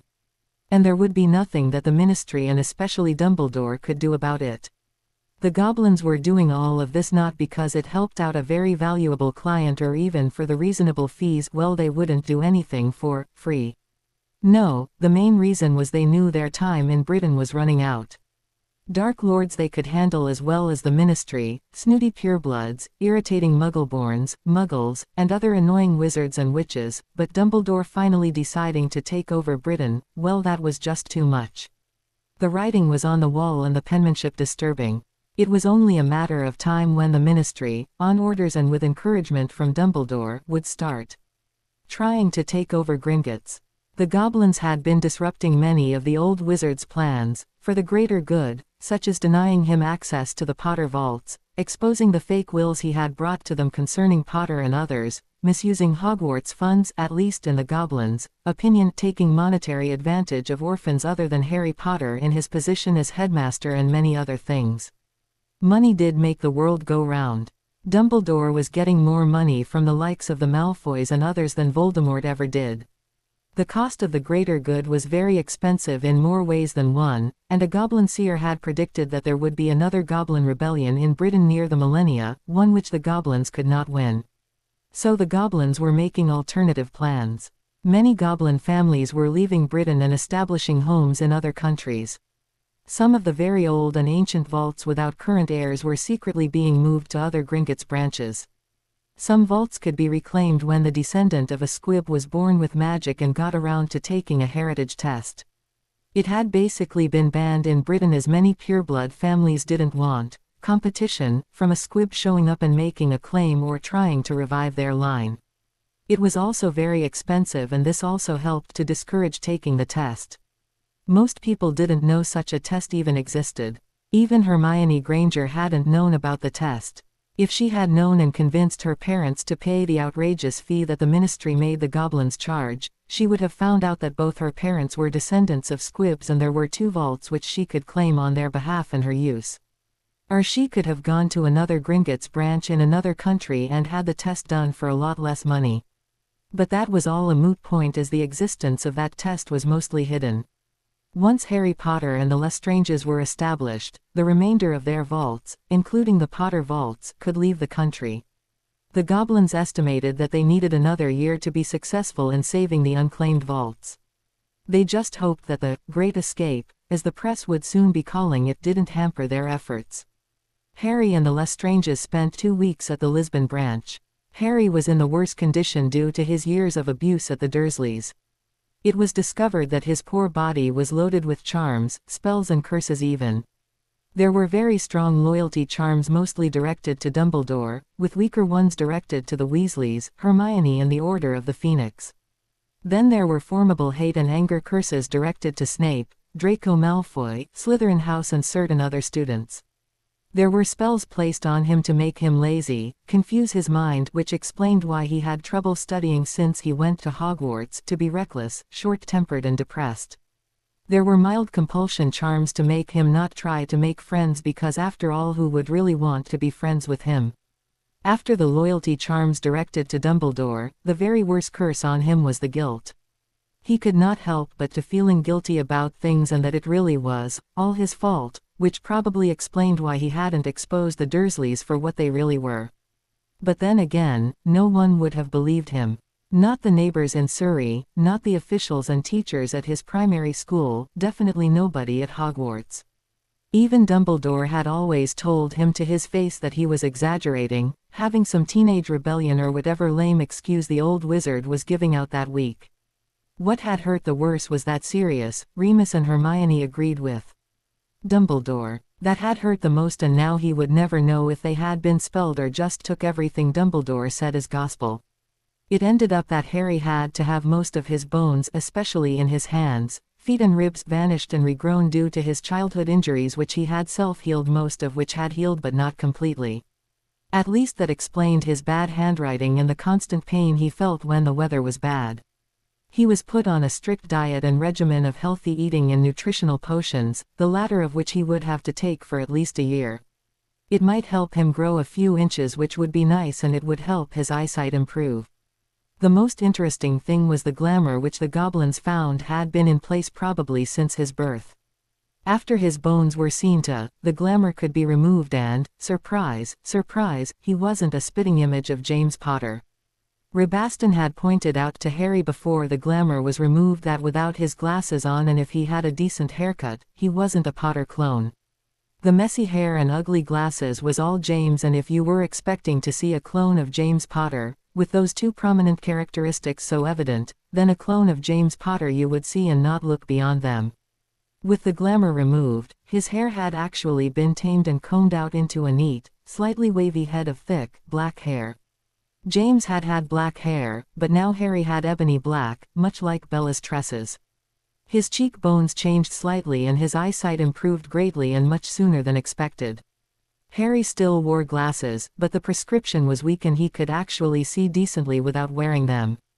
The goblin healer opined that once he finished his course of nutrition potions and developed a healthier eating pattern, he probably wouldn't even need the new prescription. But the biggest and most notable change was his eyes. Oh, they were still a killing curse green, just like Lily Evans' eyes had been, at least according to Rabaston, who admitted to looking deep into the girl's eyes once or twice while at Hogwarts because, well, she was a very pretty girl, but now they had a shade of blue mixed in. He had teal-colored eyes, and even Bellatrix had to admit that the shade was rare and rather enticing. Harry had blushed and Rabaston had laughed, but the boy's eyes were unique and downright beautiful, even more so than they had been before. Rabaston and Bella had to also have extensive work done due to the years they had endured in Azkaban before being liberated by Voldemort. They had been healed enough to fight for Voldemort, but were still taking potions and had not had the time to completely recover from their ordeal. Rudolphus had probably succumbed to his illness due to not being truly recovered and pushing himself too hard, hoping to please his lord and his wife. The past months they had spent in Azkaban totally disrupted their recovery, so they still had a long way to go recuperating. Interestingly, Bellatrix also had a few charms placed on her. Strangely, from the length of time they had been on her, the charms were probably placed sometime during her Hogwarts years. They were extensive loyalty charms, probably to her family, as they had been on so long it was impossible to tell who they were directed to, which also indicated the person or persons who had them cast were probably dead. Bella informed Harry that this was a common occurrence when families thought that a child might rebel against the family's wishes, such as marrying the wizard they had chosen for their daughter. It could also explain the utter hatred and mad obsession she had against Muggles and mudbloods. "I would never admit this to anybody," she told Harry and Rabaston, "but I actually liked, or at least respected, the odd mudblood or two when in school. I even thought that $$ and $$ Ted Tonks was quite amusing, until my sister ran off with him." "And you really did loathe Rudolphus, everyone knew that," added Rabaston. "You didn't want to marry him and even said, and I quote, even that Pansy Pants Lucius Malfoy would be better than Dolph the Dunderhead, and he's 4 years younger than me. Personally, I think your parents spelled you to marry Rudolphus because you were threatening to swear on your life and magic that you wouldn't, but then you married him." "I don't remember that." "Well, I do, but then the next thing you know you got engaged and you went through the marriage without that much fuss. You hexed him after your wedding night and a few times thereafter, but you married him." A rather loud argument had broken out between the two, much to Harry's amusement. While they were being treated, the dragon dung finally hit the fan. The escape was at last noticed by Amelia Bones and all hell broke loose. The goblins could indeed swear, and via some ministry stooges Dumbledore had seen to it that none of the three had come to Gringotts to get money. The goblins did promise that if they showed up at the bank, they would hold them and alert the ministry immediately. Bill Weasley had confirmed this to Dumbledore, and for all intents and purposes it looked as if the fugitives had fled Azkaban for parts unknown. Just to make certain, Dumbledore had at least one Order member, and sometimes two, constantly watching Grimmauld Place. There were automatic portkeys placed on the front door of the house. They couldn't get in, but if someone was trying to sneak out they would be caught. As the goblins had predicted, special, butter beers, milk, packaged biscuits and treacle syrup used in the making of treacle tarts were given to the vendors catering to the black account. Therefore, it was just a matter of time before the boy was caught. Dumbledore really didn't care about the Lestranges, but if and when they were apprehended they were to be killed immediately, either by receiving the or being thrown through the veil. No excuses, no reprieves, no trial, nothing but instant death as soon as possible, or at least after they were administered Veritaserum first to see if they knew what happened to Potter. The British magical and European magical press were alerted. All magical governments and the British Muggle governments were contacted, and just like Sirius Black's escape, the faces of Harry Potter and the two Lestranges were plastered all over. The Dursleys were horrified and embarrassed, but Dumbledore didn't care, as all he wanted was Potter apprehended and once again in his power. Bellatrix was at first embarrassed and then furious when she saw the picture they used. It was not her best, but then all those years in Azkaban didn't help. She was furious when she was told by the goblins that they had taken a picture of her before her incarceration and did something called photoshopping. Harry explained to her what it was and that apparently they used it to age and ugly her up for the picture. The only thing she could do about it was to throw a huge temper tantrum, rip it to shreds, magically fix it and then destroy it again. It gave her something to do, but she was still pissed. Harry came up with an idea to calm her down. To further change his appearance, he had decided to have Muggle plastic surgery done to get rid of his lightning bolt scar, and the scars from the basilisk bite and the incident at the cemetery, as he called Voldy's resurrection.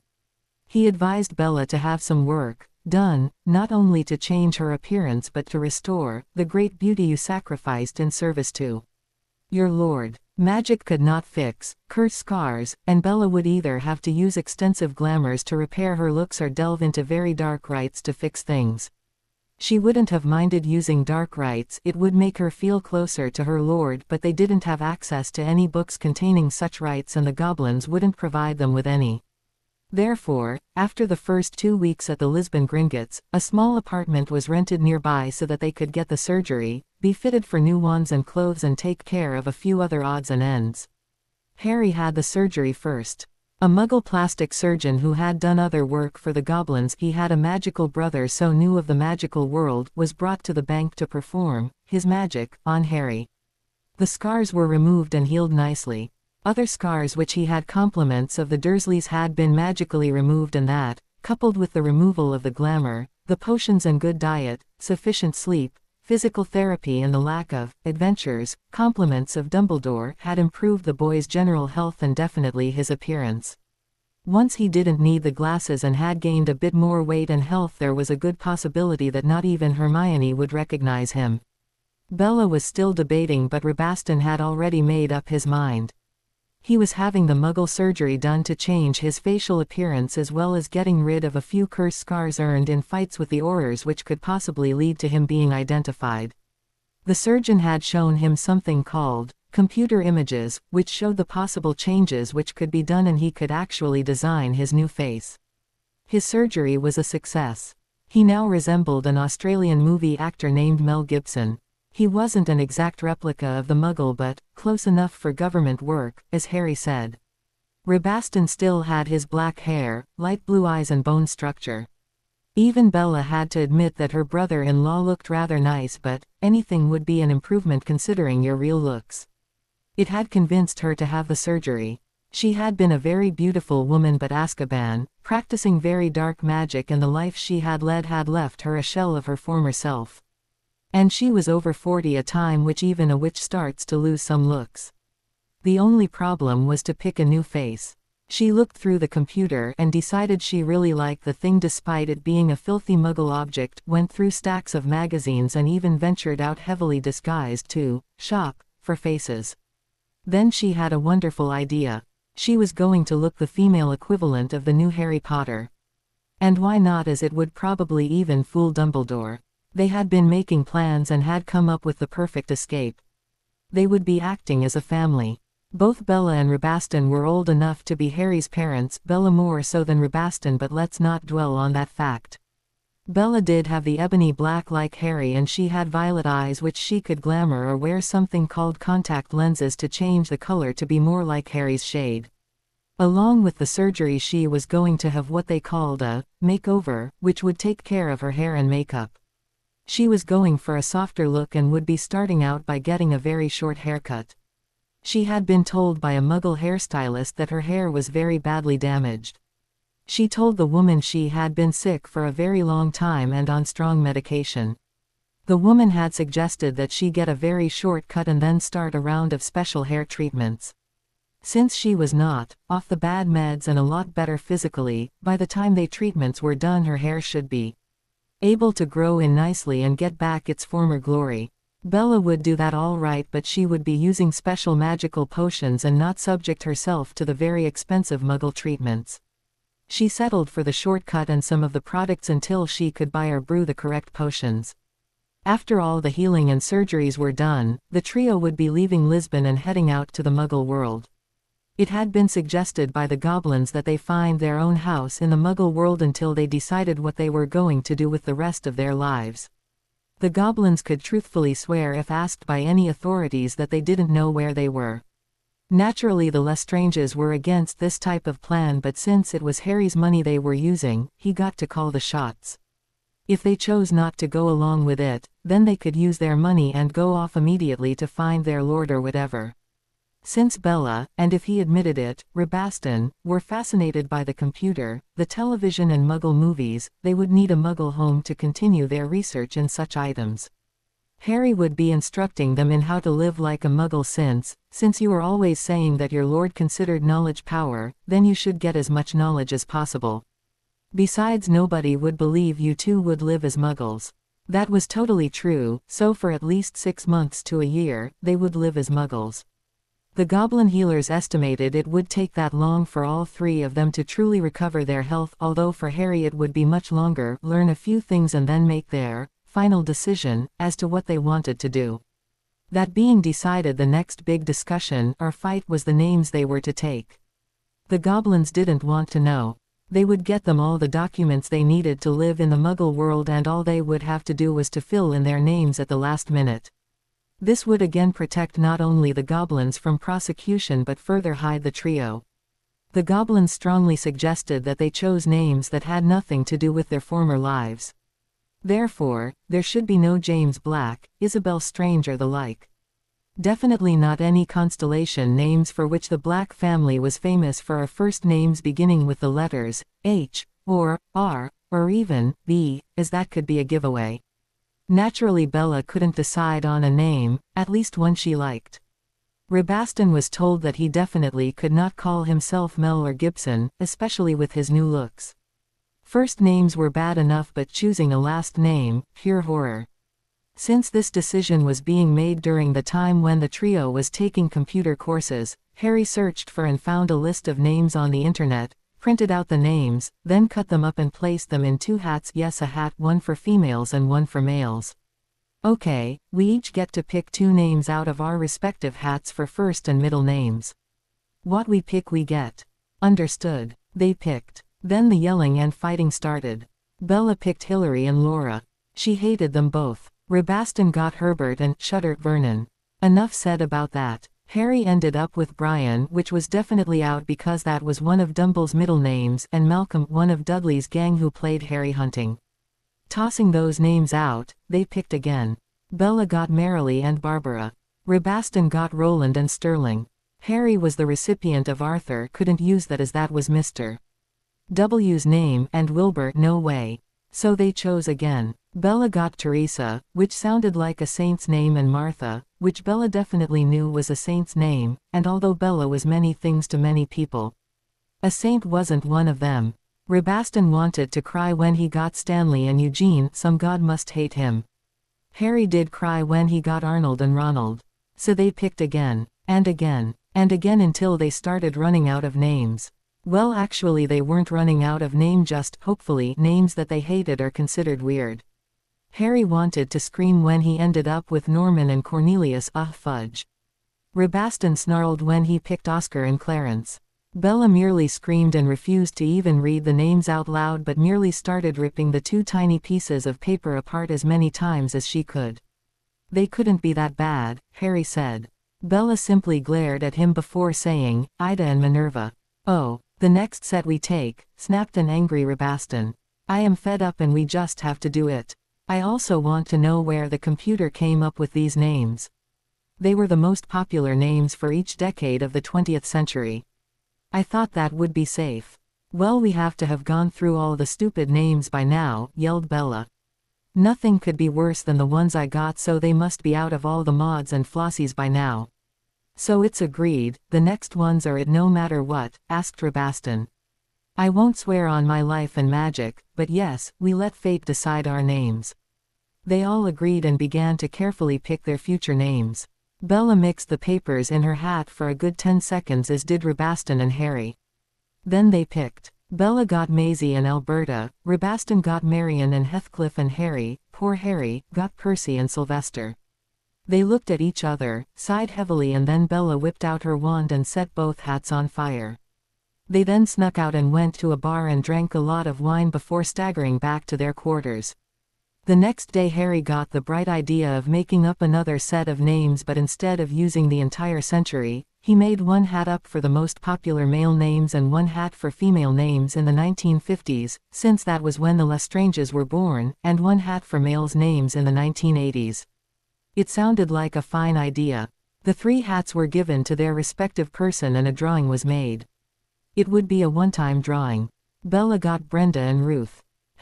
Brenda Ruth. She liked Ruth because it could be short for ruthless, which she most certainly was, and many people went by their middle names. She would do it that way. Brenda Ruth so-and-so, known as Ruth. Definitely. Rebaston got Matthew and Stephen. I'll take it, but it will be a Stephen Matthew. So far things had gone very well, so Harry figured he'd take whatever he got. He was drawing from popular names from the 1980s, so they were pretty good, right? Jeffrey Thomas. There is nothing wrong with those names, said Bella. In fact, I quite like them. So do I, added Rebaston. Well, I hate the name Thomas. Why? I just do. How about I just keep Jeffrey and not have a middle name? Why do you hate the name Thomas? Cooed Bella. Who do you know named Thomas? Granted, it sounds like a Muggle name, but it isn't that bad. I like it. Well, I don't. I like it too, Rebaston replied, just to annoy Harry. Then it is settled. Unless you have an extremely good reason, and you can't lie about the reason, then tell us why you hate that name. Bella was very curious and Rebaston was backing her up, so Harry was trapped. If he told them that was Voldy's real name, or at least Tom, the nickname for Thomas, would they make him take it because it was Voldy's name? Bella said it sounded like a Muggle name, and then he could tell them that their favorite Dark Lord had a Muggle father, making him a half-blood, who was named Tom. That might start a real fight. And since they had all been getting along so well, and they were, he hated to admit it, all he really had left in the world, well, was it really worth fighting over a name? Okay, Jeffrey Thomas it is. But call me Jeff. Well, that is settled, so all we have to do now is decide on a last name. UUUGGGHHHHH. They put it off until the day they had to have one. This time Harry got the bright idea to put in the hat the last names of politicians. He used the names of the American presidents and the British prime ministers of the last 2 centuries. He mixed the names up, and the plan was for each of them to pick a name, and then they would discuss which of the 3 names they would use. Sounded like a plan, right? And the winners were Franklin Pierce, Rutherford B. Hayes and Winston Churchill. Bella liked the name Rutherford. Rebaston preferred Pierce, or as he explained to Bella, you always liked to pierce bodies with some of your curses. Harry was leaning towards Winston, as that could be used as a last name. The requisite fight began. After hearing the pros and cons for about an hour, the names Rutherford, Pierce, Winston and Franklin were put on a separate piece of paper, dropped into the hat, and the winner was Franklin. Bella said absolutely, positively not, because Franklin was the full name of Frank Longbottom. This was how Harry found out the real reason Bella had tortured the Longbottoms into insanity. Back in Azkaban, Rebaston had let in slip that Bella had suffered a miscarriage and had never conceived again after the loss. The reason Bella had had the miscarriage was that she had been shopping in Diagon Alley with Narcissa. Bella was 6 months pregnant and doing very well. She loved being pregnant, and although Rudolphus had been marked, she served like all the good Death Eater's wives did, and after she birthed this child and then hopefully another, she had every intention of becoming active in the raids and the fighting. The Dark Lord rarely marked a woman, but had made it known that he would make an exception for a truly dedicated female, but not until she had birthed at least 2 heirs, for the cause. But on that beautiful day when she was shopping with Narcissa, helping her to pick out new robes for the upcoming winter holiday season, tragedy struck. There was an incident. It had not been planned, but 5 Slytherin 7th years had gone to Diagon Alley to hang out, as boys did. They ran into some 6th and 7th year Gryffindors. Bella and Narcissa had just left the robe shop and were doing a bit of window shopping when the fight started. At first it was just verbal insults, then curses and hexes started flying. They weren't lethal spells, just heavy stingers, a few mild cutting hexes, the usual things the students of Hogwarts used against each other. Bella had just started to push Narcissa towards a shop door to avoid the melee, but then the voice of their cousin Sirius was heard. James Potter joined in and they started viciously taunting the Slytherins. Things started to escalate, and the next thing one knew the curses and hexes started getting horrific. Sirius and James had managed to turn some mischief into a full-scale duel. The rest of the Gryffindors went to their aid and the Slytherins retaliated in kind. Bella made the mistake of pausing at the door, wondering whether she should cast a stinging curse at her stupid, foolish, blood traitor of a cousin. It would serve him right, as he was once again embarrassing the family. She never noticed Frank Longbottom dueling one of the Slytherins until they were almost next to her. The Slytherin cast a cutting curse at Frank, who dodged it and then started casting a series of curses of his own. The Slytherin had no chance to dodge as he ran into Bella and lost his maneuverability. He started to put up a shield not only to protect himself but the witch he recognized as Lady Lestrange, who was heavily pregnant and standing next to him.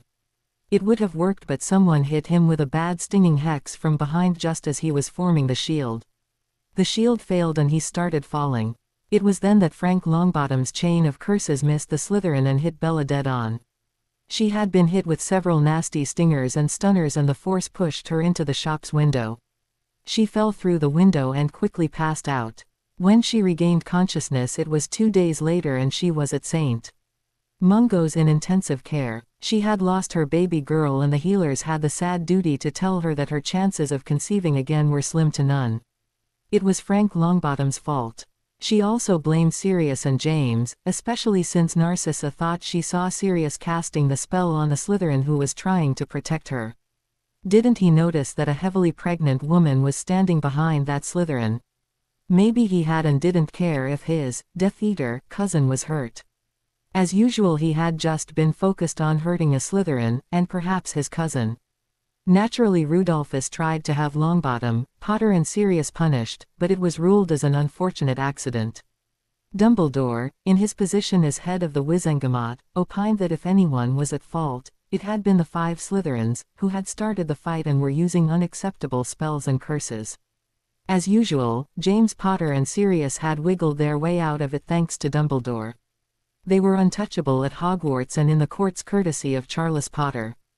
Try as they might, the Lestranges could never get Potter or Sirius alone to wreak vengeance on. Longbottom graduated that year and immediately went into Auror training. He had been the only one to try and apologize to Bella, but she wouldn't see him. It had been his curses which killed her child and ruined her chance for motherhood, and that was all that mattered. No mere words could rectify what had happened. The Dark Lord marked her as soon as she was well enough. He would let her get her revenge on those blood traitors, and she became his most loyal and ruthless follower.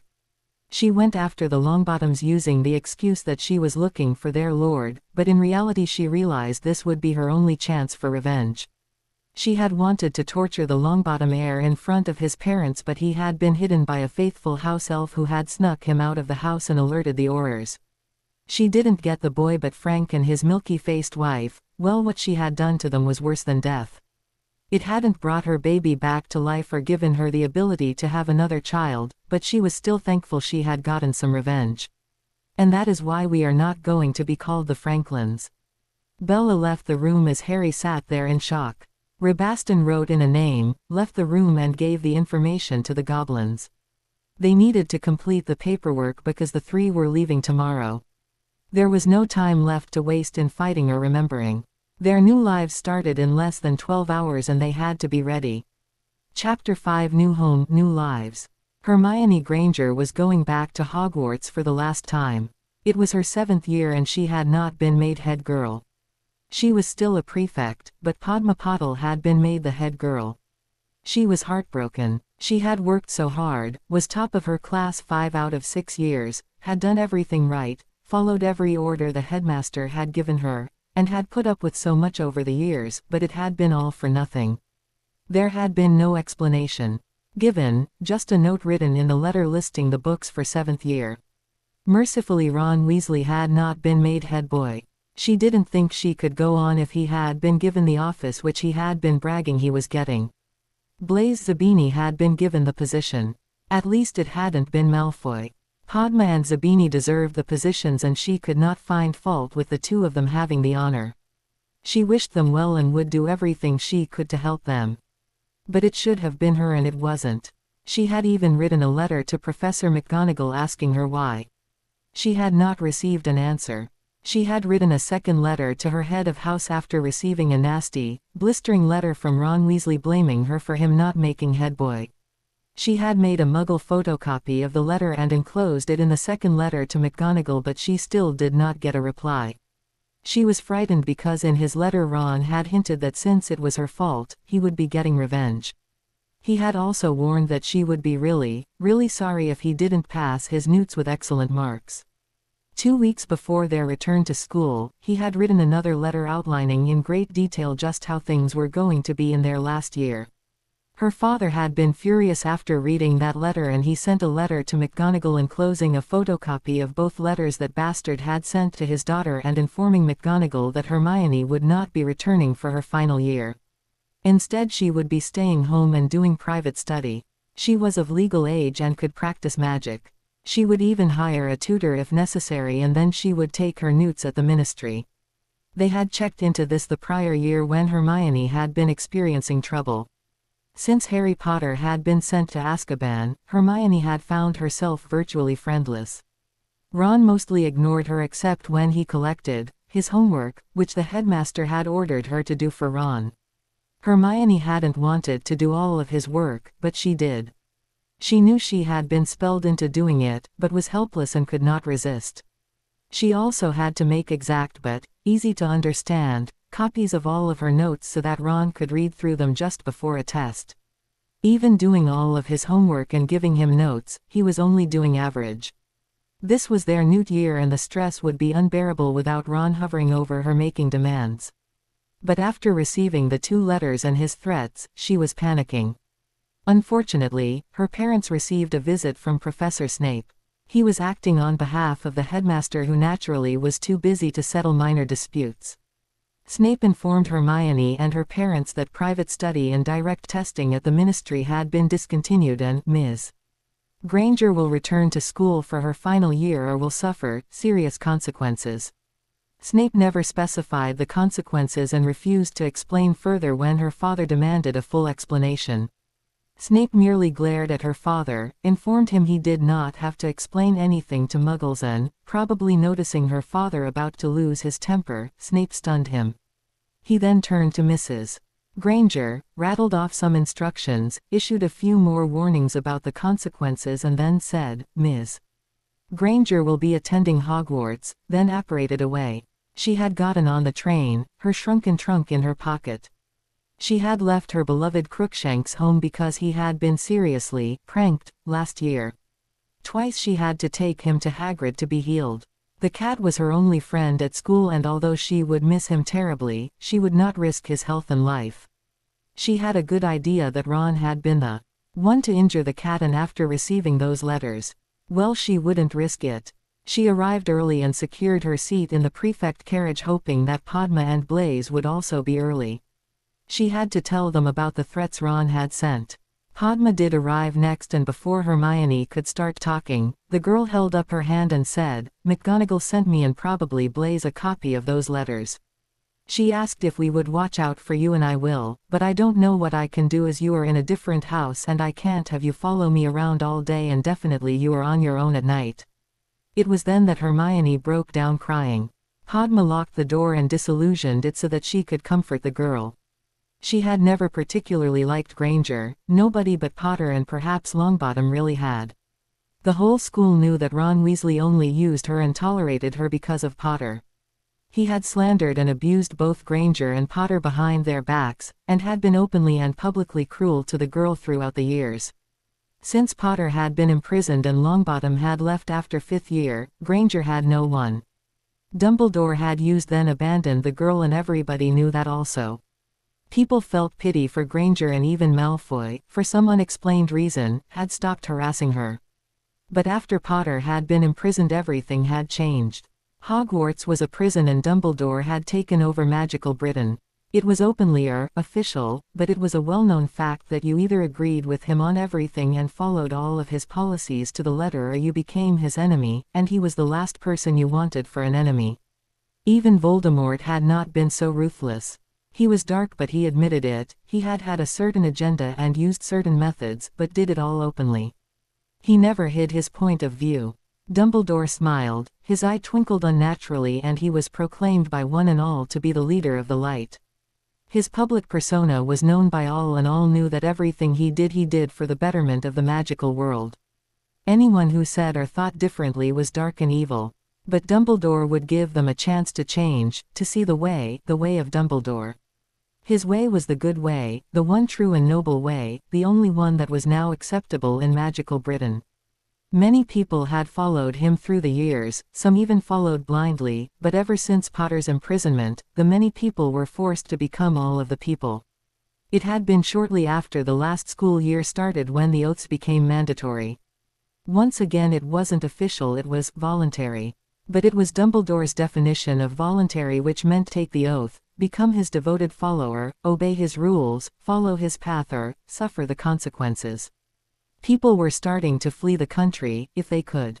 It was rumored that all former Death Eaters who hadn't been executed or sent to Azkaban, after Potter had been imprisoned, had been the first to be forced to swear allegiance to Dumbledore as part of their reformation, and to avoid prison or death. Then it had been the neutral people who were being led to the correct path, as it was being called. Last year no student was allowed to leave the school for any reason, not even a death in the family. By general consensus, no student left the school for any of the holidays. Hogsmeade weekends were cancelled due to rogue Death Eaters being at large, but everybody knew that wasn't the reason. Dumbledore wanted certain people to stop being stubborn and follow his path, which meant taking the oath. Students could not leave the school until their parents took the oath. The summer holidays had started, yet many students were still at the school taking special courses or some such nonsense. The only students who had been allowed to leave the school for the summer holidays were the ones whose parents had taken the oath. The 7th-year students couldn't graduate and thus leave the school until they took the oath. It was horrible, frightening, and no one could escape. Padma's father had taken the oath to save his daughters. They got to go home. After they graduated, the Pottles were returning to India. They were going to be allowed to leave the country since they had taken the oath, and therefore when Dumbledore gave them a task to do back in India, they would have no alternative but to obey whatever orders Dumbledore gave them, without question, without deviation, without rebellion of any sort. The oath was worse than the dark mark. With the dark mark you had some leeway, and Voldemort didn't try to completely control those marked or their families. There was always an escape clause for your family if things got too bad. You might suffer, be tortured or killed, but your family would be safe and mainly untraceable. Draco Malfoy had explained it to Padma once. Had the Dark Lord lived, he would probably have had to take the mark as his father had promised him, to the Dark Lord's service. His father had promised but not sworn, an oath on his life and magic like he had been forced to do by Dumbledore, so it would be possible for Draco to not be marked and make his escape with enough of his fortune to start over somewhere else, preferably far from the Dark Lord's reach. His father would suffer in some way, but at least his son and the Malfoy line would be safe. It would be the same for the others, children of Death Eaters. It all depended on how much your father loved you, how much he wanted his child, Ren, to survive, alive and free. For the neutral families, they too had the same options as they had had in the First War. They could try to remain neutral and, failing that, flee the country with the family, money and lives. Many had done that. Then there were those who acted like they remained neutral, but instead went unmarked but assisted the Dark Lord with money, providing information, spying and recruitment. They walked a dangerous path, but survived without publicly having to take a side. They were mostly average magicals who would go either way. If they were pureblood and couldn't be of any real use politically or monetarily, their blood status saved them if they did not openly defy the Dark Lord. After all, pure blood was rare and valuable. Even a blood traitor could be redeemed once the Dark Lord won. Few would risk death over the fate of a few muggles or mudbloods or the crazed ideology of a deranged wizard like Dumbledore. You were only at risk if you were a pureblood who clearly fought against the Dark Lord, took a public stand and denounced him. Usually such people were avid followers of Dumbledore, and were mostly young, big-mouth fools like James Potter and Sirius Black. Others were openly recruited while still at Hogwarts. The others were made up of half-bloods, mudbloods and rift-rafts such as the Weasleys or Pruitts, purebloods who had come down in the world and didn't know what was good for them. Padma had been surprised to learn from Draco the real reasons the war had started. The Dark Lord and others hadn't liked the changes which Dumbledore had been pushing through the Wizengamot. He was forcing his opinions down the throats of Britain. He had gathered a large following since he had saved them all from the tyranny of Grindelwald. His star had risen, and although he didn't actively seek to become a politician or have a job at the ministry, he was slowly pushing his views and values into the forefront. He liked being the headmaster of Hogwarts so he could influence and properly educate the children of Britain.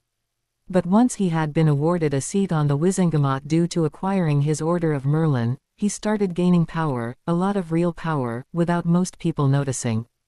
By the early 70s, he was head of the Wizengamot as well as the ICW. But he didn't claim to be political, as he was merely and mainly the headmaster of a school who had a few other responsibilities. He was changing things which displeased, insulted and worried a great many people, especially the purebloods. It was said that before he became the Dark Lord, Voldemort had tried to enter politics, but his aspirations had been silently crushed by Dumbledore, as had the potential careers of several others. Laws were passed despite the mumblings of discontent, but Dumbledore paid no attention to anything. He had his goals and was chipping away at the very foundation of the culture, religion, customs and realities of magic, with few trying to stop him. Voldemort did. Dumbledore declared the man dark and evil. Dumbledore had his followers, minions and pawns, and a foothold in the ministry. Voldemort and others realized that his foothold was on the neck of magic and magical Britain. The ancient rights of their ancestors were being cast aside. Traditions and values were being declared as worthless, evil, and destructive, and now nonsense and filth was being taught at Hogwarts instead of their sacred learning. That was how the war really started. Draco said that the Dark Lord originally started marking his followers for communication purposes. The mark at first resembled the temporary mark which an apprentice is given by his/her master. Once they are done with their apprenticeship, the mark is removed. It was merely the S part of the current dark mark. Then, as the war escalated, traitors in the ranks were discovered, and slanderous propaganda circulated. The true goals and ideals of the Death Eaters were being twisted as lies were being told about what happened at the meetings. According to my father, Draco had said, the meetings had become revels at which atrocities were committed, mostly on Muggles and Muggleborns. Father admitted that originally there had been a lot of Muggle baiting done at the initiations. The young recruits had to be shown just how inferior Muggles really were, and at times they were used as target practice. You had to do some torture to a Muggle or two as part of the initiation, but nothing that killed them, just hurt them a bit and then they were obliterated and dropped off someplace. He said that Muggle University students do similar things with their fraternity initiations, whatever they are. But Draco had also said that shortly after his father had graduated from Hogwarts, a change had come over the Dark Lord. No one knew exactly what happened, but it was gradual. Some said he had increased his practicing of dark rites, and some of them hadn't been turned out right. In any event, his personality and even his looks started changing. Then one or two of his most faithful followers turned on him and nearly killed him. They were caught and then executed in the most painful ways possible. After that, our Lord seemed to lose his mind little by little. He accepted as recruits some rather vile and sadist trash who he wouldn't have even looked at before. He even accepted a few mercenaries, and naturally they didn't work for free. They also were, as my father said, too eager to hurt people.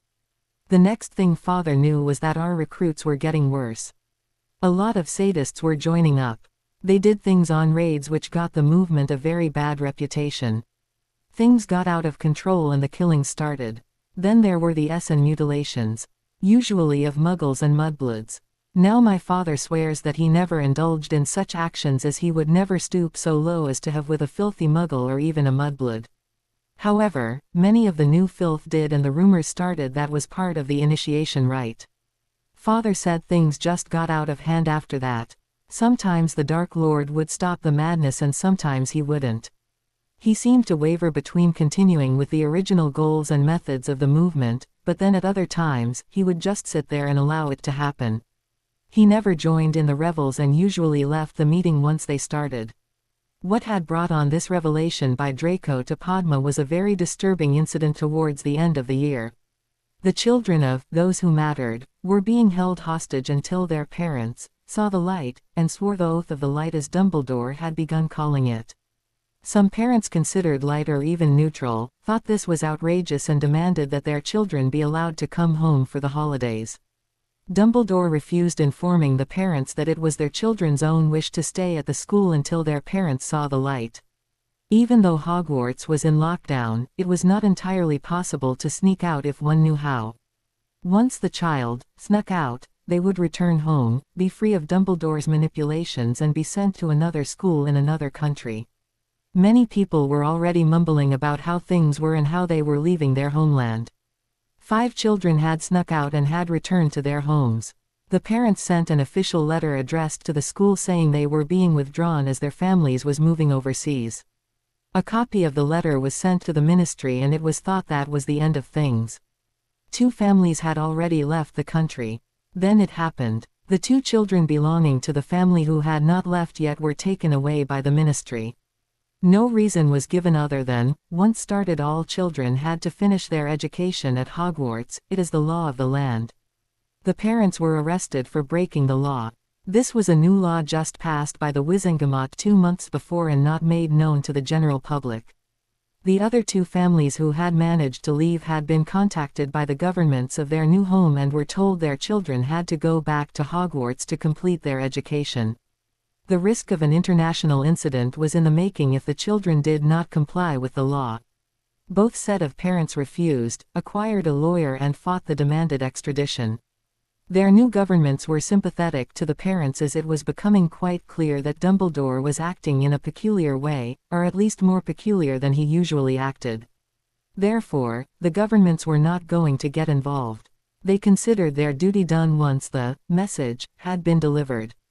They were wrong. Somehow the 3 children had been mysteriously portkeyed away, returning directly to Hogwarts to complete the remainder of their education.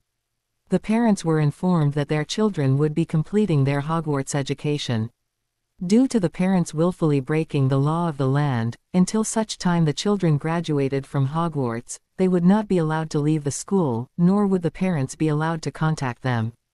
The parents were still responsible for paying their children's school fees and a lawsuit would now be filed to collect these fees in advance.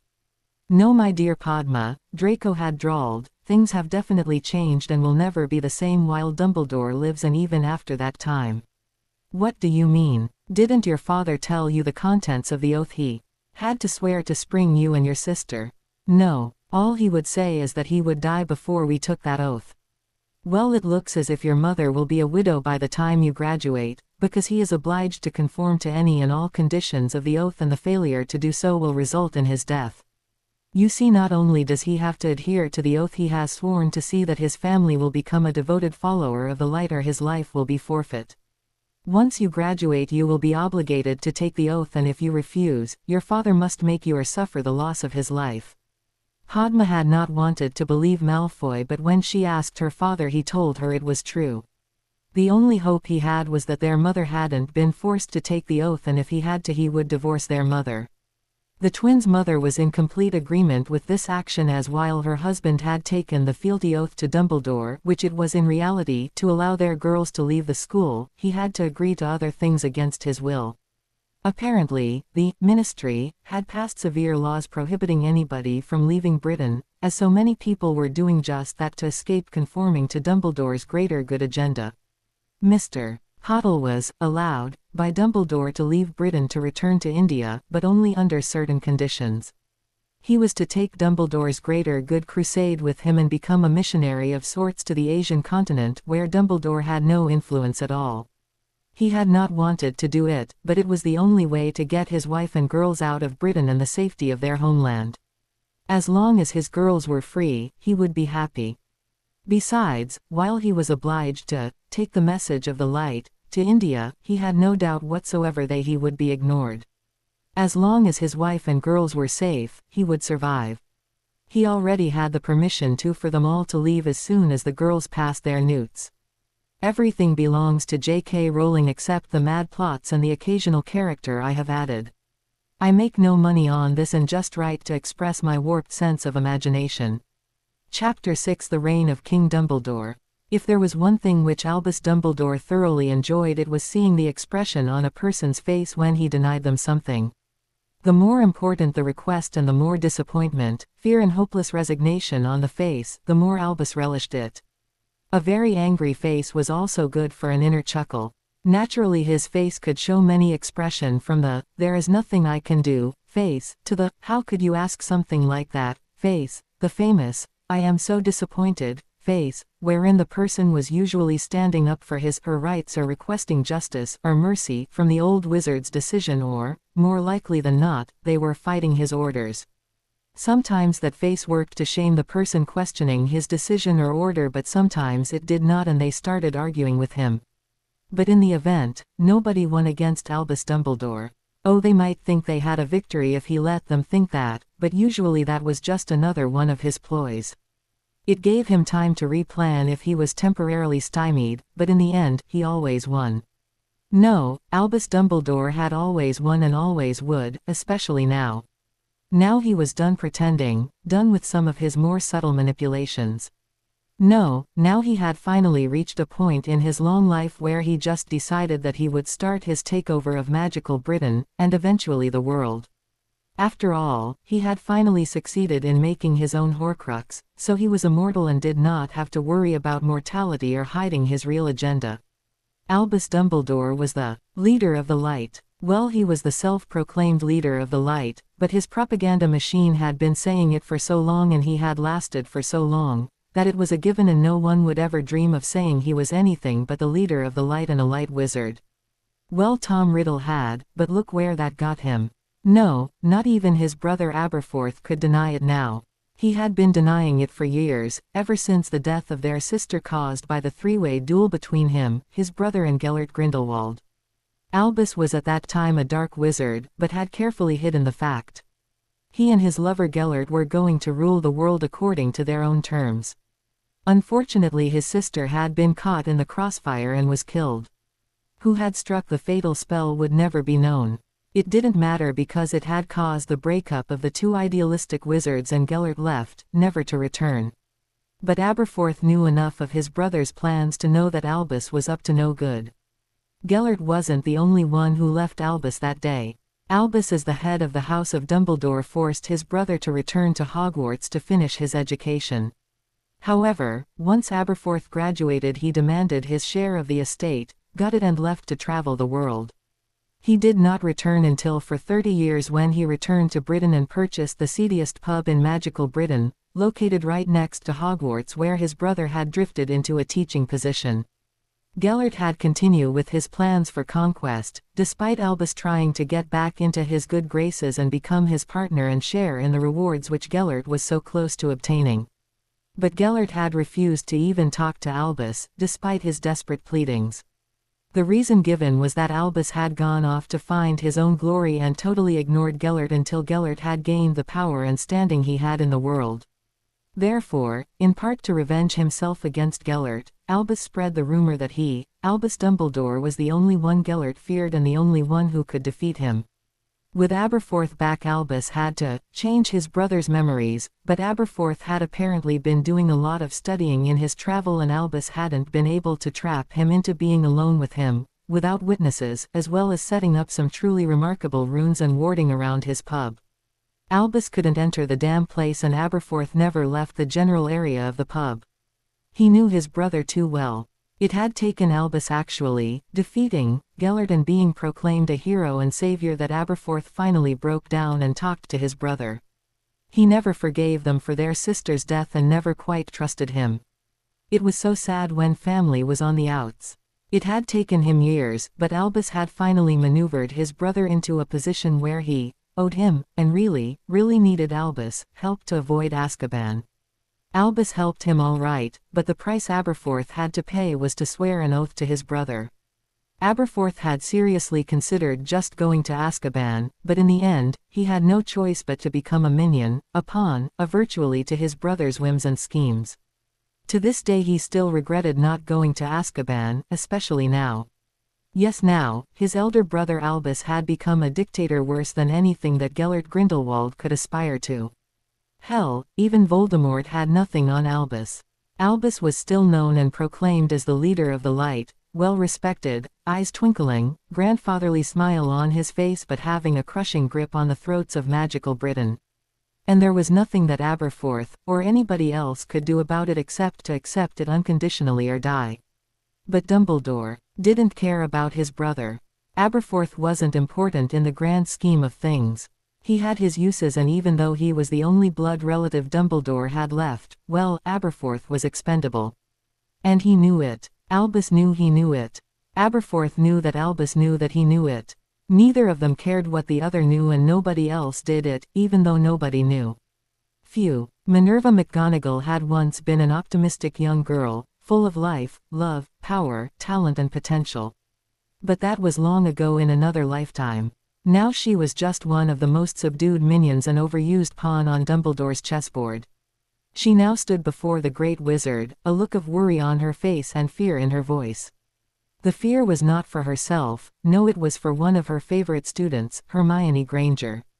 Granger had sent her a letter asking why she had not been made head girl. She deserved to be head girl, should have been head girl, and had been promised the position by the headmaster himself. But she had not received it. McGonagall read the contents of the letter and could read between the lines just how confused and hurt the girl was. The girl would have to accept it, but she just wanted to know why. McGonagall had ignored the request as she didn't have the answer. Albus hadn't given her one, saying only that he had decided that Padma Patil would be the head girl. Blaise Zabini was the head boy instead of Ronald Weasley, who had also been promised the position since his first year. Molly Weasley was furious. It was to McGonagall that the Howler was sent. Molly Weasley was a tactless, bigoted, many times stupid, big mouth if there ever was one, but even she wouldn't dare send Dumbledore a Howler. So it had been McGonagall who had been commanded by the Weasley matriarch to explain why her little Ronnie was still just a prefect. Albus just told Minerva to handle the situation with Molly, and would say nothing else on the subject, so Minerva had received one Howler after another. Apparently Dumbledore had lifted the ward keeping out Howlers addressed to Hogwarts teachers, just because he could. Finally Minerva stopped by the ministry and had a long, serious talk with Arthur Weasley. That had stopped Molly from sending Howlers to Minerva. However, it was then that Ronald Weasley had sent a very nasty, disgusting letter to Hermione Granger blaming the poor girl for him not being made head boy. That made no sense, but then common sense was not in great abundance in many of the Weasleys.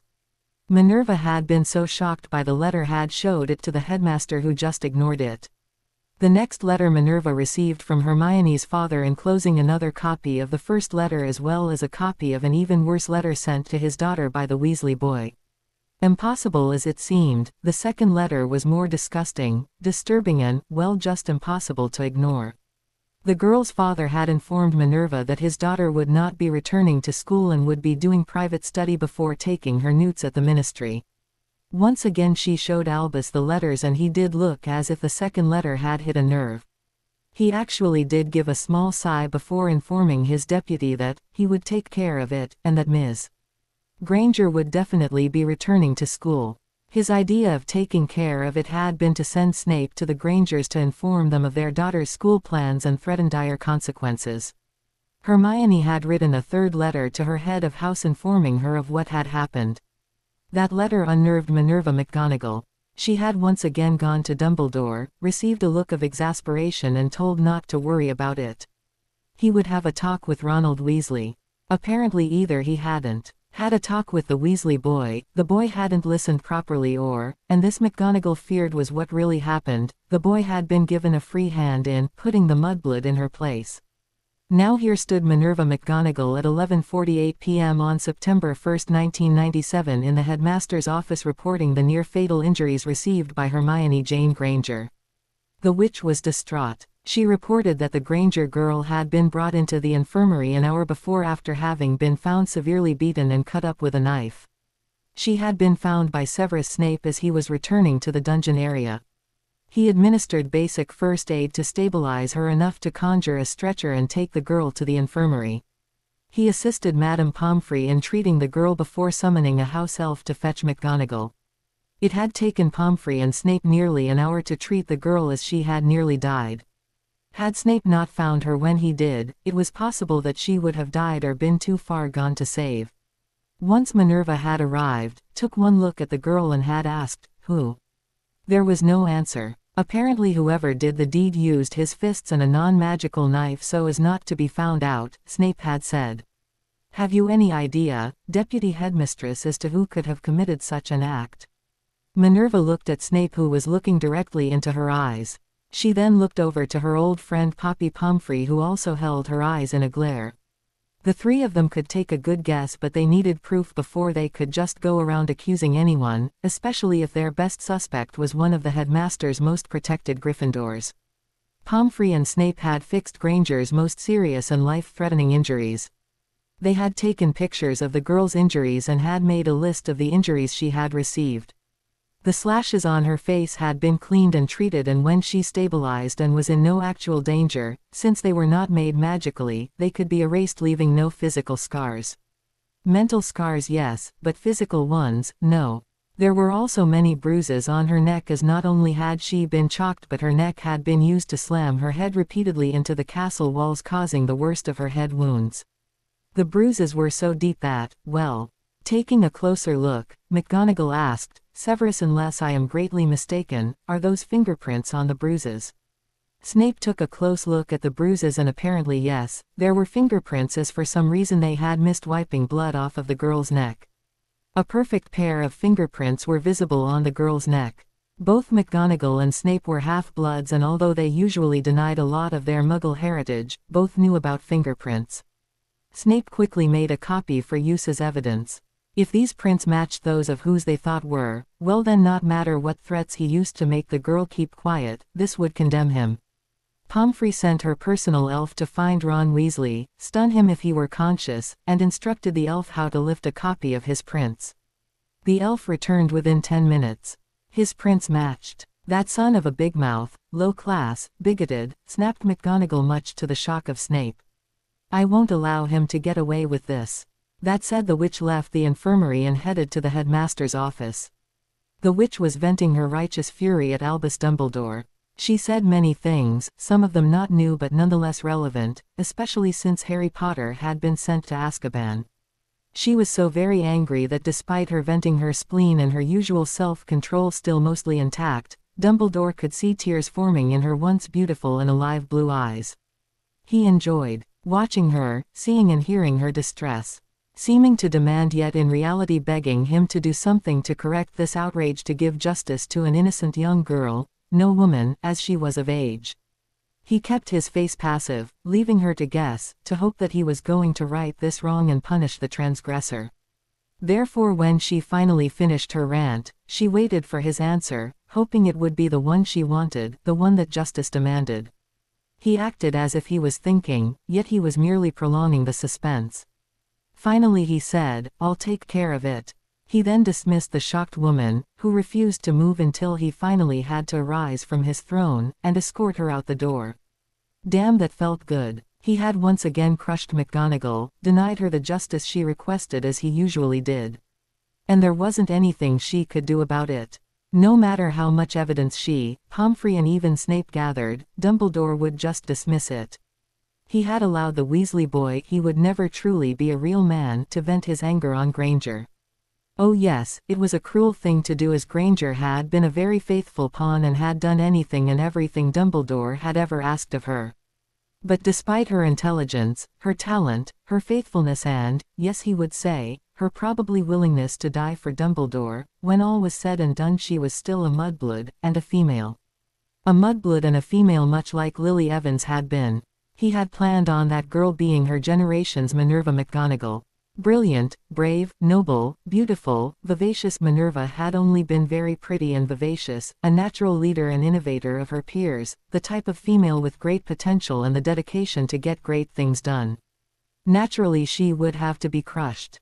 There was a great secret in the magical world which had been closely held and passed down for millennia.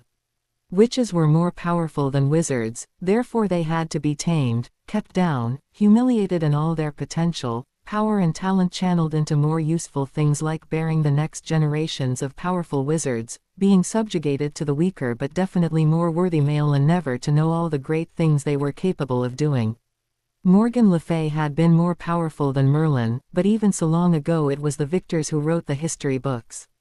Morgan had loved Merlin and he used that against her.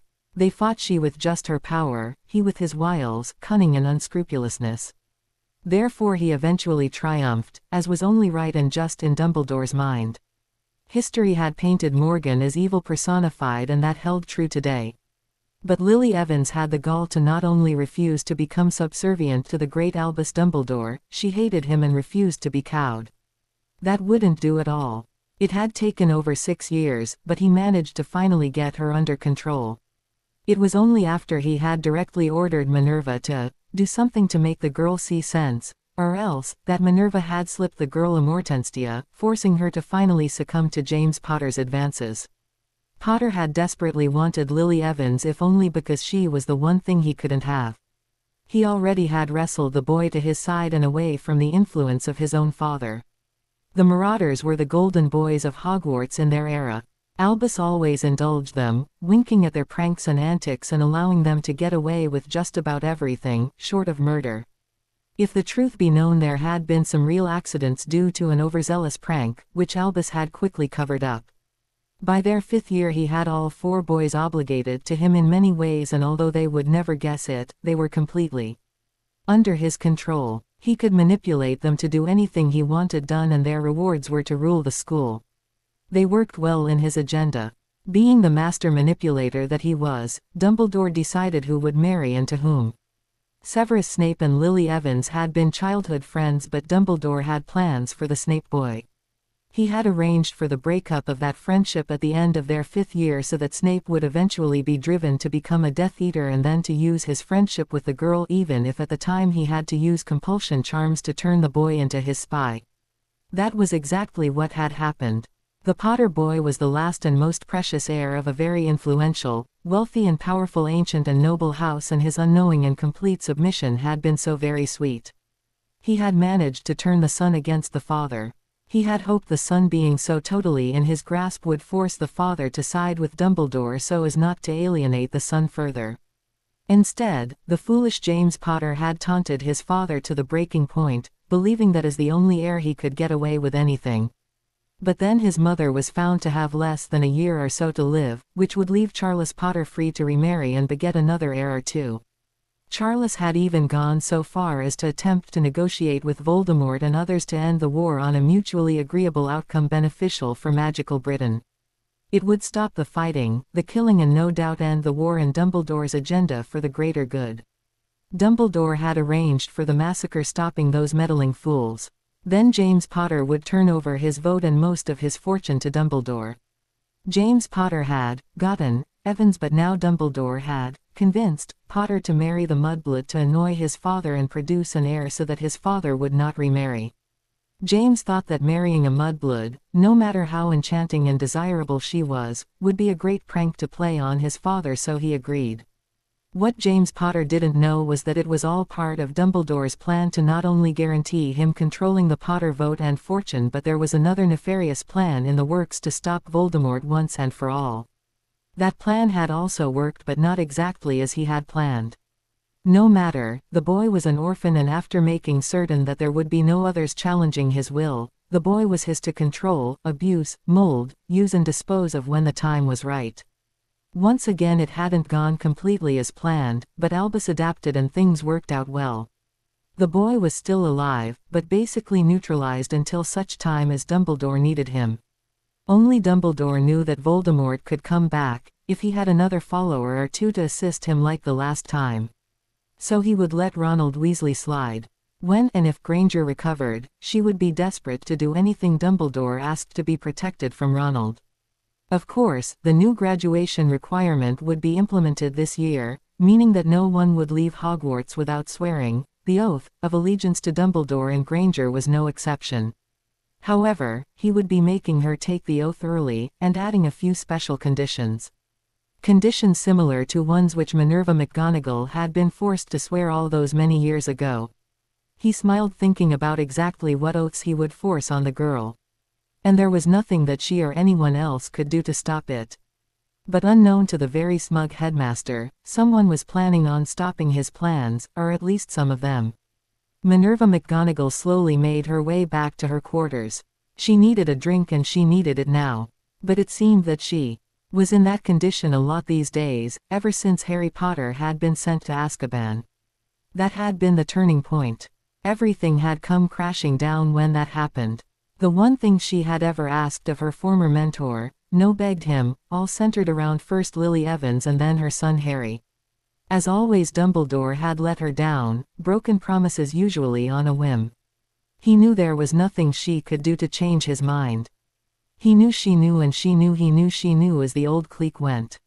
No matter how faithful she was, no matter what orders she had been forced to blindly obey, he did what he wanted, knowing it would hurt her, crush her, eventually destroy her if only in spirit, as usual. And oh how he enjoyed doing it. Not just to her, no, he did such things to everybody he had ensnared. Some, like James Potter, Sirius Black and poor Remus Lupin, never realized they were being used, but they were, and all but Lupin had paid the ultimate price. And Lily, her sweet, innocent Lily, and then her Harry. Tonight she refused to think about what had happened to Harry, at least before he was sent to Azkaban. She had already thought on that too much. What had frightened her most was Albus being so indifferent about the escape. He had always controlled the child so tightly, planned and calculated every minor detail of his life until his imprisonment.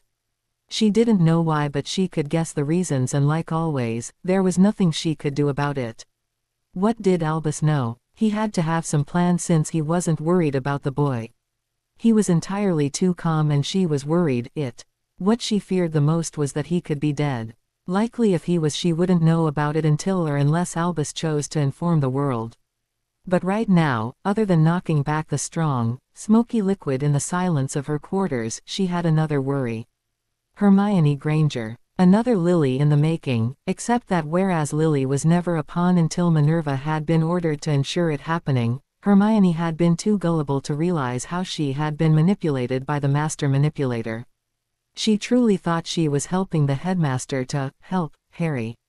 It was only in the past year when she perhaps realized exactly what she had done.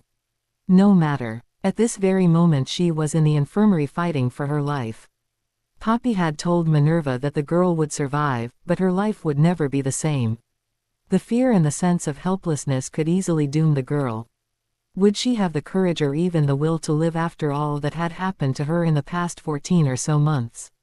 Suicide was a possibility. Minerva had seen it happen over the years to certain students who Albus had made use of and then no longer mattered or were not needed. Would the girl consider such a thing, or would she just exist and live in fear due not only to those 2 dreadful letters but also from what had happened to her last night? Well, for once, if only for this once, Minerva McGonagall would do something to prevent it, even at the cost of her own life. Dumbledore hadn't said anything to Ron Weasley. By breakfast the next day it was all over the school that the hated Granger girl had had an accident of the worst sort. Since nothing had been said or done to him, by dinner time Ron had started to brag about how he had put that insufferable mudblood in her place. He had expected congratulations on his handiwork, at least from the Slytherins, as he knew they hated Granger more than they hated him, but since they had stopped talking to him to even insult and taunt him after Potter had been imprisoned, they weren't about to come up, pat him on the back and say, "Well done, Weasley." But Ron was too stupid to realize that. The strangest thing was how his current girlfriend, Lavender Brown, had failed to ooh and ah over his latest feat of daring-do. Instead both she and Parvati Patil looked at him strangely and said nothing. No doubt they were too much in awe of his manly forcefulness and his cleverness at getting revenge on the girl who he had said had prevented him from being made head boy. Even Dean and Seamus hadn't given him the kudos he expected. Instead they made excuses to leave the house and avoided him for the next 2 days. If Ron had stopped talking and actually noticed things, he would have seen that he was being avoided by everyone. But Ron was too self-absorbed and just continued on his merry way. Meanwhile Granger was still unconscious. Her only visitors had been McGonagall, Padma Patil and Blaise Zabini, in their capacity as student heads. Padma and Blaise had looked at Granger, asked her condition, chatted a bit with McGonagall and then left the school to stroll by the lake.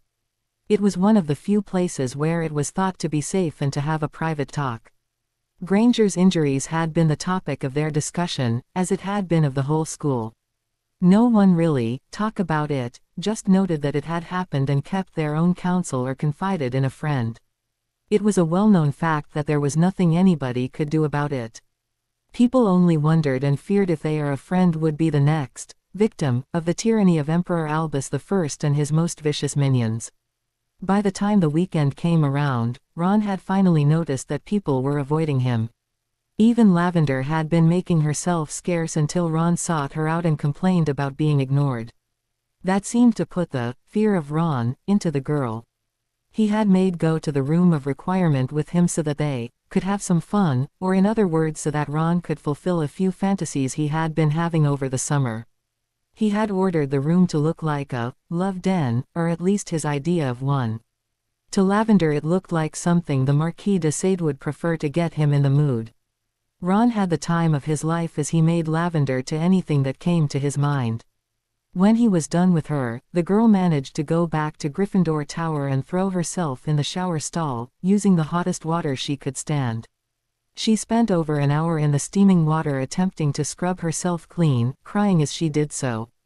It wasn't until Parvati came in and coaxed her out of the stall that Lavender broke down and told her best friend exactly what had happened to her. The only thing the two friends could do was to cry and hope that Ron Weasley would find himself another girlfriend ASAP. Ron had had a wonderful time. The next morning while Lavender lay in her bed wishing she was dead, Ron stuffed a prodigious amount of food down his gullet at breakfast. He outdid himself. He chatted with Dean and Seamus, bragging about what he had done the night before, leaving out nothing, while shoveling the food down his mouth, chewing enough to swallow with bits and pieces falling out of his mouth or being flung out along with his spittle. Dean and Seamus said nothing, they just stared. Ron thought this was because they were awed by his UAL prowess. Finally sated with food and bragging, Ron announced he was going to go for a fly as, after all, after a night of gooding there is nothing like a ride on a good broom, especially a broom I got for services rendered. He always said that about the broom. So a very happy and content Ron Weasley took out Potter's broom, mounted it and took off into the sky. He usually sped up immediately, glorying in the acceleration. He would then level off and just fly, circling the sky, speeding up, then slowing down, then repeating. He would do a few trick maneuvers to impress the audience down on the ground. Naturally they would notice the great Ron Weasley and be awed. Actually they didn't, but he thought they did. This morning something felt wrong with the broom. Once he obtained enough altitude the broom seemed to develop a mind of its own. It started flying out over the Forbidden Forest. Ron tried to turn it, but for some reason it didn't obey his command. No matter, he liked flying over the forest because it was forbidden and Ron liked breaking the rules. But then it happened. Ron was flying over the forest and looking down saw a few very large acromantulas lurking below. He panicked as the one thing he feared most was spiders, even small spiders. But acromantulas were large, vicious and man-eaters. He tried to turn the broom around but without success. The spiders noticed. Then to his utter horror, the broom snapped in half and he started falling. It was breakfast time for the spiders.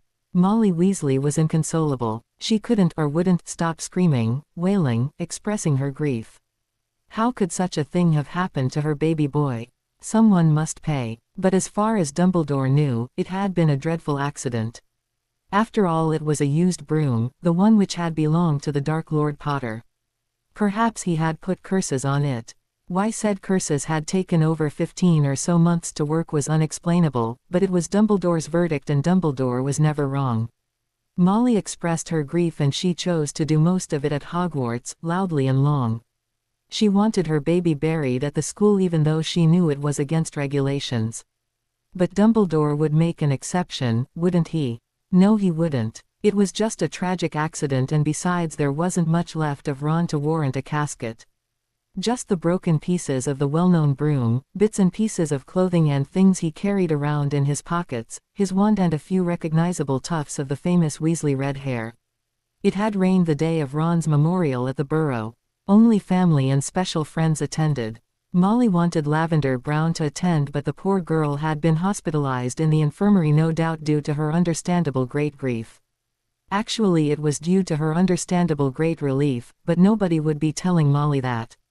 It was the day after Ron's interment in the Weasley family plot that Hermione Granger finally came out of her coma. Madame Pomfrey broke the news to her about her fellow housemate's untimely demise and noted with pleasure the girl's great relief.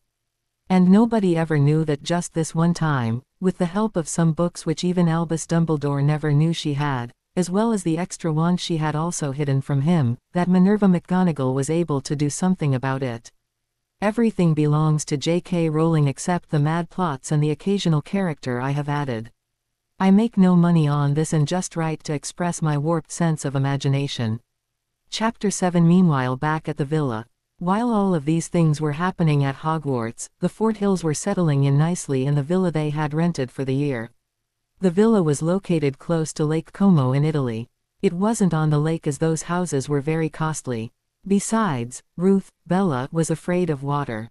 Since all three Magicals had watched a copy of The Wizard of Oz, Jeff, Harry, had teased her unmercifully when she nixed the idea of renting a house right on the lake. I am not afraid of regular water, just lake water. My sisters and I were raised as proper pureblood girls, and learning to swim was not considered ladylike, so we never learned. During the ride over the lake to Hogwarts, I had the misfortune of having Warwick Wimley, a filthy half-blood but of good family, and two of his disreputable friends, force their way onto the boat I was riding in with three other girls. As you know, it's only 3 to a boat, and for good reason. Well, halfway there Wimley and his friends started rocking the boat back and forth, and the next thing I knew I had fallen in.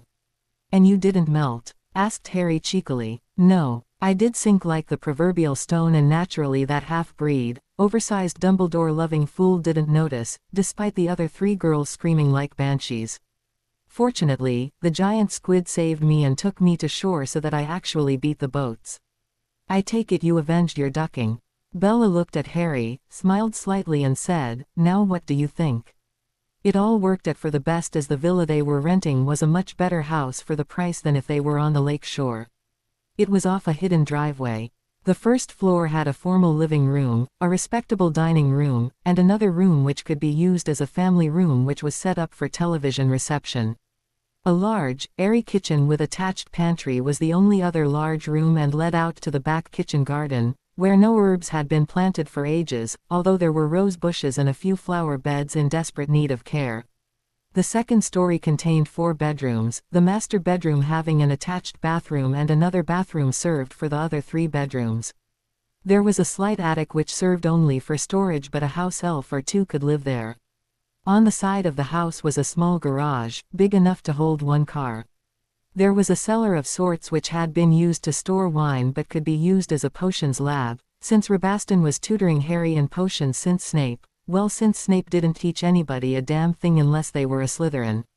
The house was adequately furnished, except one had to bring their own linens, kitchen equipment, dishes and tableware. Bella had a wonderful time shopping for the necessities, but Harry chose the kitchen equipment since he and Creature would be doing the cooking.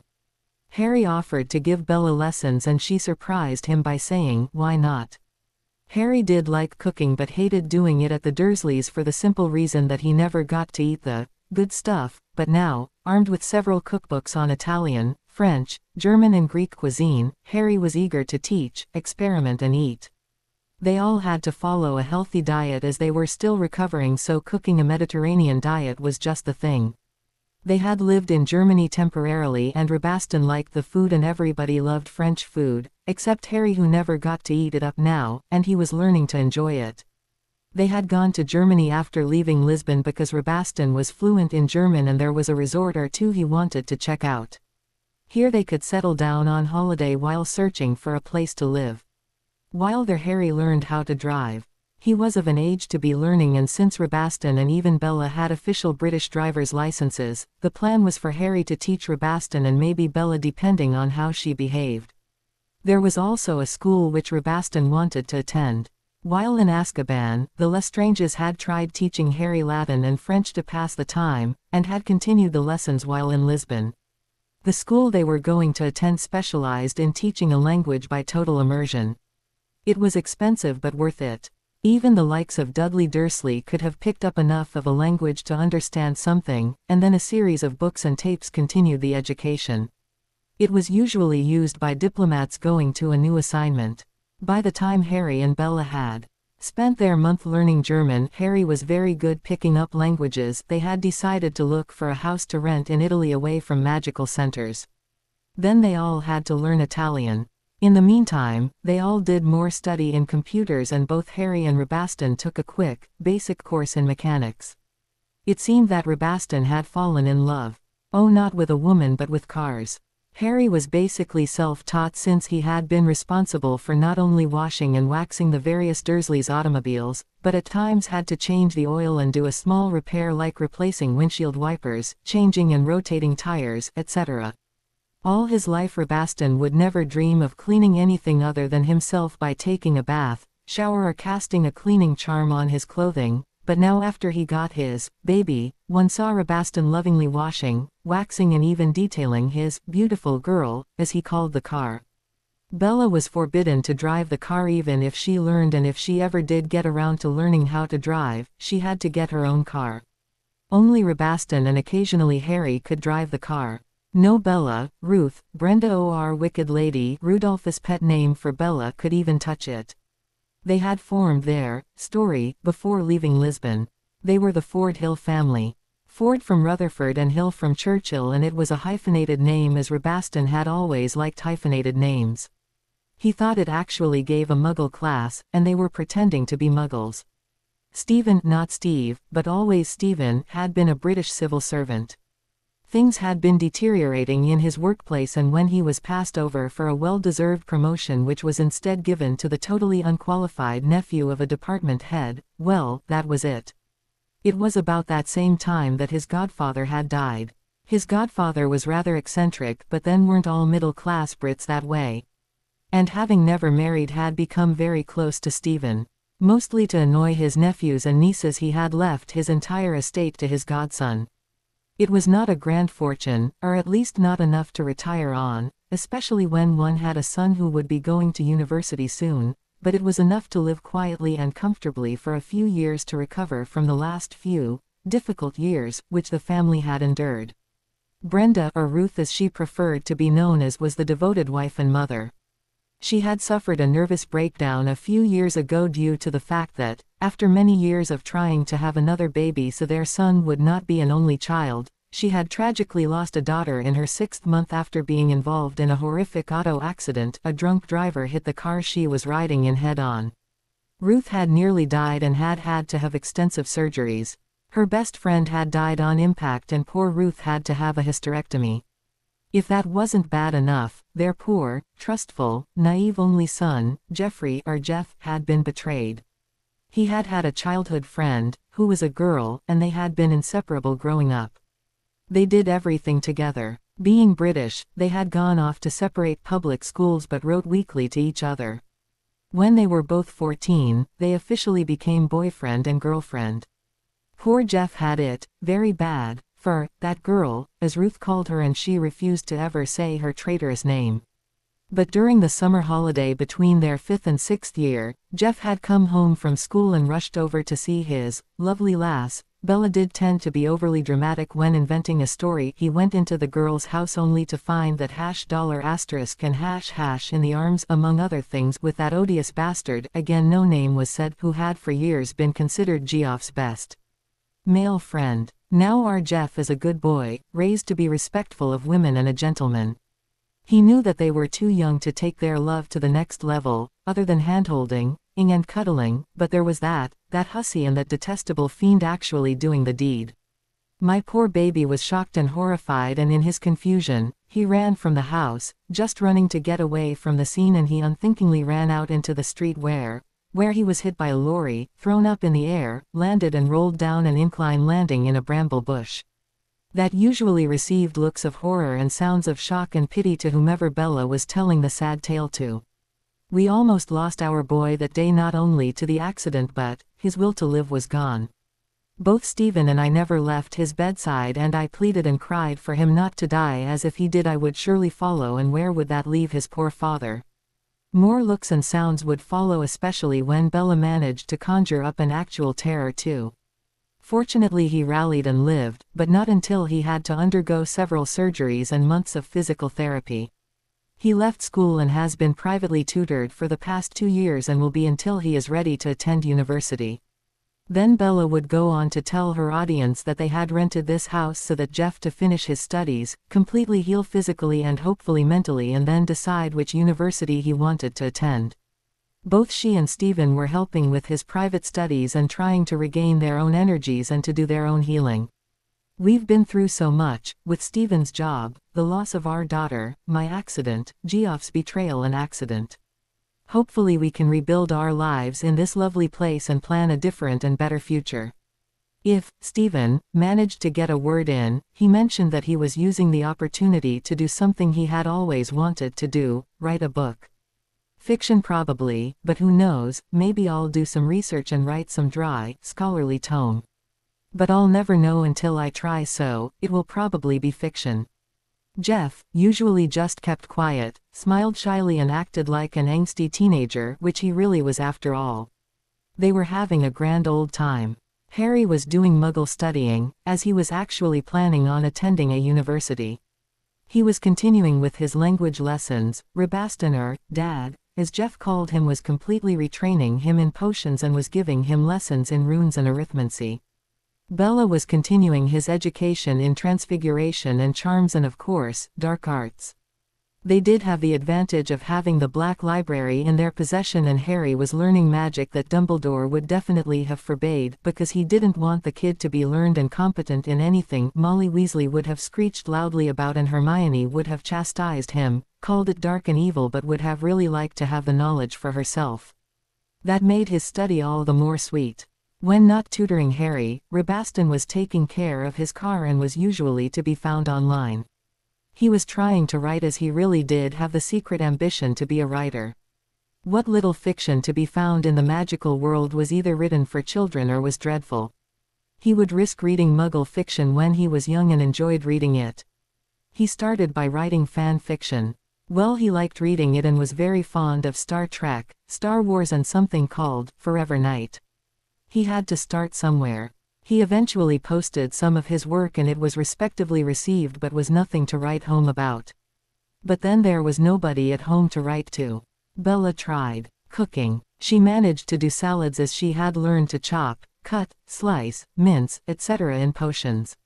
Any type of egg dish, such as omelets, or other breakfast food, she could prepare and people could actually eat it and survive. She was a wonder at making toast and brewing coffee. Anything else, well, she was trying. She was determined to master the cooking of pasta if it killed somebody. Besides, Harry was such an excellent cook and creature needed to cook to be of use, so she could take her time. She did shopping when Stephen or Harry would drive her to the shops. She made the odd female acquaintance, and the Ford Hills were invited to the random dinner or party.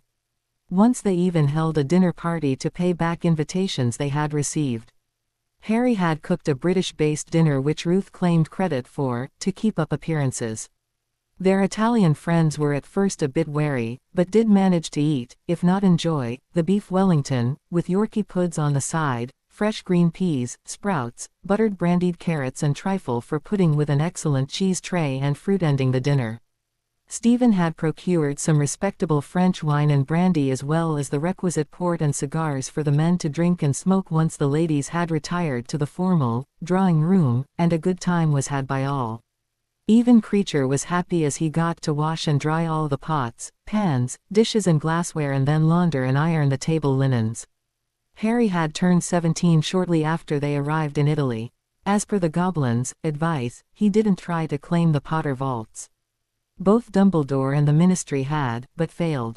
After it was finally drummed into their heads that as per the will of Charles Potter, the Potter fortune could not be claimed except by the rightful heir, At Gringotts, etc., Dumbledore and the Ministry stopped trying, for the moment. Dumbledore had much on his plate. He was taking over an entire country after all, and that took up a lot of time, energy and evil plotting. The goblins at the London Gringotts branch were very busy as well, moving as many vaults from their branch to other branches. Now that Harry was of age, he could give permission to move the Potter vaults out of the country without actually having to go to London to claim them. Once they were out of Britain and he was pronounced recovered from his many abuses, injuries and magical maladies, he could then go to Berlin Gringotts where he decided to move the Potter vaults, or Madrid Gringotts where the rest of the Black vaults were going. The Lestranges had their vaults already moved to Vienna Gringotts. So far Dumbledore and the Ministry really the same thing as Dumbledore, at this point did not know what the goblins were up to. There were rumors going around, but nothing could be proven, yet. It was only a matter of time, and once the knowledge reached Dumbledore, the goblins would have to leave immediately. Hopefully the only vaults and accounts that would be left were those belonging to Dumbledore or his end minions. All they needed was time. The Ford Hills received updates concerning not only their accounts but the news coming out of Britain. Even the goblins didn't know exactly where Potter and the Lestranges were living. They communicated by house elf courier. They had purchased a young elf while living in Germany. Her name was Trudy and she was being trained by Creature and, mercifully, by Harry, in some things, like civility. Bella also trained her to act as a lady's maid and to perform the other niceties a pureblood lady needed. Once a month, the elf, as Trudy was known to the goblins, would go to the Madrid, Berlin and Vienna Gringotts and pick up various financial statements as well as reports regarding what was going on in Britain. It was by this way that Harry found out about Hermione's accident and Ron Weasley's untimely death. The goblins had a spy at Hogwarts, at least for the moment. The report was very thorough in reporting what had really happened. The only thing which even Dumbledore couldn't find out was who had killed Ron. It was evident to all but Molly because it was more trouble than it was worth for even Dumbledore to admit to the woman that her son was murdered that it had been murder. It was the general opinion at Hogwarts, even by the teachers it was being said, that Ron Weasley truly deserved it. It was ironic that the two main suspects of who could have possibly done the deed were Hermione Granger and the Dark Lord Harry Potter. Hermione had an airtight alibi, being in a coma and not coming out of it until after Ron had been dead for a few days. Therefore, that only left the Dark Lord Harry Potter as the most likely suspect. After all, it was his broom that snapped in two, causing Ron to fall to his death and be devoured while still alive by huge, hungry acromantulas which just happened to be away from their usual territory as if just waiting for a meal to be served. That was the official finding. Nobody believed that, as it was well known that Granger had been one of those who had been spying on Harry and he would have no reason to avenge her treatment. People could believe that the Dark Lord Harry Potter had killed Ron Weasley for lots and lots of reasons. Hogwarts had been put on alert for a month after the murder just in case it really was the Dark Lord Harry Potter getting revenge. After all, the great and noble leader of the light Albus Dumbledore was at risk with the fiend loose, as Dumbledore had captured him and seen to his well-deserved incarceration. Albus Dumbledore was a national treasure, leader, hero, educator, etc., and needed to be protected. "Well, at least you were right about Granger being abandoned," Rabaston said after they read the reports. "Any idea who could have offed the red-headed bottomless pit? Me for one. I would have gladly done it even if it meant destroying my broom. Unfortunately I didn't do it, so I guess it would probably be Malfoy or one of the other Slytherins. Ron was many annoying and disgusting things, and although from what I know now and always suspected he was not well liked, but as to who would actually hate him enough to kill him, it's anybody's guess." Bella had to add her 2 nuts.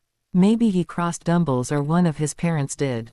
From what Wormy said, he was the most useless and annoying of all the Weasley children, thus the most expendable. His nasty death could have been a warning. It would warn anybody with an ounce of sense to behave. It could also serve to warn people other than just the Weasleys, Rabaston added. Murder at Hogwarts is nothing new, it is just covered up very well. Has been for years. Granted, when I was at school Snape came the closest to dying, courtesy of Sirius Black and Remus Lupin, but when Rudolphus was a first year, a muggle born and a pureblood from a lesser, and poorer house, met an untimely end. How did they die, Bella? She thought for a moment. She was after all 2 years behind her late husband, but since it involved a pureblood's death, she should remember. I think the mudblood fell off a broom after a Quidditch practice. The others had left and he just said he wanted to fly around some more to clear his head.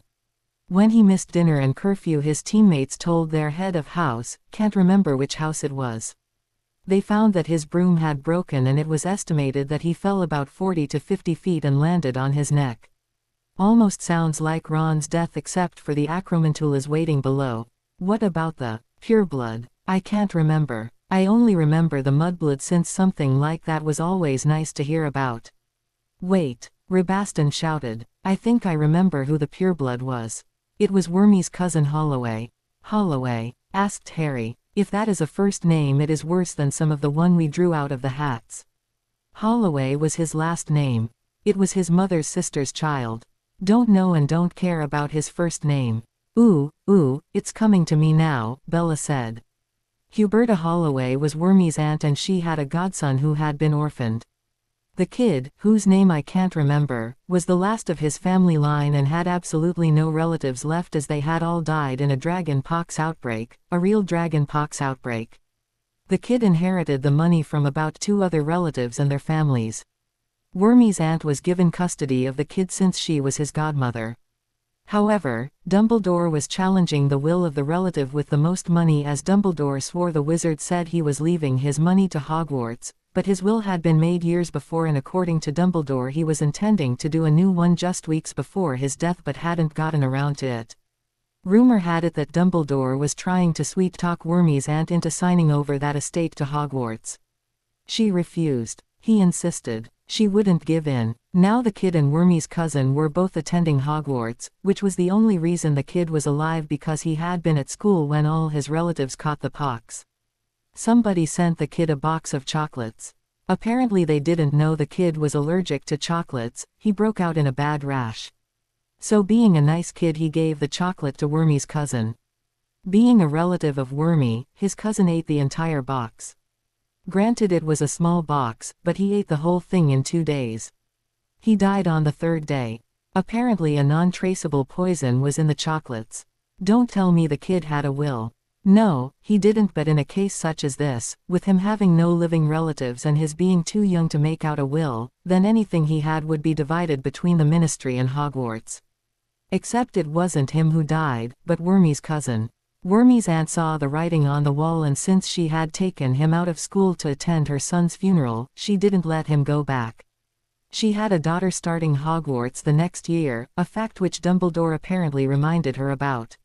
She took it as a strong hint or rather a threat when Dumbledore tried to convince her godson, in her presence, that since he had some money and it had been his chocolates which had killed his godmother's only son, it would no doubt be a great comfort if he chose to honor his late relative's dearest wish and donate the money he had been planning to donate to Hogwarts. From what Wormy said, Dumbles told the kid, you could establish a memorial to your late cousin and your god-brother with that money, which the school can surely use to a greater good than some trifles a boy your age would buy. Wormy's aunt and her husband packed up their surviving child and the godson and immigrated to Canada the day after the funeral, and Dumbledore didn't find out until it was too late. Are you implying our esteemed headmaster sent those chocolates? Not exactly, but from what Wormy said, the poisoner was never found. In fact, if he is to be believed, there was no investigation done except for Dumbles saying he was looking into it. You know, like he usually conducts an investigation. I wonder if that happened a lot. Well, the goblins did say that Dumbledore always involved himself in the affairs of any orphan he came across, especially if there was money or a seat in the Wizengamot involved. The only other thing of interest was the goblins requesting that Harry show up in disguise to take the heritage test to acquire the Potter estate. The goblins estimated that his health should be good enough for him to risk the test, but the goblins would give him a physical to make sure. Then he could claim the Black Lordship ring. Rebaston should also finally make out his will. After much discussion, Trudy was sent back with a message that the 3 of them would visit either the Madrid or the Berlin branch after the Yule holidays. The goblins had estimated that every vault which they could move out of Britain would be moved by the end of the year. The three wanted to know if that was when the goblins were planning on leaving Britain once that was accomplished, or were going to stay to the bitter end when the Ministry and/or Dumbledore found out about the moves. They didn't want to risk being at a Gringotts branch if the Ministry did something foolish, or rather more foolish than usual, like raiding a foreign Gringotts branch to try and retrieve the money. The goblins wrote back that they would be staying to the bitter end because they were still making money from the vaults and investments for their clients trapped, or rather staying, in Britain. They were bankers after all and didn't really want to give up their livelihood or property without a fight. Therefore, there would always be some goblins still at Gringotts to die with honor defending their bank. How noble, Bella remarked to her two wizards. Since when did goblins become Gryffindors?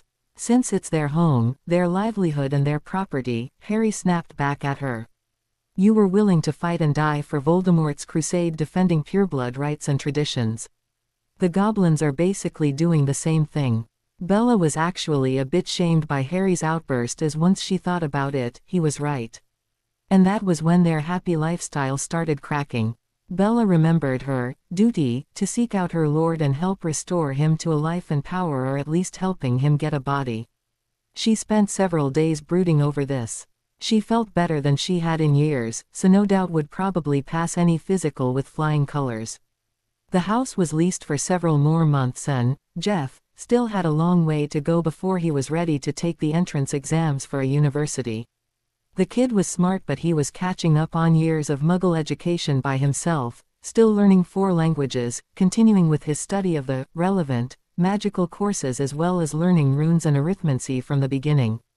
Even her wonderful Dark Lord might have had a problem with this caseload. She and Rabaston had sworn to stay with him until he was ready to be on his own. With the exception of Rabaston buying his car and a few other things, Harry had been using the Black inheritance to pay all the bills. Well, she was a Black and entitled to have family money spent on her behalf. But the boy didn't have to do it. He was not obligated to them. Then Bella realized what Harry had become. He was the child she never had, and he, and yes, even Rabaston, were all she had. They were her family and she didn't want to lose either of them. Yet she wanted, in fact needed, to look for her Dark Lord. One thing which she and Rabaston hadn't bothered to tell Harry about was Barty. Yes, officially Barty Crouch Jr. was officially and undoubted dead. But so was their Dark Lord. Fudge had had him ed before he could be interrogated so that scandal could be avoided. But luck had been with him because the Dark Lord had found out his demise within hours. Their Lord knew how to reverse a Dementor's. McNair was sent back to the Ministry to collect the now soulless body. He also got the Dementor who had administered the to Barty. They were quickly brought before the Dark Lord. The Dementor was under control due to the device the Ministry used to control the dreadful creatures. It kept them from running amok and ing anybody it could place its gaping maw on. Their Lord had recited something in Parcel tongue, did some impressive wand work, and the Dementor unwillingly ed its victim again, but this time returned Barty's soul. Everybody present was astounded by their Lord's skill and benevolence. Bella, Rudolphus and Rabaston were still in Azkaban, but once they were freed they had heard about this marvelous action. However, their Lord had sent Barty off to do recruitment in Eastern Europe. He also wanted Barty's being alive kept a secret, so all but the inner circle had been obliviated regarding Barty. Snape didn't know about this other resurrection because, as he would later admit to Bella, Voldemort didn't trust him. Oh, he had his uses and he was officially Dumbledore's spy, a double agent of true ability. But Snape didn't feel right, as her Lord told her. Still, he could be useful just as long as he wasn't told anything of real importance. Instead, he was fed crumbs of information which he could report back to the Order of the Phoenix. Snape had to give some knowledge to Dumbledore just as Dumbledore gave Snape unimportant knowledge for him to give to Voldemort. It was a game they all played. But whose side Snape was really on was debatable. Unknown to the proud and canny potions master, the Dark Lord could break through Snape's occlumency defenses. It wasn't easy even for Voldemort, but it could be done, just not often or Snape would know. A lot of cover-ups and obliviations had to be done, so Voldemort only did it when absolutely necessary. As far as she and Rabaston knew, Peter Pettigrew had once again escaped and Barty and a few others were on the continent recruiting. No doubt Lucius had informed Dumbledore of the names of those Death Eaters. Whether or not he knew about Barty's survival was unknown. She wasn't sure if he had been obliviated concerning Barty. Therefore, if Dumbledore didn't know about Barty being alive and or Pettigrew hadn't been caught, there was the chance that they were assisting their lord getting a body back. Bella and Rabaston had a talk after Harry went to sleep. Silencing charms were set so the boy would not hear the conversation if he awoke and came down for a snack or whatever it was a teenage boy did when adults were having an important conversation that shouldn't be heard but would somehow manage to stumble upon it. Do you think the goblins know if our lord has a body or not? Probably not, because I doubt they would tell us if they knew. Besides, I have a feeling that the only reason they have helped us as much as they have is because we are with Jeff, so therefore we might have reformed somehow, but not Dumbledore's type of reformation. You know the old saying, the enemy of my enemy is my friend. Well, I think that is our relationship with the goblins and even Jeff. Rabaston continued. 2 years ago, any of us being in the same room without trying to torture or kill the other would be unthinkable. Now look at us. We are a family. Now if Dumbledore walked into the house tomorrow morning, the three of us would attack that old #% asterisk % hash asterisk % and hash and asterisk and within seconds. But what would happen if tomorrow morning our lord walked into the house, or even Barty or Wormtail? We could tell our lord that Jeff is interested in joining his glorious crusade. Yes, we could, but would our lord believe us, or would he just start acting Jeff and us before we could say or do anything? Rabaston had a point. Bella thought for a moment before saying, then we must find him before he finds us. But much as I want to find our lord and rally to his cause once again, I say we risk keeping our word to Harry and see him off to university before we start our search. And pray tell, dear Bella, drawled Rabaston, do you really have any idea of where or even how to search for the Dark Lord? She didn't, nor did he. Rabaston had always been good at researching things in the world of magic, and now with the computer he was becoming an expert to rival even the annoying and disgusting Granger girl. But he had no clue how to look for their lord, especially since the likes of Lucius and others had told all of their lord's secrets to Dumbledore to save their miserable lives and fortunes. So life continued at the villa. The winter holidays were fast approaching and shopping needed to be done, not only for gifts but clothes for their social life. There were several holiday parties and even an actual ball to which they had been invited. Jeff had some research to do for his correspondence courses. Visits to museums were needed, so the small family decided to combine shopping, work and a holiday to get things done. First they drove to Milan for clothes shopping. Stephen and Jeff both purchased the evening clothes necessary for the parties and balls, 2 new suits, shirts, casual wear, socks, neckties and underwear. Bella supervised these purchases and then sent the boys off to the museums while she shopped for herself. After the 3 days they spent shopping, or rather Bella spent shopping, well, it was a good thing they mere magicals, as they wouldn't have been able to fit everything in the car if Bella hadn't shrank all the clothes and accessories. After a week's recuperation and Bella making several lists, the trio was off to Florence to buy their holiday gifts and various leather goods, as well as taking advantage of the wonderful museums. Armed with a Muggle credit card with a limit of £20,000, Bella bravely and single-handedly attacked the famous city, vowing to selflessly shop till she dropped, as the Muggle saying went. I'll take care of your shoe shopping by picking things out so that all you will have to do is show up and try them on to make sure they fit. I will be more than happy to relieve you of the work of choosing my Christmas presents by buying them myself, as I know what I want. Trudy will wrap them so I won't know what is what until I open it, and will be oh so surprised finding out what is in the box. Since there was no point in arguing with any woman, especially one like Bella, when it came to shopping and her receiving exactly what she wanted, her boys went blissfully off to their museums. On the second day Stephen did risk going to the small magical shopping center to look for books, pick up potion ingredients and purchase some of the newspapers from various countries. Once a week Trudy went to the magical center in Milan to get foreign newspapers, as it was too dangerous for them to have a personal subscription to anything magical. They didn't want to have an owl because of the danger. Besides, they had owl repellent spells on their house for protection. The trio had decided to keep an eye on what was happening in Britain besides relying on what the goblins were telling them. By buying several papers, not only did they catch up on what was happening in Europe, it disguised the fact that they could possibly be expatriates from Britain. Apparently, the ministry, meaning Dumbledore, was trying to get back any and all Britons who had escaped, left Britain for other countries. The only people who were allowed to leave Britain for business or to immigrate were those who had taken that damn oath. According to the goblins, Dumbledore wanted his message spread throughout the world. Therefore, for someone to leave Britain even temporarily, they were obligated to spread the word of the light. In other words, they were missionaries preaching the word of the light, the word of Dumbledore. Since they had to swear on their life and magic to obey Dumbledore in all things, they were forced to evangelize his message or remain a virtual prisoner in Britain. On this particular day, Stephen sat in a coffee house in the magical section of Florence, having an excellently brewed cup of coffee, nibbling on a bit of pastry and reading the German version of the Daily Prophet. Fortunately, this newspaper lived up to the name as it printed well-written and truthful news articles.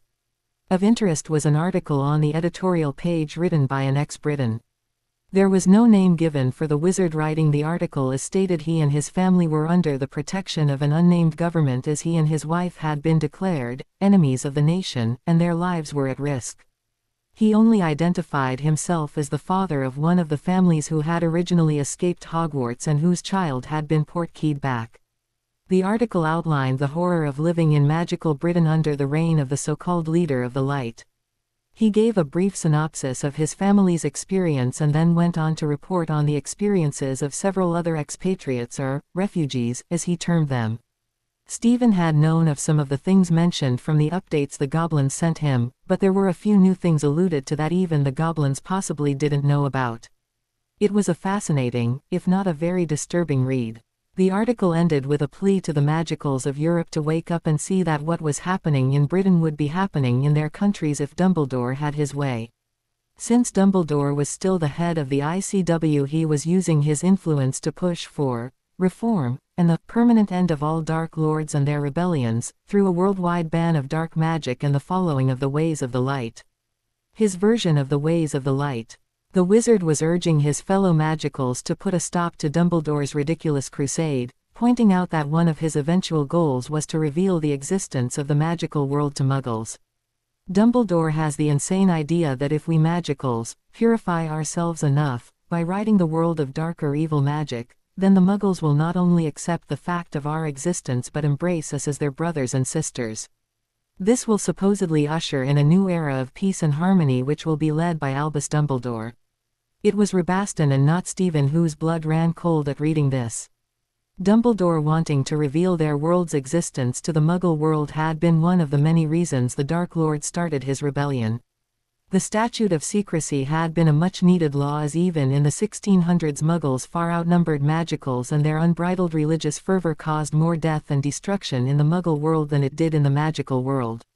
However, many magicals went to their deaths because frightened, jealous Muggles wanted them all destroyed. Even then there had been many close calls to exposure over the centuries, the most recent and closest being Grindelwald's War.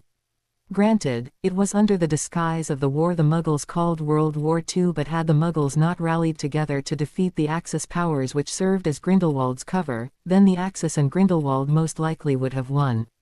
It had been said that his plan had been to rule the Muggles behind the cover of the Axis powers, but he would have ruled under the greatest secrecy, protecting the secrets of the magical world.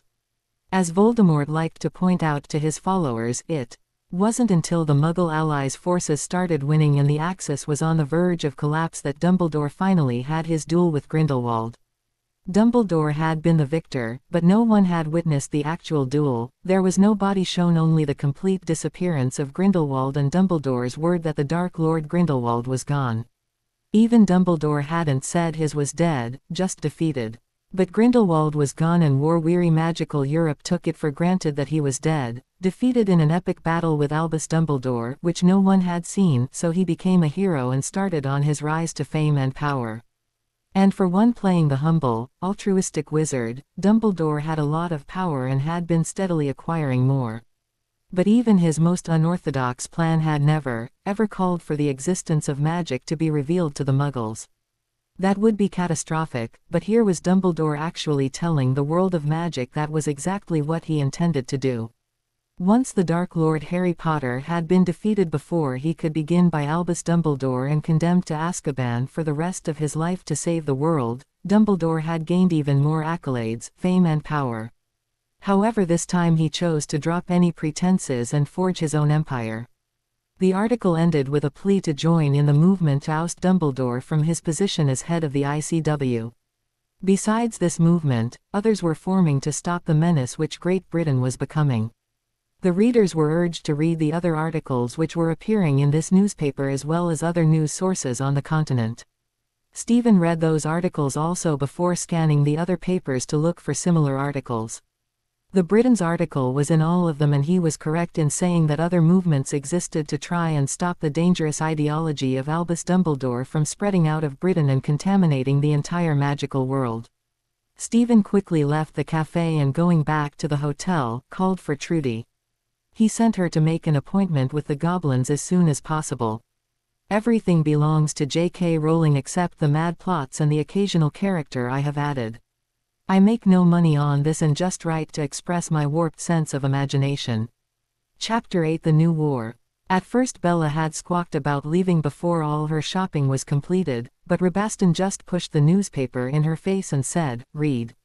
Harry was given a copy of one of the other newspapers for him to read. Both Bella and Harry agreed with Rabaston and 2 days later saw them in the Berlin branch of Gringotts. The news was bad. "We must devise a new, quicker way of communication between us than the use of your house elf," said the Goblin Bonecrusher, the new Potter Estate account manager at the Berlin Gringotts branch. "I know your safety is of the utmost of importance to you, but sometimes things begin to move very quickly and we need to contact you immediately to prevent disaster or discuss possibilities. Much has happened, and not just due to those articles, although they have notified wizards of the various rebellions forming. So let us now discuss the latest stupidity going on in magical Britain." In the spirit of the Christmas season, the goblin began sarcastically, "Emperor Dumdum, which is the disrespectful nickname the goblins in Britain have bestowed on Dumbledore, has decided to launch the biggest charity event in the history of magical Great Britain, if not the entire magical world. He has decided that to be a true follower of the light and to expunge any remaining darkness from the souls of British wizards, that a fair share distribution should, and will definitely begin no later than this joyful and loving holiday season. He cited the sad lives of all those poor people left as widows and orphans from the 2 wars which Voldemort started, and which, it seems despite his personal best efforts, the new one which has been started by, and I quote this directly, "the evil, wicked, appalling, soulless, unscrupulous, deranged unholy terror now known as the Dark Lord Harry Potter." Harry just sighed as the goblin continued. "Since despite his best efforts to find you have failed, he is now using your escape and complete disappearance to his advantage. You have been blamed for the death of the noble young wizard Ronald Weasley, by way of your former broom. Apparently you had cursed the broom to kill anybody who used it other than you. The fact that you let several people borrow that particular broom on occasion, and that Weasley had been gifted the broom via Dumbledore immediately upon your incarceration and he has been using it for well over a year, has not been mentioned. But since he helped expose your darkness to Dumbledore, you went after him in vengeance, just as you did your other, helpful, friend Hermione Granger. So you are saying that I've been accused of beating Hermione nearly to death and then killing Ron? Among other things, yes. Since the publishing of that article by the wizard Richard Headley, a second-generation Muggleborn, Emperor Dumdum has retaliated by publicly stating that despite his Muggleborn heritage, he and his wife Sarah, a half-blood, have joined your Death Eater movement. My what? Yes, you have apparently re-established that wicked organization and are following in the footsteps of your late maternal grandfather. What? Was quickly shouted out by the 2 wizards and the 1 witch. You have apparently re-established that wicked. Not the whole thing, yelled Harry. Did I hear you right? That dumb dam is saying my mother, Who Voldemort just happened to murder before having a go at me, was his daughter. Yes. But, how can he possibly say such a thing? Because he's Albus Bleeding Dumbledore, yelled a very irate Bellatrix. Correct, said Bonecrusher, who despite the seriousness of the situation was acting as a typical goblin and completely enjoying winding up the wizards and witch. Taking a deep breath and making a huge effort to control himself, Harry finally asked, "Does he have any proof of this?" Probably not, but what better way to explain things to his advantage than to publicly state such a thing is true? It would not be the first time nor the last he has used such tactics, make such an announcement and, of course, most of Britain and some of Europe will believe him. And you will be seen in a bad light. Those wizards speaking out against him will be discredited and named Death Eaters. Weasley's murder, and any other, unexplained, murders will be blamed on you, and in their fear and panic, Dumbledore gets at least some of the holdouts in Britain on his side and sympathy from some of Europe, Rabaston added. So what can we do about this? Asked Harry. At the moment, nothing, replied the goblin once more in a serious mood. What do you mean nothing? Exactly that, Harry, said Rabaston. Other than you publicly revealing yourself and swearing on your life and magic that you are completely innocent of all the things he is accusing you of and then living through the oath, there is nothing. And also, added Bonecrusher, since you would not be stupid enough to actually show up in Britain to make the oath, it would be declared as a lie as, after all, any wizard can legally change their name to Harry James Potter, swear such an oath and as that Harry James Potter would be innocent of such things, he would still live. Dumbledore would declare that wasn't really you and it would be believed. Besides, Harry, said Rabaston, you don't look like you once did. Due to the removal of the glamour, the surgeries, the restoration of your health, no glasses, manageable hair and even your natural growth, no one would recognize you as the Harry Potter who everybody was familiar with. Hell, even your voice and posture have significantly changed. Your personality changed too, as you are not now the downtrodden, abused, malnourished, badly dressed kid you were the day you were sent to prison. You now have a sense of self-worth and hope for a better future. All that was true, but except the hope for the better future, is that would only be possible if Harry avoided the magical world and Dumbledore. But that wouldn't work because he was a wizard, and even if he spent the rest of his life living as a muggle in the muggle world, he would be denying a large part of his nature. He would also have to keep looking over his shoulder for the rest of his life, as not only was he legally a convicted murderer, as well as an escaped prisoner, but Dumbledore had officially declared him a Dark Lord, the leader of a new rebellion, and it was open season on Harry Potter and his declared followers. Even sympathetic governments would be obliged to turn him over to the British ministry if he or one of his followers were caught. So I gather that Bella and I are part of Harry's inner circle. Your names were mentioned in Dumdum's official announcement. Who else was named? Asked Harry. Peter Pettigrew, the only known Death Eater who has managed to avoid capture or who hasn't seen the light, and joined up with Dumdum or been executed or killed, and several of the known dissidents, such as Richard and Sarah Headley, the parents from the articles. I have a list of the others, none of who you probably know, but since they are your official minions, you might at least read the list. The goblin gave a copy of the list for Harry's perusal before continuing. There are certain others who you either know or have heard about. I think you will find the names on this list enlightening, and I will be happy to explain the reasons why these names appear on the list. Looking at the next list the goblin handed to Harry. Once Harry handed over the other list to Rabaston, Harry was indeed enlightened at seeing the names. At the top of the list was the name Amelia Bones, the former head of the DMLE and the witch who had believed him at his farce of a trial the summer before his 5th year. Her niece Susan, one of Harry's classmates and former DA member, was also on the list, as were Neville Longbottom, Luna Lovegood, her father Zeno Lovegood, Andromeda and Ted Tonks, Bella's sister and once amusing brother-in-law, and Narcissa Black Malfoy, Bella's other sister. Okay, please explain why these people are on the list, especially Neville Longbottom, the Lovegoods, the Tonkses, and most especially Narcissa Malfoy. That got Bella's and Rabaston's immediate attention. All are easily explained, and I will do so in the order which they appear. Amelia Bones was coerced into resigning her position as head of the DMLE. As you may know, she is one of the very few people who is probably the only real honest, noble, dedicated witch in the entire Ministry of Magic. Naturally, she never got along with Dumdum for many reasons. After your incarceration, she was one of the few who tried to get you a trial before the Wizengamot. Dum-Dum tried to silence her, but she fought back with everything she had, if only on principle. She refused to budge and had several people backing her. Thus she had to go. Not only did she refuse to listen to reason and obey Dum-Dum, but she refused to take the oath of allegiance which Fudge was pushing. This oath was at that time not associated with Dum-Dum like it is now, but was a ministry oath of loyalty. Amelia Bones was doing everything to fight against this oath as well as to get Fudge thrown out of office, and in this she was succeeding.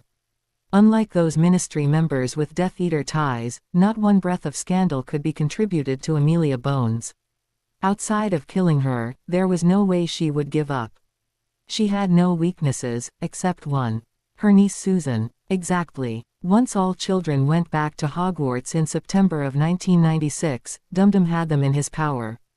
As I believe you know, that was the year when the children of Hogwarts were trying to convince all of their parents to see reason and join Dum-Dum's crusade by refusing to go home during the holiday breaks.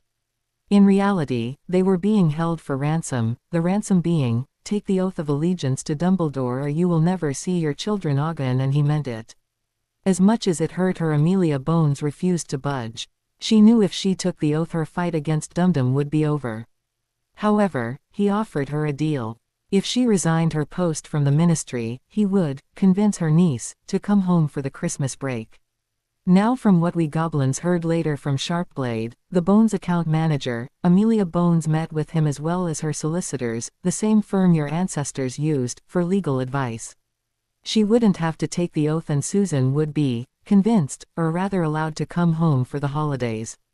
She was advised by Janice Whitby of Whitby, Wickham and Wolsey that legally even as headmaster of Hogwarts Dumbledore could not prevent Susan from leaving for the holidays unless it could be proven without a doubt that her very life was at danger should she return home.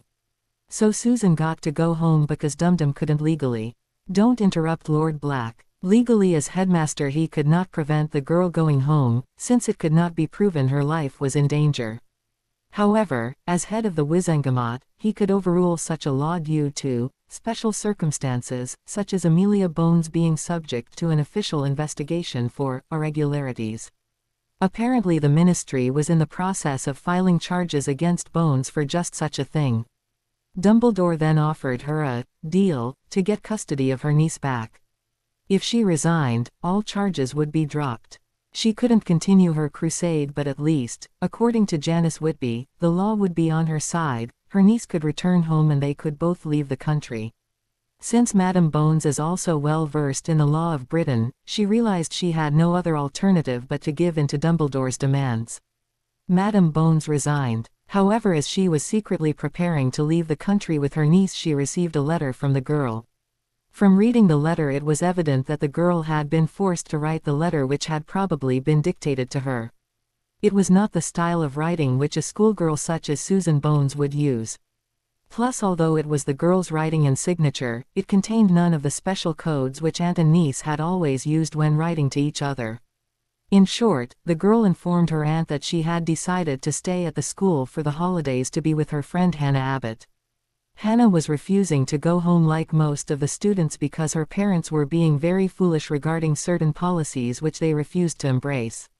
Susan then wrote that she too was in complete agreement with Hannah and that her own aunt refused to see reason then, well, the girl would be taking advantage of the special summer courses now being offered at Hogwarts, and Susan would not see or even contact her aunt until her graduation from Hogwarts.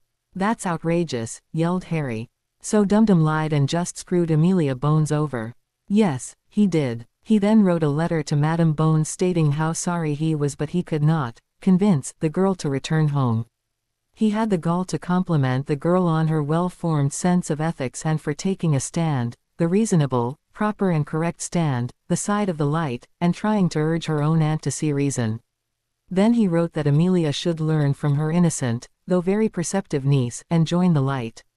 Take the oath and join the light, he had urged the witch in his letter, otherwise I fear you shall never see your niece again, as she is such a determined young lady once her mind has been made up.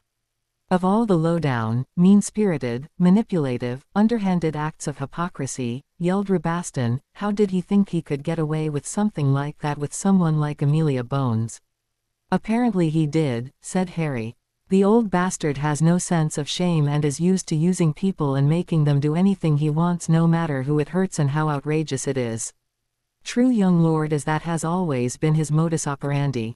But Amelia Bones is a strong witch and although it took her time, she did manage to get her niece away from Hogwarts. Then why did those other parents lose their kids? Because they stayed in the magical world, bought from magical vendors and didn't have the extra help which Amelia Bones and her niece had.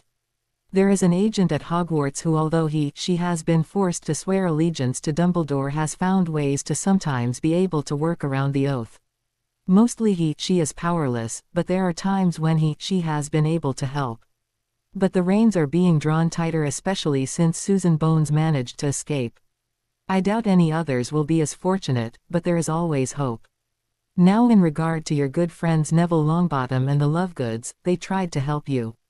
The Lovegoods wrote articles in the Quibbler while Neville tried to convince his grandmother to help. But as you might have noticed, Luna Lovegood is different. I cannot prove that she is a true seer but when she has one of her sightings, her father at least listens to her.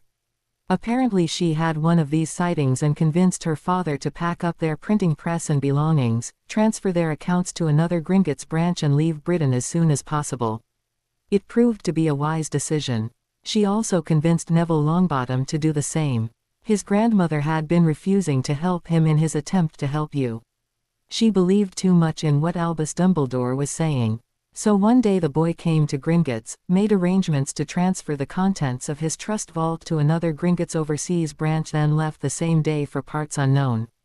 It is quite sad to say but it was 3 days before the grandmother noticed that her only grandson was gone. She had been busy and said it was not unusual for the boy to miss meals due to losing track of time working in his greenhouses. Also the boy knew he was in disfavor with her so was avoiding her. A search was made by the ministry at the insistence of Dumbledore himself but the boy wasn't found. Naturally for our usual fee we swore our oath not to reveal where the account had been transferred to, so when they tried to check his vault for withdrawals we could truthfully say that he did come to the bank, made a withdrawal of 20 galleons and then left the bank, because he only did take 20 galleons with him before leaving the bank. We hadn't seen him since but promised to contact the ministry immediately should he or anyone representing him comes to the bank.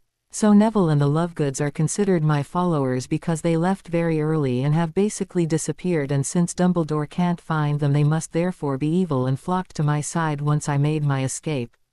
Yes. However, young Longbottom reached his legal age one day before you did, correct? Yes, he was born on the 30th and I was born the 31 Street. But aren't his parents still alive so he can't access his main family vault yet? Yes and no. As his father is incapacitated without any chance of recovery, Augusta Longbottom has been acting as guardian for her grandson until he reached his legal age when he could then assume his title. Once he reached legal age, Neville would be free from his grandmother's guardianship, assume the title of Lord Longbottom and access any and all claims to the vaults. His grandmother has access to her own personal dower vault which she has been using since she became a widow. She also has use of any of the Longbottom properties to live at and has never left and still lives at the manor. However, in her capacity of guardian for her grandson, she was allowed to draw on the main vault to pay expenses and much like the black account, any orders placed or purchases made on behalf of the Longbottom estate were paid directly to the vendors from the main Longbottom vault. The Longbottom estate is mostly self-sufficient food-wise so major purchases like wines, liquors, spices and certain meat purchases are done quarterly if necessary. Since the Longbottoms rarely entertain these days, sometimes no purchases are made until it is absolutely needed and this is what happened. I take it, asked a smiling Harry, that on July 30th of this year Neville claimed his family vault and had it immediately transferred to his new secret account. No one noticed because no purchases were made until lately no doubt in preparation for the holiday season. Yes. And that was when Dumbledore decided that he has joined up with me not only because Neville has not only managed to completely escape but acquire his family fortune thus denying Dumbles deriving any benefit from the Longbottom money or vote in the Wizengamot. Ah, you are learning, Lord Black. It was for this reason that another investigation was made concerning Gringotts. So far the Ministry has not learned anything about the transfer of the vaults, but the Ministry, at the request of Dumbledore, is trying to confiscate the Longbottom Vault since the new Lord has been declared an outlaw. They don't know it yet, but although there are vaults in Gringotts London branch, the original vaults and their contents are at other branches because the vault itself has been transferred. So the logic is that since the vaults are still there, all the money and other contents are in there, and if only the Ministry can open the vaults, they can get everything. Correct, except, the vaults are not the vaults the Ministry thinks they are. Now wait, I'm confused, said Rabaston. You transferred the contents of Harry's Trust Vault, the Black Vaults and the Lestrange Vaults to your other branches. The money is not at Gringotts in London, they are in other vaults at other Gringotts. So how can you say that nothing has been moved from the vaults? Because nothing has been removed from the Gringotts London vaults except the vaults themselves. That's why it was taking you so long to move all the vaults. You took the main Potter vault, which was number 317, and switched it with another vault 317 from another bank branch. Therefore, you did not transfer funds from a vault to another Gringotts, you transferred the entire vault, doors, walls, ceilings, floor, etc. You swapped vaults, didn't you? The goblin smiled while Rabaston yelled. How could they do something like that? Magic, said Harry, much to the amusement of Bonecrusher. Let me guess, all Gringotts banks are laid out the same, have the same amount and or types of vaults, but to transfer a vault, like my vault 317, you have to find another vault 317 like you did in Berlin. If it wasn't empty, you simply transferred its contents into another vault in the Berlin branch, then switched it with vault 317 at the London Gringotts branch. Yes, that is exactly what we did. That is the reason it has been taking us this long. We had to match up all the closed or frozen vaults with vaults at other Gringotts. Some of the older ones at other branches belonged to established clients who didn't want to change their ancestral vaults. Others we had to offer generous inducements to switch vaults. Most importantly, we couldn't tell anyone why, so that the news of what we were doing wouldn't leak out to Emperor Dumdum. He has spies everywhere. Unfortunately, one or two vaults had to be switched quickly, such as the Longbottom Vault, as we heard unsettling rumors of certain plans the British Ministry was planning to put into action to seize all the vaults in London Gringotts, such as the Longbottom, Potter, Lestranges, Blacks and many others, which have been protected the past few years due to one stalling tactic we goblins have been able to use. They are completely unaware the vaults at the London branch are empty, but they will shortly.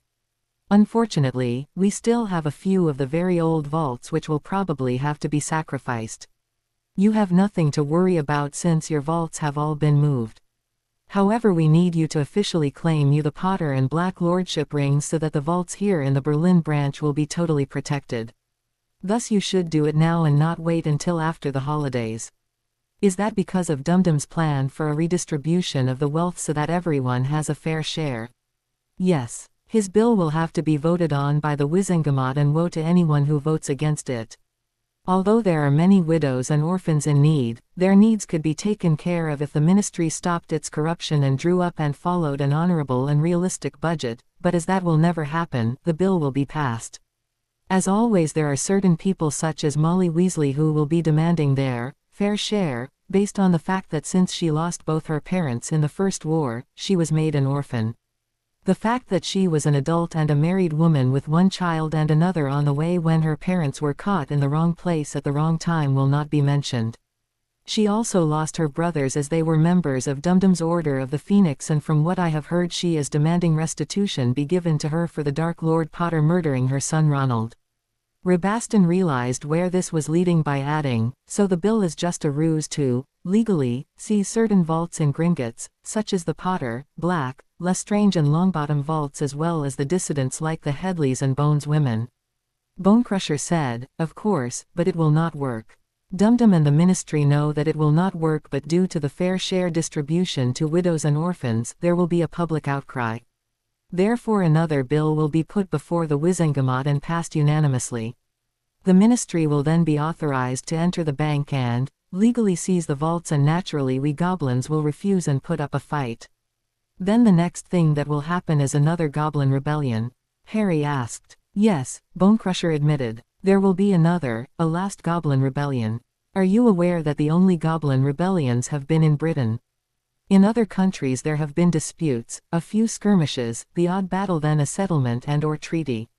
Only in Britain have there been goblin rebellions. What will happen then? Harry asked. It depends if we know the exact time of the attack.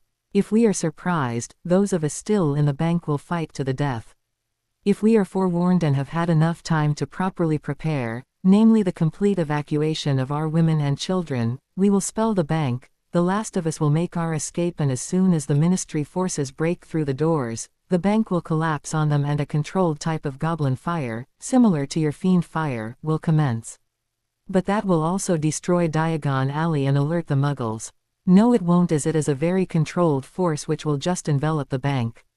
It will destroy the building and crash down in the areas of our vaults and spread throughout our living quarters. An explanation has already been prepared for the Muggle government, something about a minor earthquake. I personally do not know, nor do I care. Some shops closest to the bank will probably be destroyed, but that will be the ministry's fault. It will ruin your reputation throughout the magical world. It will be viewed that way, but only in Britain. The Goblin Nation has treaties with every country we conduct business in. We clearly state our banking policies, procedures, fees and penalties. We have been the only ones to establish a banking system in Britain and to issue a standard coinage. Goblins might not have the reputation for being the nicest of magical beings, but we have honor and are fair in our dealings with wizards just as long as they are fair in their dealings with goblins. Therefore, if the British ministry attempts to seize the lawfully protected vaults in Gringotts, London, it will be they who are guilty of committing a crime and breaking the current treaty. A copy of every treaty, agreement and contract between the goblins and the British ministry have been acknowledged and filed of record with each magical government in magical Europe, Africa and Asia, as well as with the ICW since that organization's inception. We have taken no chances due to all the wars or rebellions we have fought with the British. All the magical governments in this side of the world know the true version of these rebellions, and they are but a footnote in their history books. Only in Britain is their side of the rebellions taught almost exclusively, and, among other things, that is why no other magical country will accept a history of magic all from Hogwarts. It does not teach history of magic, but merely a history of magic in Britain, and written with a bias slant. Only Britain has ever broken these treaties, usually in an attempt to get total financial control of the country and to destroy our and British goblins. Whether it was the official government or a powerful warlord, every rebellion has been started by wizards, not goblins. We have been robbed constantly, and since our honor and oaths make us responsible for the gold and valuables stored in our bank, British Gringotts has caused the entire Goblin Nation great losses in treasure and at times honor. But after the last rebellion, we finally invented the nearly unbreakable wards we currently have. No one has been able to break through these wards and live. Well, there was that incident in 1991 where a break-in was attempted but failed. Harry remembered exactly what break-in the goblin was referring to. Were it not for the fact that Hagrid had removed the contents of the vault earlier that day, Voldemort might have been the first wizard to break these unbreakable wards and escape the goblins. While Bonecrusher was giving the history lesson to Harry and Rabaston, Bella had been unusually quiet. Bella was never silent, as it was just her nature to have her say. She hadn't been able to keep her tongue in the presence of Voldemort, who had to silence her on many occasions. But now she said nothing and no one had noticed. No, Bella was doing a lot of thinking but now decided to interrupt. She already knew where Bonecrusher's history lesson was going. The goblins were in the right not release any funds. Dumbledore would have the ministry attempt to attack, they would fail, but war would be declared because once again the goblins were rebelling. Then Dumbledore would go to the ICW in his capacity as its head and demand this, that and the other thing. He would accuse the goblins of siding with the Dark Lord Harry Potter, and by refusing to let the ministry seize the vaults of known criminals and a Dark Lord, the goblins were not only aiding and abetting that Dark Lord, they were making the people of magical Britain suffer undue hardships.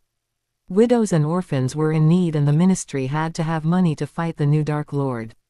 Dumbledore might get some votes in the ICW, but definitely not enough to get his way with Gringotts. The Goblins' nation was just too powerful a force to put up with his manipulations. They had too many allies among the magical nations.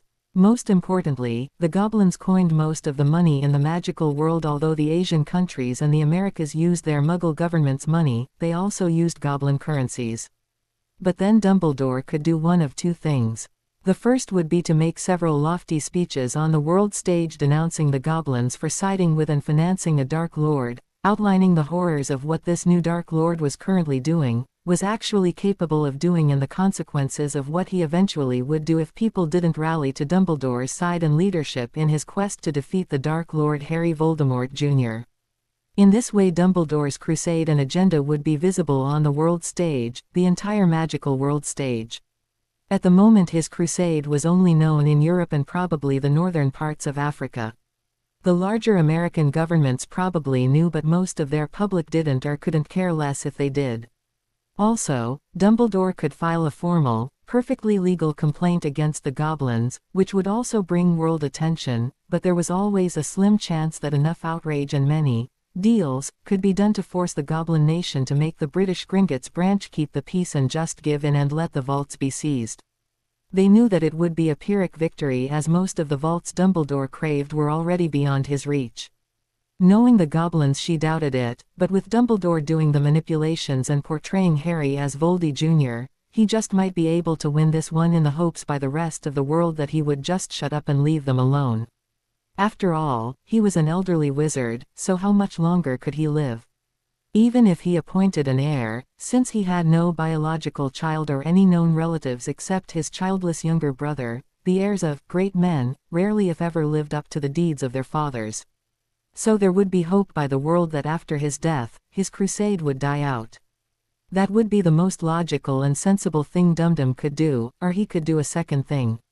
Ignore the laws, have Britain secede from the European Magical Union, declare martial law, take over Gringotts. No doubt he had a foolproof plan to do that, thus controlling the economy in Britain, force every wizard, witch and magical child and creature to swear the oath of allegiance to him, and once complete control was his, send his missionaries out into the world.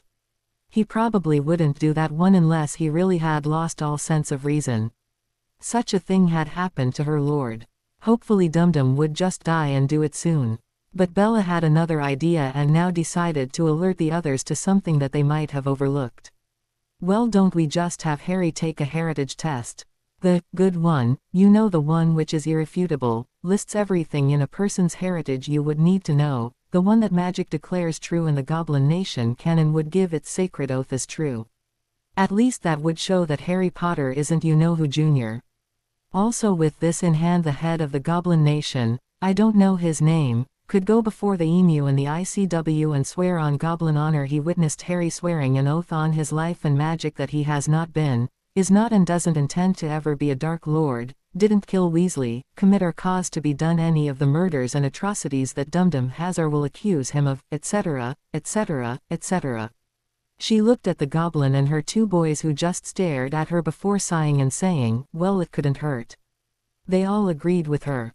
Bella and Rabaston decided to get one done also, as who knew, perhaps between the three of them an heir could be found for the unclaimed vaults. James Potter used to brag that he was the heir to Gryffindor, Rabaston told Harry.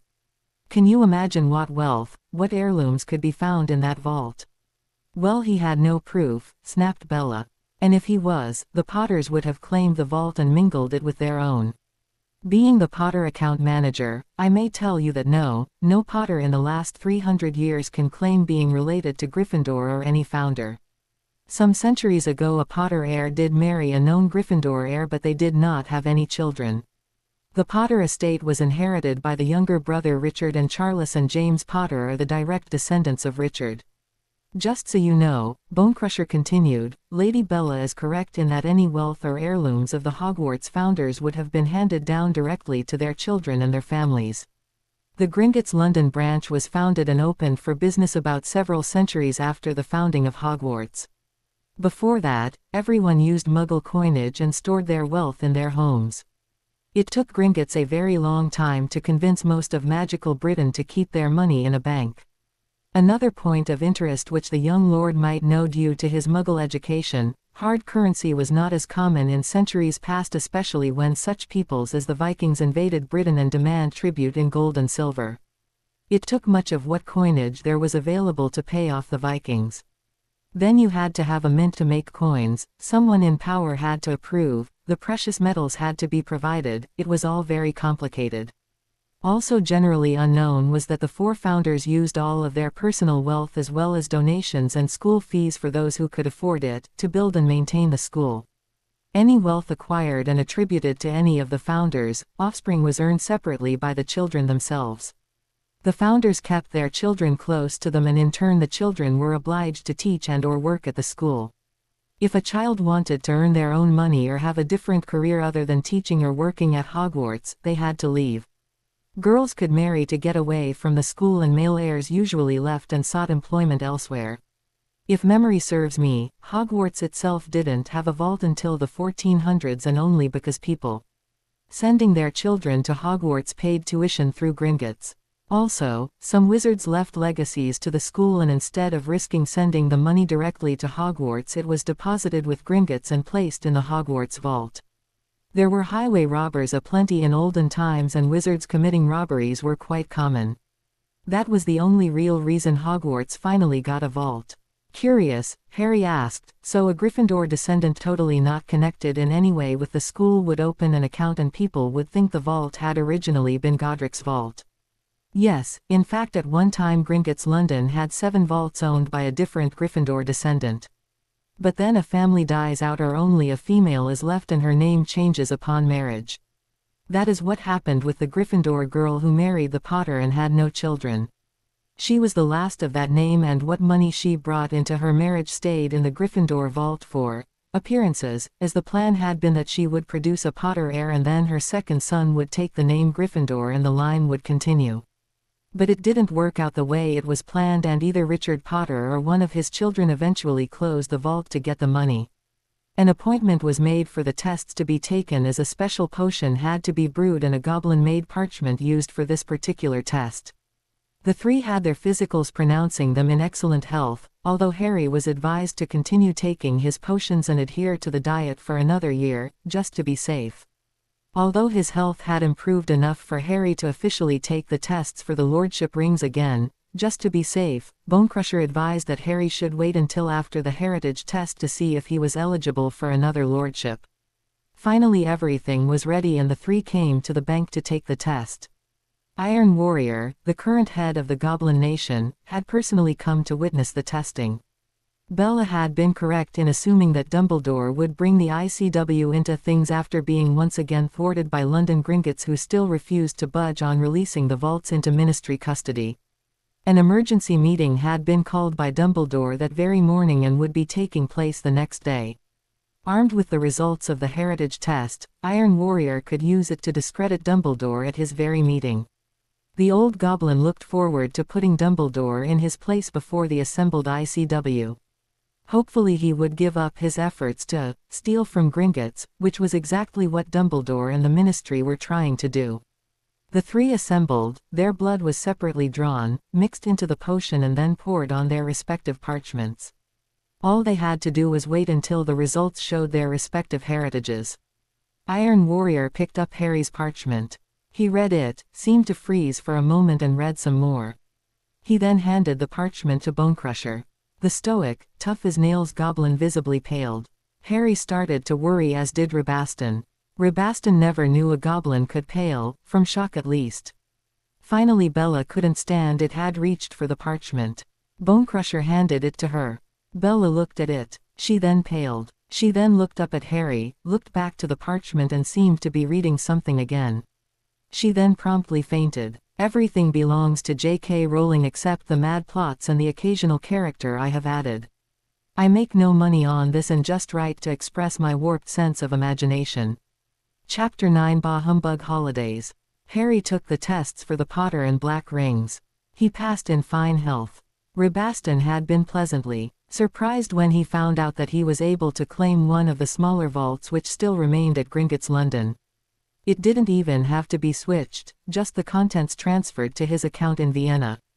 It didn't contain much as there had been no investments authorized for centuries so it had remained static. However, 22,000 galleons, 9 sickles and 4 nuts was a respectable sum. Hell, the Weasleys would have jumped at the amount and considered themselves flushed. There were 2 paintings, some silver goblets, a few dozen books and other odds and ends also contained in the vault, and it was one less vault the Ministry could steal. Before Harry went to originally claim the rings, or before the heritage tests were decided to be taken, Bella and Rabaston thought it would be a good idea to each separately adopt Harry as their son. This way, if ever asked to swear an oath, they could truthfully say, "He is my son," and Harry could say, "She is my mother," and "He is my father," and all would be well in the universe. Now the adoption would not adversely affect Harry's other heritages in all way. This type of adoption was common among old pureblood houses. It was much like Sirius becoming Harry's godfather. Also, the way it was going to be done was through their new, legal, official Muggle names. Therefore, even though Bella and Rabaston were not married to each other, they were still known as Brenda Ruth Forthill and Stephen Matthew Forthill, mother and father, respectively, of Geoffrey Thomas Forthill. Yep, all nice, neat and tidy, perfectly legal, good to make a will legal, be it Muggle or magical, etc. Yep, Happy Christmas, the gift that keeps giving, all nice, neat and tidy. Everybody should be happy, right? Wrong. Harry and Rabaston were not happy except for the Muggle name adoption, which had been already planned and known about. They were nervous. And they had a right to be. Bella wouldn't show them the parchment or even say what it revealed. Neither would Iron Warrior or Bonecrusher. Rabaston had objected but was cowed with a severe glare by Iron Warrior. Iron Warrior excused himself because he had to prepare for the ICW meeting. The only thing he said before leaving was, "You will be glad to know that your mother was not Voldemort's daughter." Although that was wonderful to know, not that Harry had any doubt, it still didn't explain the reactions of the Goblin and especially Bella. When Harry asked, "So anything interesting, like a legacy or something?" all Bella would say was, "Lots of interesting things, nothing you would want to know about, at least not today." And then she would say no more. After they returned to the villa, Rabaston was confident that he would find out and then tell Harry. Well, he was wrong, as Bella would only shake her head and mumble a lot. "Well, at least your mother wasn't the Dark Lord's daughter," Rabaston commented. "So let's not worry about it now, as it is the holidays and we have a ball to go to tomorrow night. Bella will tell us when she is ready. If she hasn't by 12th night, then we'll use the Veritaserum, which I'll be teaching you to make tomorrow, and guess who we'll test it on." So the next day was spent relaxing, brewing the Veritaserum on the sly and getting ready for the ball, or as Bella had termed it when they had received the invitation, your official debut into society. The ball was being given by the highest-ranking noble in the area. He was giving his usual Christmas ball in honor of another noble who he was acquainted with and who was much higher up in Italian society than he was. Nothing like buttering up one's better. Count Carlo Orsini had recently remarried, and to very beautiful woman, from what Ruth's new friends told her. She is very high up in the social scale of Europe, or so I am told, but usually she limits herself to certain places like Vienna, Geneva, Monaco, places like that, and is rarely in Italy unless to do some shopping in Milan, Ruth's friend Gianna told her. Cosima, Ruth's other friend, had just recently found out more about the mysterious Ilaria. Besides being very beautiful, she was a widow. She had also lost her only son, a mere schoolboy who had died last year at his school. No one knows how old he was, what he died from, or even what his name was, only that he died shortly after his mama married Count Orsini. It is said no one knows the real story except the Count, and he defends his new bride's request that she not be asked, as it is too painful, and the Count doesn't want to risk her health. She is 6 months pregnant, you know. "No, I did not know that," Gianna said. Ruth let out a slight whimper at the mention of 6 months pregnant, and her friends realized that was how far along dear Ruth was when she was in the accident.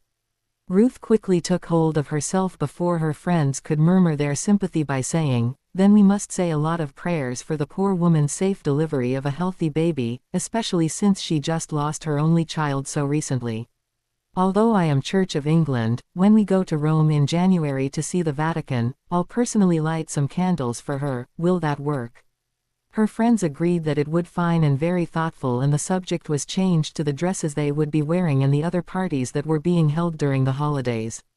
It was agreed by all there, friends, and neighbors in the area that the Fort Hills were a good-looking family, despite their being British. They even had very good teeth, as one nasty matriarch pointed out on more than one occasion. Stephen Fort Hill was very handsome and reminded her of someone she had once known, but she could never remember who. They arrived at the ball all dressed up in their new finery. They were received by their host and hostess, then left to mingle in the crowd. The guests of honor were not seen until about an hour and a half after the ball officially opened. Besides being fashionably late, the excuse was also that the Countess was feeling a bit off and had to gather her strength. Cosima announced that naturally the Countess would not be dancing but would be holding court at the host's table. I heard from a very reliable source that our host will be escorting certain people over to personally meet the Count and Countess. I hope that I will be one of them. More time passed and poor Cosima had so far not gotten her wish, although her husband had managed to inch his way over to the table to get a decent look at the Countess. His verdict was that she was even more incredibly beautiful the closer you got to her, and he had heard her laughter, and it was like crystal pieces dropping gently into a silver goblet. The three Fort Hills couldn't care less about the Countess, as they were too busy having a good time. 2 years ago, if someone had told Bella that she would not only be talking to Muggles, and by talking it meant talking, not hurling curses or insults at them, let alone dancing, well, she would have thrown a cruciatus at them. But she was in hiding and had a part to play, and she had been well brought up and knew how to work a room and impress people. So had Rabaston, and between the two of them they had given Harry lessons on how to behave. So the Fort Hills were to be found either dancing or chatting amicably and intelligently, and in general being charming. And that was what got them in trouble. Now you might ask, how does being physical attractive, a good conversationalist, mannerly and charming get one into trouble? Well, let's not forget that despite all the things which had happened in the positive in the last 18 months or so, such as the escape, point of view corrections, surgeries, health regained, education, adoptions, inheritances, careful planning, and even the name and lifestyle changes, Geoffrey Thomas Fort Hill was and would always remain Harry James Potter. And since when did Harry James Potter ever get a break? Not tonight. Jeff had been having a very good time. He met several new acquaintances of the female variety closer to his age. It was discovered that he was a good dancer for a supposedly geeky British boy. He was very polite, respectful, and a good conversationalist to both the girls and the older women who chaperoned them. But the most noticeable thing about the young man was his luscious good looks. He was damn handsome, with his good posture, now evident health and fine physique, his excellent complexion, beautiful ebony black hair which just demanded to have a girl or woman run their fingers through those locks, and most important, those eyes. Those beautiful almond-shaped bluish-green eyes that made one melt when one looked into them. Sigh, he resembled his mother more than his father. But then again, his mother was still a very beautiful woman. This was the first time that many of the elite society of the area had gotten a really good look at the family. The mother had to be over 40 but still retained an excellent figure, had a porcelain complexion, silky soft hair which, although done in an upsweep coiffure and small curls, had charmingly escaped its confines and gave her a slightly more youthful look. The woman had to be from a very good family back in Britain, as it was evident she had been well brought up and knew how to behave, how to charm, how to seduce, or at least several of the males, both young and old, present at the ball hoped so. The husband was equally as good, showed a proper breeding as well as being good-looking. His one fault was he reminded you of someone, but you couldn't think who. It was maddening. If a poll was to be taken as to who were the most interesting persons present, besides the Count and Countess, the Fort Hills would have won the vote. It was only logical that the family would be introduced to the Orsinis. Thus their host approached them and escorted them over to meet his guests of honor. Poor Cosima nearly swooned, but was pacified that at least she would get the verdict and the gossip as soon possible from her friend. The Countess had grown tired of sitting and was now standing when the Fort Hills were presented to her. As they neared the woman, both Bella and Rabaston instantly recognized her. Due to their upbringing, they were quickly able to mask their surprise and return to being the proper Fort Hills. That damn slutty, thought Bella. Ilaria, thought Rabaston. It just had to be Ilaria Zabini. Who'd have thought she would lower herself to consort with Muggles, even rich ones? Guess between what is going on back in England and considering her reputation, she was running out of rich purebloods to marry. Wonder how long the muggle will last. Harry didn't know the woman from Eve. He just saw a very beautiful woman of undetermined age, at least he couldn't determine her age, who was heavily pregnant, so she was automatically off limits in his mind as being desirable, as, well, she was going to be somebody's mother very soon. So Jeff smiled when he was introduced to her. Her reaction had been entirely different. A slim, well-manicured, bejeweled hand shot out and grabbed his face. She stared brazenly at him, her eyes wide, not with terror as would be said by some the next day, but in shock. Harry stood stock still, not knowing what was happening. Then the Countess found her voice and mumbled, "Those eyes, the very same eyes," before she gracefully fainted against her husband. A slight panic broke out as everyone was concerned for the Countess. Rabaston quickly grabbed Harry's arm and led him away from the scene as soon as possible. The three then made their escape from the area as soon as possible. Both Cosima and Gianna all but pounced on the trio as they hastily made their way, trying to leave the ballroom. "I don't know what happened," Ruth told her eager friends. She grabbed Geoff's face, mumbled something and then fainted. Since the entire assembly was in an uproar, Stephen suggested they leave as quickly as possible. The eldest son of their host was found, the awkwardness of the situation was explained to him, and Stephen felt that it would be better if his family left. So he thanked the host's son, etc., and the trio fled home.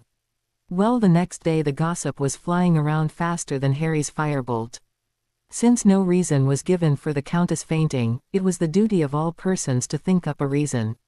All that was really known was that she grabbed the young Fort Hill roughly by the face and said something about his eyes.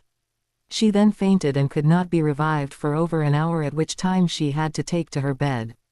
The ball ended early shortly thereafter. Once they were back in the safety of their home, Bella and Rabaston told Harry who the woman was. Harry, of course, knew who Blaise Zabini was and had even heard of his mother's reputation, but never really thought about it. All he remarked about was, Blaise was made head boy instead of Ron, so as far as we know he is still alive. Yes, but no doubt Blaise was not allowed to leave Hogwarts last year because from what I know about Ilaria Zabini, she would never swear an oath to anybody, especially Dumbledore. She was one of those people, spat Bella, who wouldn't take our Lord's mark. She gave a minimum of assistance but only enough to get by.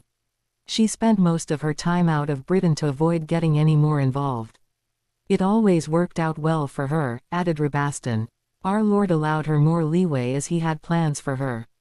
Unfortunately he never got to utilize her talents, but it was understood that she was on call, and would come ASAP when and if the Dark Lord summoned her. And she was older than she looked, Bella added spitefully. It was a little-known fact, but we black girls knew it, that Ilaria Zabini is part succubus. Her grandmother is a full-blown one, so that makes dear Ilaria a quarter. Is that why she is known as a femme fatale and a black widow? Asked Harry. Oh yes, said Rabaston. And as dear Ruthie said, she is older than she looks. She didn't attend Hogwarts. Beauxbatons, she went there, added a still-spitting Bella. Whatever. I just know she didn't go to Hogwarts. But Rudolphus spent a summer the year before he graduated at our mother's godmother's estate near Monaco. Mother wanted Rudolphus to marry her godmother's granddaughter, so they threw the two of them together that summer. It was said that Ilaria had been out of school for a year or two when she met Rudolphus at a ball and he thought her the most beautiful creature in the world. Well, she was a creature all right and should have been put down. Bella, it's my story.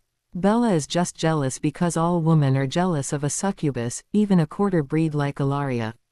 Now what we have to figure out is why she fainted when she saw you. I already know why, said Bella. Really? Well then why don't you enlighten us, Ruthie dear?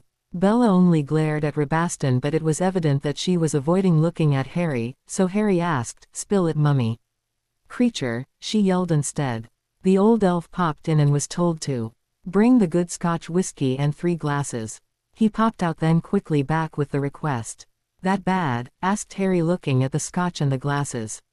If he was being given a drink, things must be really bad, especially since Bella preferred brandy or cheap muggle gin if she wanted to drown her sorrows. The liquor was poured and sips taken, or a good strong gulp in Bella's case.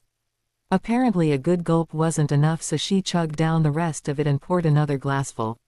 Finally she started. Remember long ago when I said you had eyes that were enticing? Sort of. Well, actually not only were they enticing but seductive, very seductive. I thought I had seen eyes like that once before, but I simply couldn't remember where. I remember now. I was a small girl, about 5 or 6, and father was having one of his business meetings and many wizards came to our summer house. We girls were all there because mother had just given birth to Narcissa a few months before and was still recovering, and we were told to behave and keep out of sight. One of the guests at the meeting was a man I didn't know. He was a very attractive man. He was tall, slim but with a healthy, almost athletic build, had beautiful ebony black hair which had a slight wave to it, a pale complexion and the most beautiful almond-shaped blue-green eyes. In fact, they were the most beautiful eyes I have ever seen and hadn't seen since, well, since the glamour came off you and your eyes became what they are now. She stopped talking and just stared at Harry, who was suddenly very uncomfortable. So are you trying to tell me, he began, that I have the same eyes as this guy you saw when you were a kid, and Mrs. Zabini might have been the girlfriend, or lover, of this guy and she saw my eyes and recognized? No, that is not what I am trying to say. She took another gulp and started up again. She knew him when he still had those eyes. She saw you tonight. She did stare at you briefly before looking into your eyes and then recognized your looks and those unique eyes. Hell no, yelled Rabaston. He chugged down the remainder of his scotch, then poured a full glass and started guzzling that down, mumbling, hell no, ooh lordy hell no, while drinking. While Bella calmed down a bit, Harry became more agitated. The next time if saw the man he was older, well, so was I. However, he had changed some. He was still a very handsome and enticing man, but now he was more seductive. Wizards as well as witches felt it. He had a few silver hairs running through his hair but still had a youthful look. But his eyes, they had changed, in their color. Mummy, please don't tell me they were a more unique color. Okay, I won't tell you about the color. Harry had a very bad feeling what she was going to say next, so he braced himself with the scotch. He was going to be so sick tomorrow. Remember when Iron Warrior told you that your mother was not the Dark Lord's daughter? Yes. Well, he was right, she wasn't his daughter. She was his granddaughter. Bella braced herself for the scream, the cry, the temper tantrum, the breaking up of the furniture and perhaps a few hexes and curses being thrown. But Harry said or did nothing. He just looked at her. Rabaston had stopped his guzzling and Bella knew she had imbibed way too much. Harry had stopped drinking also. All he did was compose himself, putting in place the emotionless pureblood mask which Bella and Rabaston had schooled him in. Harry was in deep thought, but then he finally spoke. So does this mean that beside me being Voldy's great-grandson, my obnoxious cousin Dudley is too? Bella and Rabaston were shocked. Of all the things he could have said or asked about, this was what he wanted to know. But Bella snapped out of it and said, no. Your mother and aunt were half-sisters. It's too long and confusing a story to tell you about right now, but I will explain it all in detail once we've slept on it. Once we've slept on it, said Harry, dangerously cold. While I am thoroughly delighted not only on behalf of myself, great-granddaddy and you too that Dudders is not a fellow heir, I think that a little bit more information is needed at the moment before we sleep on it. I don't think that is such a good idea considering the shock you've had and all the booze we've all drunk. Well, he spat out. For some reason I am completely wide awake now and it's not like things could get worse that I could be more shocked than I am now. Well, actually it could and does. How? The heritage parchment revealed several other, disturbing revelations concerning your heritage. What can be more disturbing than finding out I'm related to Voldemort and having Dumbledore somehow know about it? Quite a lot actually. I still advise we all calm down and sleep on it. No, I'll tell you what. I'll give you an itsy bit of information without divulging too much and you can decide. Deal. Okay. What disturbing crumb of information will upset me more than finding out about Voldy being my great-granddad? Let's say you are definitely not going to like hearing who great-granny is. I know I didn't, and I usually accept any decision our Lord made, but what was he thinking when he humped her? It boggles the mind. And then it only gets worse to the point of being horrifying. So any questions? I have one, said Rabastan, who now seemed surprisingly sober considering all that he had drunk at the ball and since they arrived home. Why the hell are we sitting around here drinking and annoying one another when we should be fleeing for our lives? What do you mean by that? Asked a confused Bella. Rabastan just glad before giving them a good reason. For a start, Ilaria Zabini is many things, but stupid is definitely not one of them. She is part succubus, which is not a good reference any way you look at it. She is very manipulative, selfish, egotistical, is a known black widow, and it is evident since she has married a muggle, a rich one but a muggle, that she is also hiding from the magical world. The fact that she is pregnant by this muggle shows that she has decided to write off and abandoned her own son. Just so you know, Harry, a succubus needs to have an heir to pass on something, but don't ask me what. To put it bluntly, she is not a nice woman. Considering her age and proclivity for the male, she has no doubt met the Dark Lord when he was young enough to recognize that Harry resembles him, especially his very rare eyes. Now she knows that Harry has escaped from Azkaban and Dumbledore has proclaimed him not only a Dark Lord but has told the world that he is our Lord's grandson. He paused for a breath. She meets someone the appropriate age to be Harry Dark Lord, the latest name he was being called. He is the very image of the Dark Lord as a young man. He is accompanied by his parents, no doubt Bellatrix and Rabastan Lestrange under heavy glamours. Now does Ilaria Zabini keep her big mouth shut, or does she alert the authorities, allowing them to capture us and earning herself fame, glory and the large reward that someone has probably offered for our capture? At the very least she just might get her son back. Silence reigned for about the 5 seconds it took for Rabastan's logic to sink in. Then the screaming started. Okay, only Bella screamed, but Harry might have if he had thought about it. Creature, Trudy, she yelled. Both elves popped into the room and Bella started shouting out orders. Creature, pack all of the household things we bought and shrink them. Trudy, pack all our clothes and personal belongings. Rabastan and Harry, get us those sobriety potions you made for the holidays, some pepper-up potions and calming drafts, then pack up all the potion supplies and Harry's books. I'll pack up the black property. No, I won't. Harry, you pack the black property while I write our goodbye excuse letters. Our goodbye excuse letters. Yes, our goodbye. We all feel guilty and are afraid the Countess will have a miscarriage, and I couldn't live with myself if that happened, and so I don't want to know if it happened. You know the reason why, so we are leaving so I don't have another nervous breakdown letter. Now hurry up, as it is almost dawn and we have to get out of town fast. While the others did the packing up, Bella wrote a very carefully worded letter to Gianna and Cosima. The potions were taken, the shrunken possessions placed in the car, which Stephen glamoured to look like a completely different make and model, and changed the license plate number. Then the 3 Fort Hills cast glamours on themselves and gave the elves further orders. Trudy was to see that the letter was hand-delivered first thing that morning. Then both elves were to place themselves under a glamour and pretend to be members of a cleaning service come in to clean the house. If anyone came looking for the Fort Hills, for any reason, they were to be told that the Fort Hills left as per what Bella wrote in the letter. In the meantime, the villa was to be completely cleaned and all traces of DNA, or its magical equivalent, was to be removed so that they could not be tracked. Because he was the sneakiest of the elves, Creature was to disillusion himself, find Ilaria Zabini and see what she was doing. If he found out that she had contacted anyone, he was to see if he could prevent it, and if not, find out who she had notified. The elves would be called as soon as the family reached a safe place.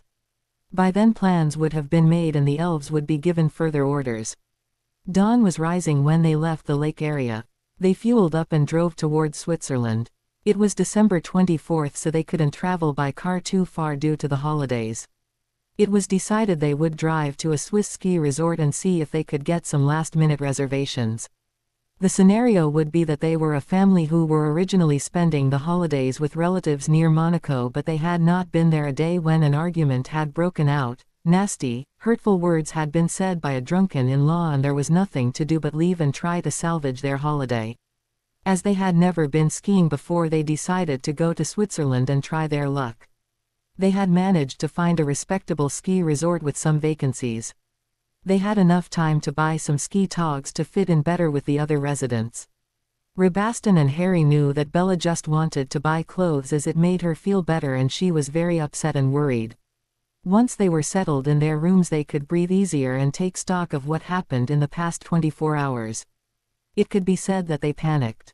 Well, they had. They had recognized her but would probably be able to avoid her in the future if she had not recognized the young Dark Lord when she saw Harry. Since it had shocked her, they were now all at risk. Had it been the old Bella, she would have quietly snuck away, disillusioned herself, found out where the Countess was, and killed her. She could have used a heart-stopping curse and the Muggles would not have been the wiser. Many women had complications during a pregnancy and it would have been seen as a tragic twist of fate or the will of God. But right now she was the new Bella, and had Harry to think about and take care of. She finally had a child to raise and she didn't want to have him think ill of her. That was why they had fled blindly into the dawn. Now that they were safe, at least for the moment, they could plan. They placed silencing charms on the lodge suite and summoned the elves. The letter apparently worked as no one had come to the villa. Trudy cleaned the house until it sparkled while Creature spied on Ilaria Zabini. According to him, the woman had no elf glamoured as a human servant and he could find no trace of magic at the villa. As far as he knew, she was indeed living as a Muggle. But Creature notices the Siren Witch is thinking all day, like she has to make a decision. She probably is weighing all her options, said Rabaston. What does she know about us and what is she saying about why she fainted? Asked Bella. She says Boy had eyes like her first love who died before they could marry and all believe that. Creature cannot read Witch's thoughts. It was decided to send Trudy back to spy on Ilaria while Creature served them at the hotel. How long will it take you to brew some Veritaserum? Asked Bella. Already done, replied Harry. The three were staying awake thanks to pepper-up potions and adrenaline. They had been up for nearly 40 hours and Christmas Day was just mere hours away. Not that they had any plans to celebrate and who felt like opening presents now. I don't know about you two, but as exhausted as I am, I couldn't sleep not knowing just how much she knows or guesses and especially what she is planning.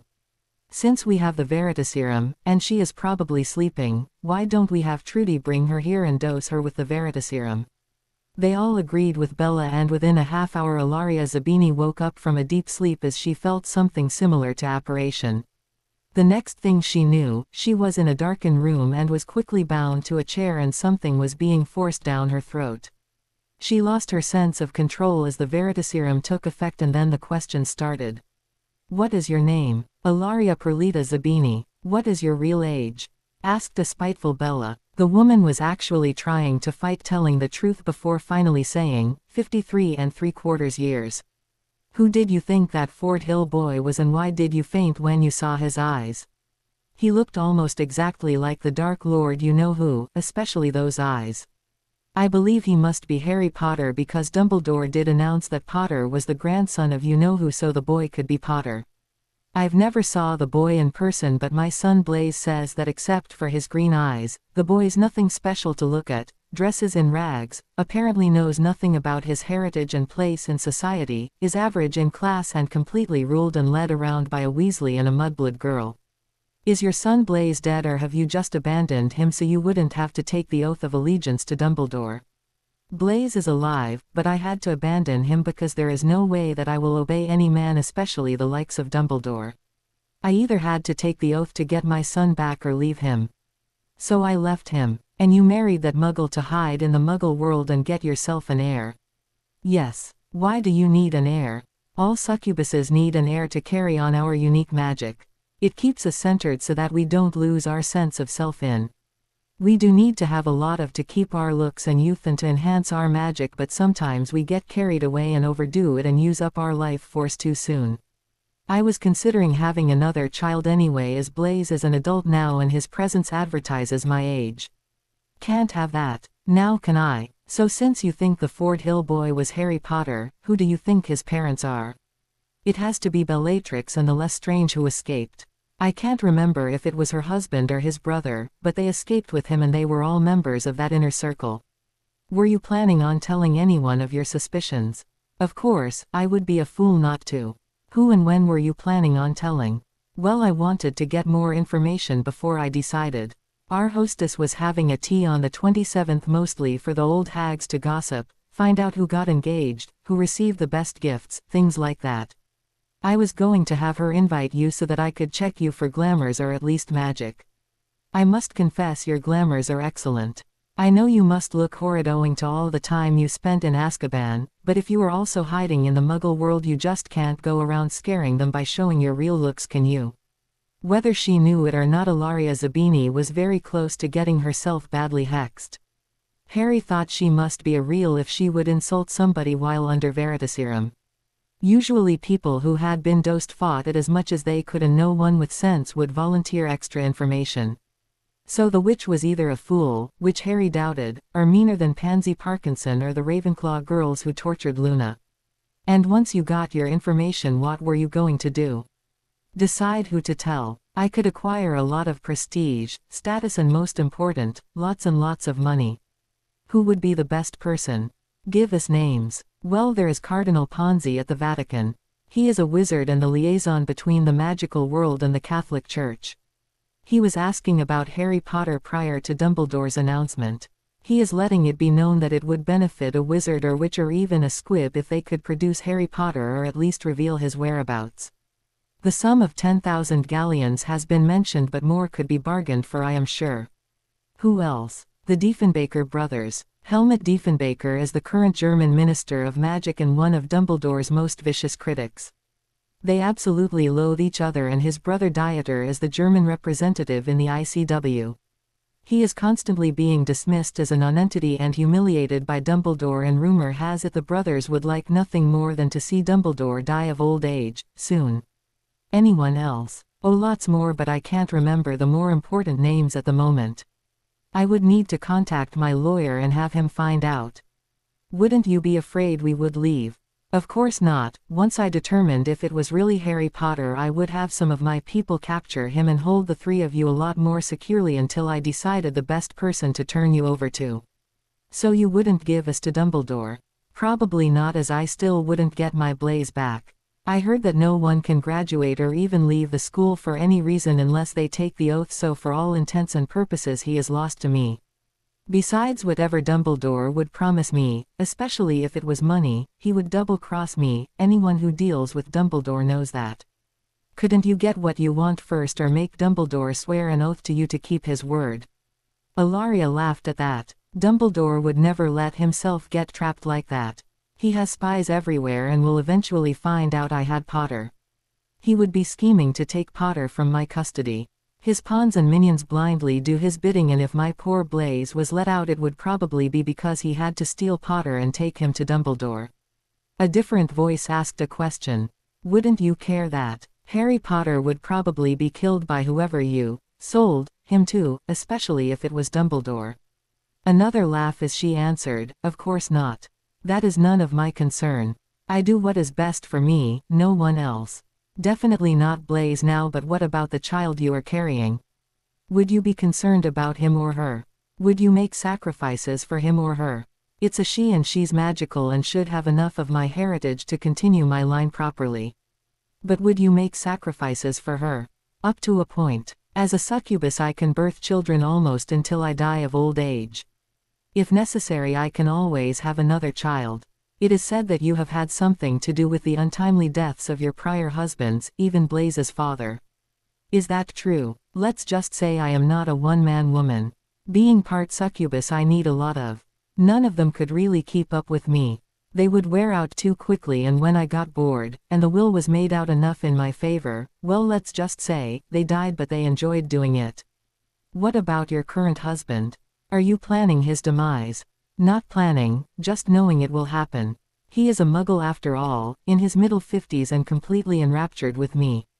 We spent the entire day of the ball stopping only for lunch and then to get ready for the ball. Once I get pregnant I do slow up, and that is probably the only reason he is still alive. However, I estimate that a few months after the child is born he will follow the same fate as my other husbands. Then it's off again looking for another one. Bella asked. Of course. I usually take several lovers until I find a proper husband. Men just can't resist me, and I practically have to beat them off. But the likes of you wouldn't know anything about that now, would you? Once again Harry quickly interrupted before Bella could hex the witch. Do you believe that Harry Potter would retaliate against you, hurt you or even kill you? She laughed again before replying. Of course not. He is a complete Gryffindor fool, and even if he is a relative of the Dark Lord, he has been too humbled, molded and indoctrinated by Dumbledore to do anything at all. If you are Harry Potter, and I believe you truly are, you and those two lackeys have just been hiding, cowering in your shoes, running from Dumbledore, who will catch you in the end.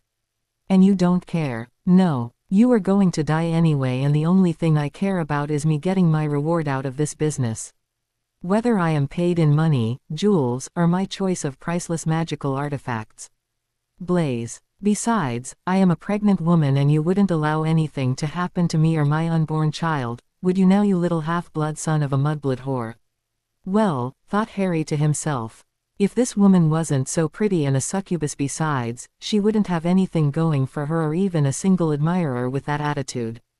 The Veritaserum is wearing off, Rabaston warned. Ask quickly if you have any more. Bella had to satisfy her curiosity.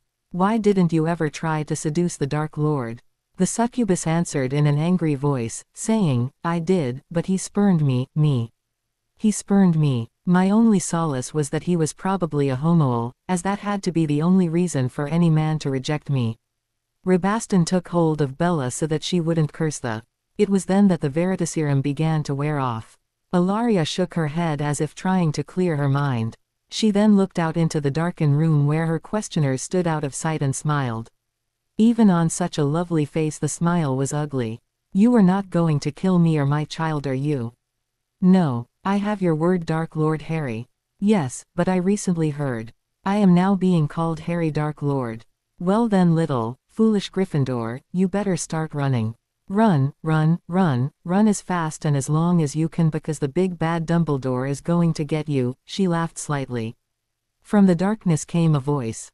Just because I am not going to kill you or your child, doesn't mean I'm not going to do anything to you. Ilaria stiffened then relaxed. This was Harry Potter after all. So it was obvious that she was going to be obliterated and returned unharmed to the luxurious life she lived. She wouldn't get any monetary benefit from the situation, but she wouldn't be harmed in any way either. But the experience hadn't been a total loss, as she had gotten to throw a few insults at another woman, whose natural beauty, it was once said, rivaled her own, as well as inciting fear in the hearts of 3 fearless magicals. Bella, I can't remember what it is called, but I'm sure you would be happy to cast that curse that places someone in a permanent, irrevocable coma, until death overtakes them. Why yes, my lord, I would consider it an honor, and a pleasure. You swore you wouldn't harm me, or my baby.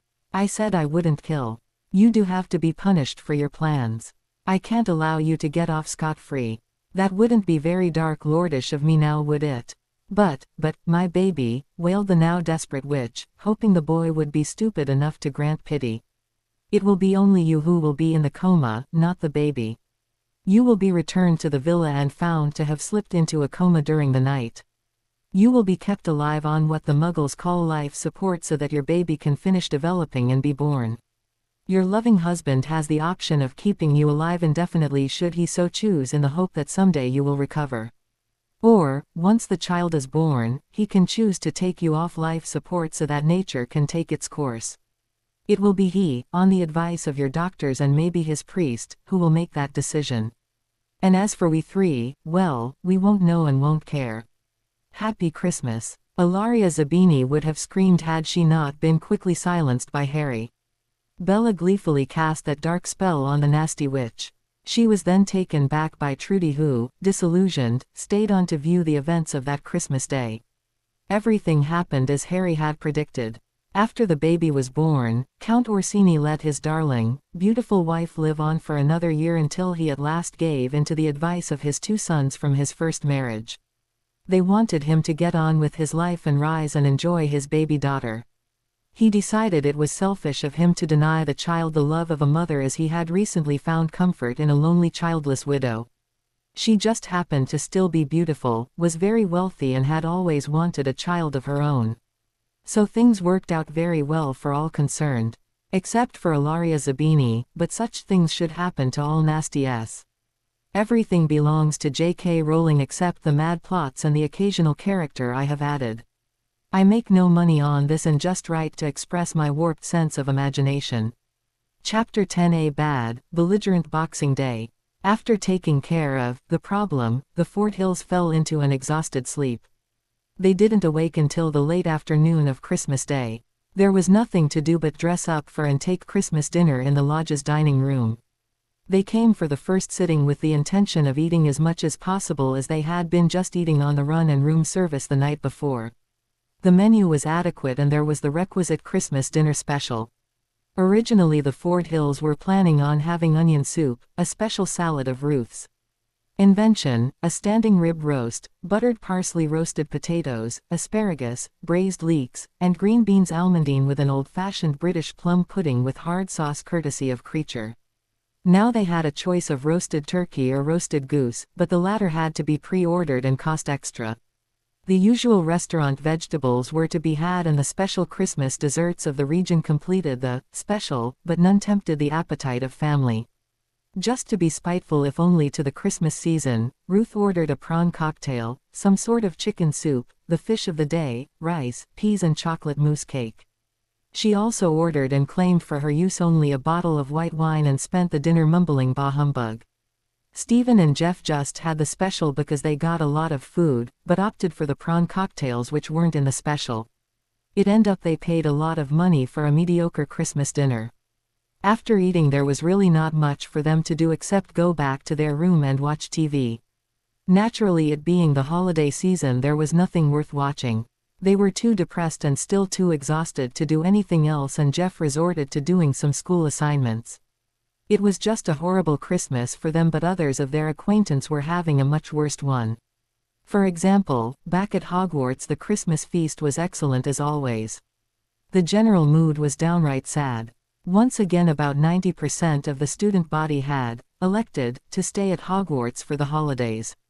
All Christmas gifts had to be sent and received at the school no later than December 20th so that they could be checked for traps, curses, hexes, dark spells, etc., since Harry Dark Lord had proven he could arrange for murders in the school and the benevolent headmaster feared for the students' safety and well-being.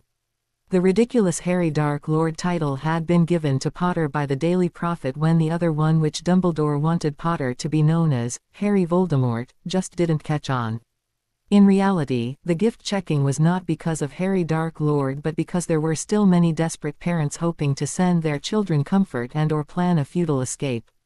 And there had been 2 successful escapes, and 3 failed ones. Despite the murder of Ron Weasley, Hermione Granger's life had not improved. In fact, it had gotten worse. Molly Weasley wanted someone to pay for her Ronnie's death. Although she would have gladly accepted a full vault, it wouldn't have been enough. She wanted someone to suffer physical and mental pain. She wasn't going to get a vault in compensation because, as Dumbledore had sadly explained, it was the goblins' fault, but she was getting the suffering she requested. Hermione Granger's mistake had been that she had survived. Harry Dark Lord succeeded in killing Ron Weasley but had failed to finish off Granger. The damnable bastard Dark Lord couldn't do anything right. Molly ranted that it wasn't fair that of the 2 victims of Harry Dark Lord the worthless, ugly mudblood had lived and not her Ronnie. So Molly had decided she would make the mudblood regret living. And she did, helped by her daughter Ginevra. Ginny saw to it that Hermione's life was made into a living hell.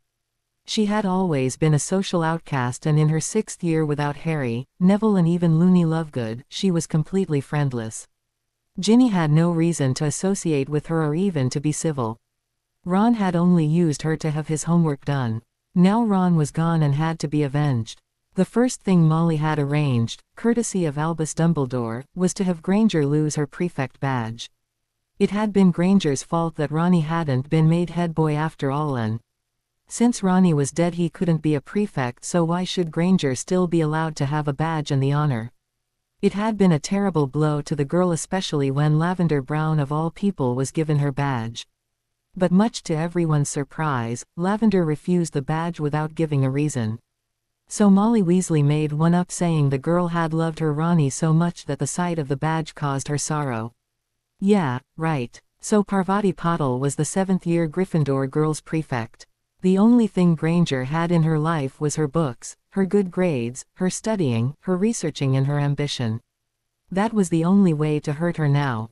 Ginny arranged for Hermione to be banned from the library. Several valuable books had been destroyed. Madame Pants had been informed that the evidence pointed to Hermione Granger, who had ruined the books so that they could not be used by fifth students who the mudblood was jealous of and feared their owl marks would be higher than hers had been. Madame Pants did not believe for a moment that Hermione Granger would dog-ear a book, let alone destroy one or a few dozen. However, the headmaster himself told Madame Pants that all the evidence pointed to the girl and she was to be banned from the library for the rest of the year. How is the girl going to get her assignments done? The librarian had asked the headmaster. All he said was that was the girl's problem.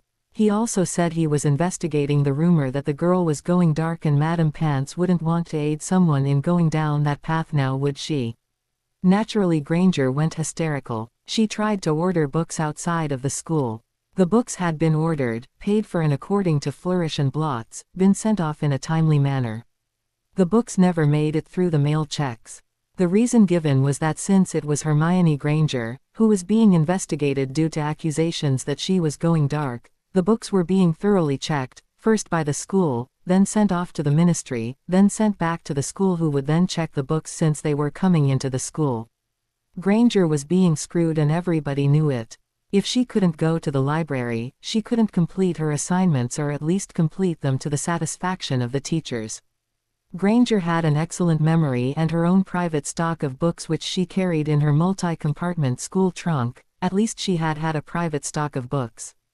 One day she came back from class to find her trunk opened and all her books, well over 100 books, in ashes. The ashes were spread all over her trunk, her bed, her clothes, everywhere. Parvati had followed her in the room, witnessed the girl's reaction, and then had to send one of the younger year girls to find Professor McGonagall and fetch Madame Pomfrey. Granger was having a nervous breakdown. Ginny Weasley had been in class, so she missed seeing the actual breakdown. However, she enjoyed hearing about it and was planning on visiting the unfortunate girl in the infirmary to gloat, after Granger came out of her catatonic state. Everybody knew who had burned Granger's books, and if they didn't, they soon heard in gleeful detail how it had been accomplished, and Ginny was callous enough to suggest making bets on Granger's probable reactions when, or if, she recovered. I wonder how she will react when she finds out that somehow her book bag containing all her schoolbooks, notes and study planners have disappeared. The girl and her sycophants all laughed long and loud when this was said. Many Slytherins and many Ravenclaws enjoyed hearing about the hated girl's problem. However, although it was not noticed, there were many even among Slytherins and Ravenclaws who did not rejoice, but they did worry. Hermione Granger now had nothing. No library privileges, no private books, no schoolbooks or notes, and now no parchment or pens and inks to take notes. She had been stopped from ordering any books. There were no Hogsmeade weekends to buy books or supplies. All she could do was to pay attention in class and rely on her memory. But she couldn't do her homework because she didn't have the supplies and nobody had any to loan or even sell to her. When Hermione was finally released from the infirmary and entered the Great Hall for breakfast, she was greeted with a shout of, "Why don't you just give up and kill yourself now, Granger?" coming from the Slytherin table. It had hurt, but Hermione knew that if she didn't continue walking over to and sitting down at the Gryffindor table, she would never live it down and it would be the end of her. So despite the laughter coming from the Slytherin and Ravenclaw tables, she made her way to her spot at the end of the table. But then the worst had happened. Ginny Weasley walked over to Hermione. She was followed by 3 of her friends. If one knew what was good for you, you were Ginny Weasley's friend because you definitely didn't want to be her enemy. Well, if it isn't the mudblood who's going dark. The mudblood who thinks she is so smart that she could join up with Harry Dark Lord despite her filthy blood and ugly face. The friends laughed, while Hermione just tried to freeze and maybe disappear. So how's the studying going? Do you think you'll be valedictorian? Will you be flooded with offers of apprenticeships, or will you go directly into a cushy ministry job? Oh wait, you can't do any of that now, can you? You don't study anymore, you don't read, do your homework or even take notes in class. I wonder why. The friends of Ginny laughed again. Slytherins like Pansy Parkinson were making what they considered amusing comments regarding the confrontation, but every table was waiting to see what happened. Up at the teacher's table, McGonagall was panicking. She had been desperately trying to help the poor girl, her very favorite student, but once Molly Weasley demanded some satisfaction for her son's death, Dumbledore had abandoned the girl. Molly wanted money, apparently money which Dumbledore had promised her family, but for some reason the money wasn't forthcoming. Albus had blamed the goblins. As usual, McGonagall didn't know what was going on. "You didn't really think you'd get away with it, did you? We still don't know how you pulled it off, only that you did, but rest assured you will pay." She and her three friends went back to their seats. Hermione sat shaking in her seat, but she hadn't reacted as Ginny had hoped. She began eating and tried to act natural. Hermione had gone to her classes and listened carefully to the lectures. Despite being unconscious for over a week, she had been expected to turn in homework, so naturally she was given a 0 in each class. She had already accepted that there was no way she would be valedictorian, or have any chance for a job in the magical world after school. She just hoped she could graduate, then leave without having her wand snapped or ending up in Azkaban. Her only consolation was that some of her teachers did not persecute her. Naturally, Snape did, as well as a few others. McGonagall, Flitwick and Sprout took pity on her and let her read a course book. She had to read it in their classroom, but at least she got to read the book and study. She practiced on her own and managed to sneak off to the room of requirement, where she found more books to read, or at least she had. Apparently, she had been ratted out, and 2 days before Christmas the room had been spelled to not allow her entry. She didn't expect to receive anything for Christmas, as she was still not receiving any mail. Her life had been hard since Harry was sent to Azkaban, but then so had many people's lives. 3 students had committed suicide in the first months of this school year. All of them had been Muggleborns. She simply could not understand why the headmaster had abandoned her. She had done everything he had ever asked of her, including what she now finally realized had been spying on Harry. She had desperately tried to talk with the headmaster, but he totally ignored her, and McGonagall said there was nothing she could do. Hermione knew she had been spelled to do all of Ron's homework for him and give him a set of her notes which his brain could understand, so that he could do the minimum of studying just before a test. During their 6th year he had mostly ignored her, which was a lot better than he had really treated her their first 5 years. There was nothing she could do about it. 6th year saw her grades slipping, not because she was working less, but she was being pranked, as Professor McGonagall had told her. Her homework disappeared as she entered a class, her tests were lost in certain classes, like potions, ancient runes and arithmancy, and she was constantly taunted and hexed when she walked in the halls. For some reason Ron had blamed her for his not being made head boy. He had sent those nasty, frightening letters and had kept his promise the day they returned to Hogwarts by catching her in the hall and nearly beating her to death. From what she had heard, everybody knew he did it, as he even bragged about it, but no punishment was given to him. Then he had had the accident, which then segued into a murder verdict blamed on Harry Potter. Harry and the 2 Lestranges had somehow escaped Azkaban and had remained free. For some reason in the middle of November, Molly Weasley decided to blame Hermione Granger for Ron's murder. Why or how she came to this conclusion, especially since Dumbledore was still saying that Harry Potter was responsible for it, she hadn't a clue.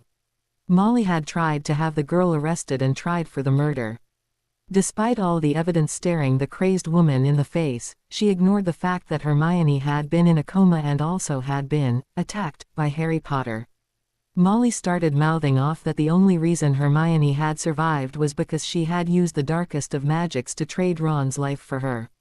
How Hermione had managed to accomplish this dark magic when she was unconscious, wandless due to being unconscious and in a coma, was passed over as the Weasley matriarch screamed, screeched, accused, slandered Hermione's name in the press and did many insane things to discredit the girl. And Dumbledore had let it happen. He didn't try to disprove it, and he was still saying that Harry Dark Lord was responsible for Hermione's beating and Ron's murder. Yet he had started the investigation to pacify Molly Weasley, as she and all the Weasleys were noble, true, totally loyal members of the light and a credit to magic and needed closure. Then the last week of November the harassment started in earnest. Her books were stolen, then all burned, she had no paper, supplies or help, nothing at all. Her life was a nightmare and she really didn't know why she didn't follow the advice of that Slytherin who she knew was Pansy Parkinson and kill herself. She really wanted to but couldn't, so came to the conclusion that she had been spelled not to. Why were all of these people hurting her? Even the 3 teachers who were aiding her gave her no answers and couldn't be seen to be helping her. Why was this happening to her? So she had sat at the end of the Gryffindor table eating her meal.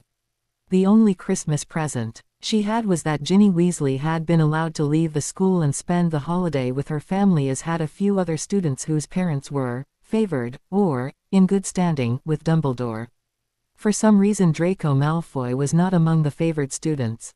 There was a rumor going around, which Hermione overheard because no one talked to her, that Narcissa Malfoy had pulled a runner, disappeared, abandoned her family, just up and left and could not be found. Lucius Malfoy was in high standing, so Narcissa would have no reason to run, so some money was on her being kidnapped by Harry Dark Lord and his minions.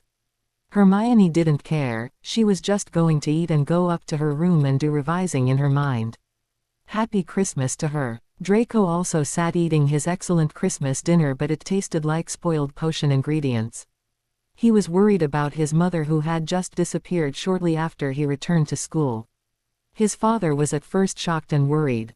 Narcissa had not had to take the oath because she had not been a marked Death Eater, and Lucius was bound by his oath to control his family and see that they obeyed Dumbledore's every order.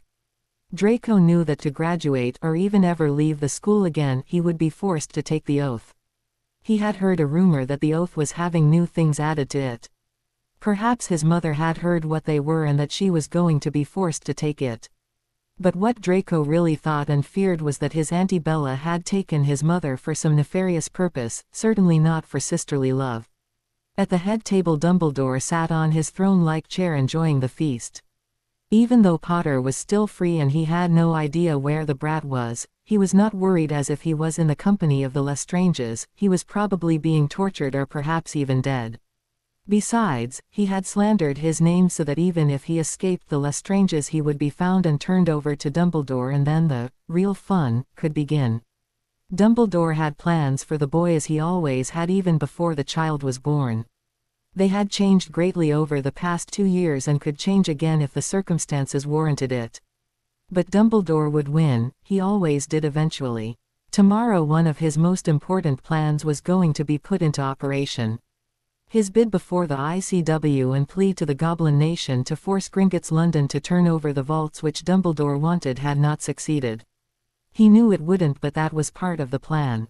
Actually he had wanted much more than that, and by tomorrow he would have it. It had taken him a while to put his latest plan into operation, but he had to admit it would turn out to be one of his best. At 10 p.m. tonight the Ministry was going to invade Gringotts. The front doors of the bank were impenetrable to most spells as they were heavily warded by goblin magic. However, they were vulnerable to Muggle technology. 2 Muggle tanks had been borrowed from the Muggle government. The tanks would bombard the great doors of Gringotts, blowing them to pieces and anything in the great hall of the bank. Then Muggle-born wizards wearing the latest in Muggle military gear would run through the bank foyer, and using some Muggle devices, Dumbledore couldn't understand how they worked, these devices would start sending Muggle poison gases through the bank and into the tunnels. The goblins would not know what was hitting them, and hopefully most of the first responders would be killed, leaving the way clear for the Muggle-born military wizards and Ministry Aurors, also wearing the Muggle equipment, to storm the bank, using a mix of more of the strange but lethal Muggle equipment as well as the potent magic of the Auror-hit wizards. If everything went as planned, and naturally it would since it was Dumbledore's plan, Dumbledore and of course, the Ministry would have captured the bank, subdued or killed most if not all of the goblins. They would own Gringotts and retrieve all the gold and treasures contained in all vaults. Wizards such as Lucius Malfoy would awake to find out that their vaults had been retrieved in the confusion, but then again, the Ministry would be free to start sharing the wealth, and widows, orphans, war veterans, and many others would benefit from this liberation. In reality it would all be going into the hands of the Ministry, or rather Dumbledore. Dumbledore would announce to the ICW that the goblins had started another rebellion, thus violating the long-standing treaties. If the Goblin Nation complained and/or the ICW issued sanctions, then magical Britain would secede from the other nations and Dumbledore would be free to establish his magical paradise rule by the light and Dumbledore. At exactly 10:10 p.m., things were running a bit behind. The attack began. The goblins were taken by surprise, didn't know what was hitting them, and many were killed or badly injured in the first half hour. However, goblins were mean, vicious little devils and fierce warriors who had made studies of all warriors, their weapons, fighting tactics, and these included muggles. Just because the wizards ignored the advances Muggle technology had made didn't mean the goblins had. Vicious fighting continued for hours. It was fortunate that extensive silencing charms had been placed around the area surrounding because the noise was dreadful. For anyone who could remember, it could be compared to the London Blitz with the same type of results. When dawn arose on Boxing Day, news of the rebellion had been sent out to the ICW, and the Daily Prophet was preparing to send out their pre-written announcement of the great victory and the start of a new era.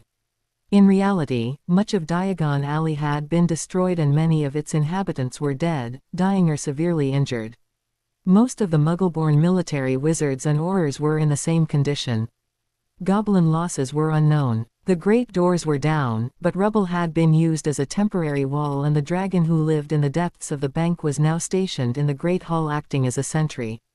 It took the liberty to breakfast on some of the dead, but hey, waste not, want not.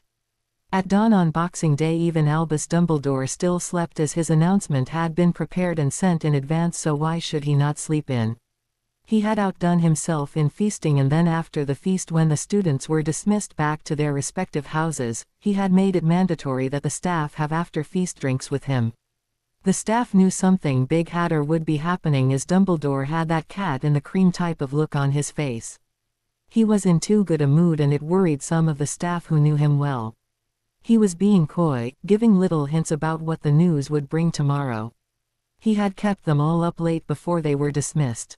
They, the students and most especially Dumbledore, would be very, very surprised tomorrow.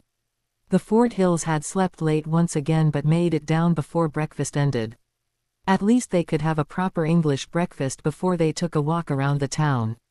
Trudy was being sent to Berlin Gringotts for a news update and to book an appointment with Bonecrusher, while Creature had been left to guard their room. Bella was not impressed with the ski resort, or rather the shops. They had to decide what to do now that they were homeless. They probably would have to change their names or go someplace far away from Italy. There was no way they would be going back to England, and Bella knew too many people in France to risk their going there. They had liked Portugal, and Spain was a possibility, but didn't know Portuguese or Spanish. Jeff thought Germany would be interesting as they liked the time they had spent there, and he joked that Stephen could get a job selling cars or maybe even designing them. Stephen liked the idea of Greece, but Bella didn't. They were about to turn around and head back to the hotel when a disillusioned and very upset Trudy popped in front of them. She said they had to go to the bank immediately as some very, very bad things had happened in England.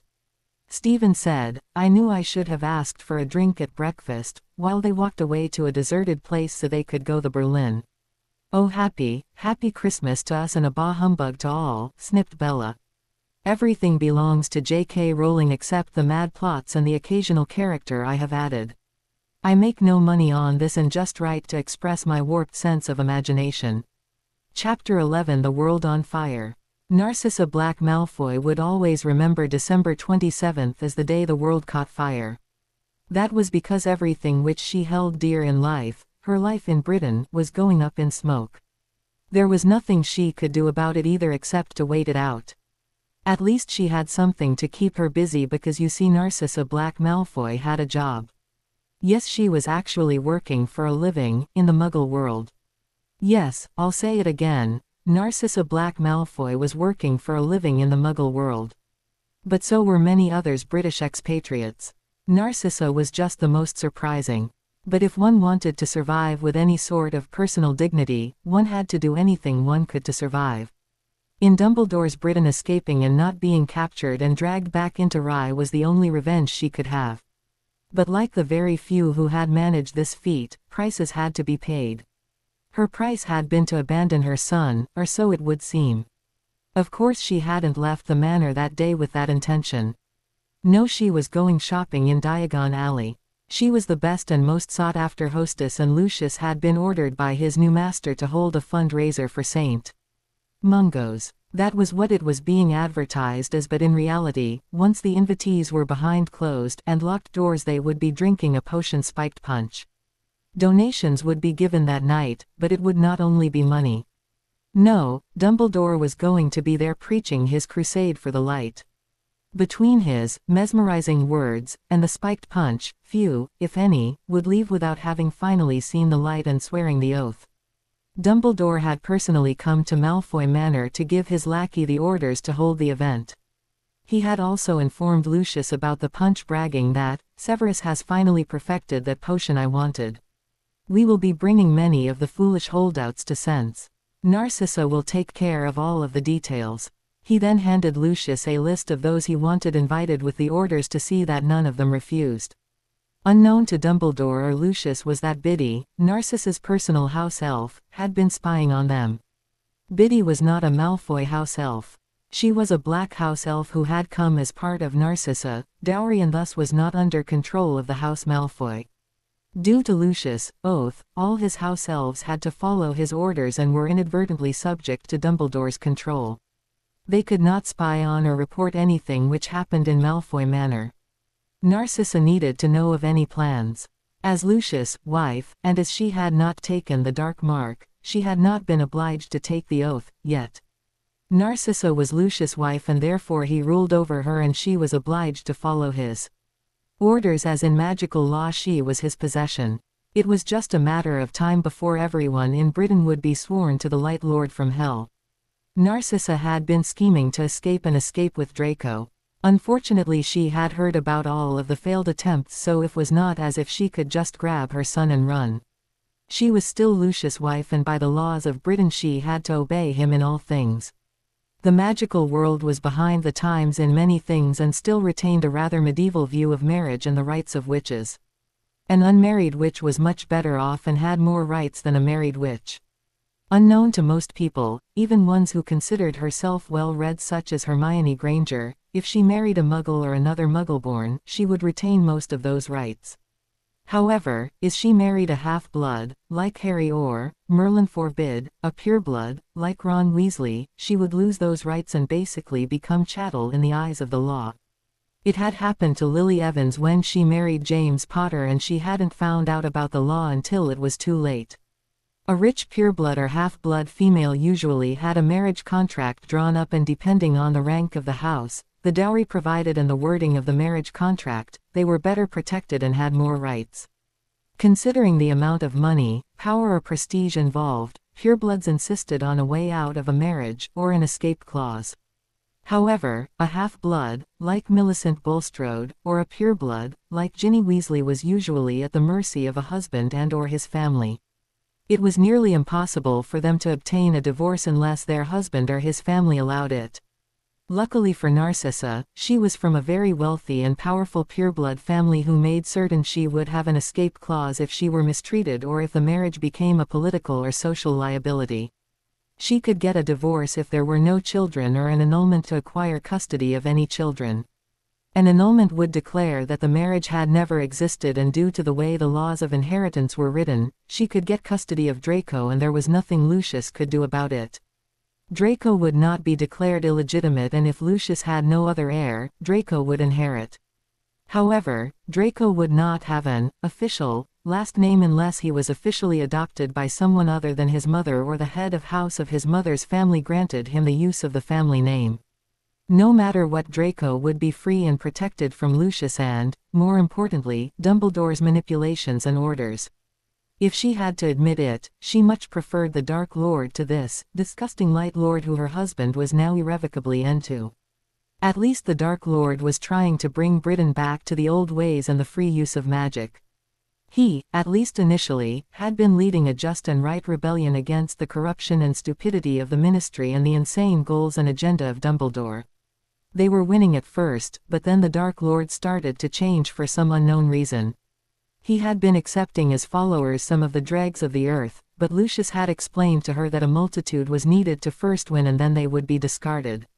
But then Harry Potter had defeated their Lord and Dumbledore started to get his plans back on track. The Dark Lord came back, ironically resurrected using Potter, and then, even more strange, Potter killed him again. Then Potter, in turn, was declared the next Dark Lord and condemned by Dumbledore to life in Azkaban. Dumbledore then did the unexpected and doomed them all. The old bastard told them all that this time Voldemort was well and truly gone and that to save their lives, fortunes and heirs they must swear an unbreakable allegiance to him. You are not being marked with A.S. brand as you were with Voldemort, Dumbledore told them all. No, you are just being led to the light and will take my oath to make sure you don't relapse.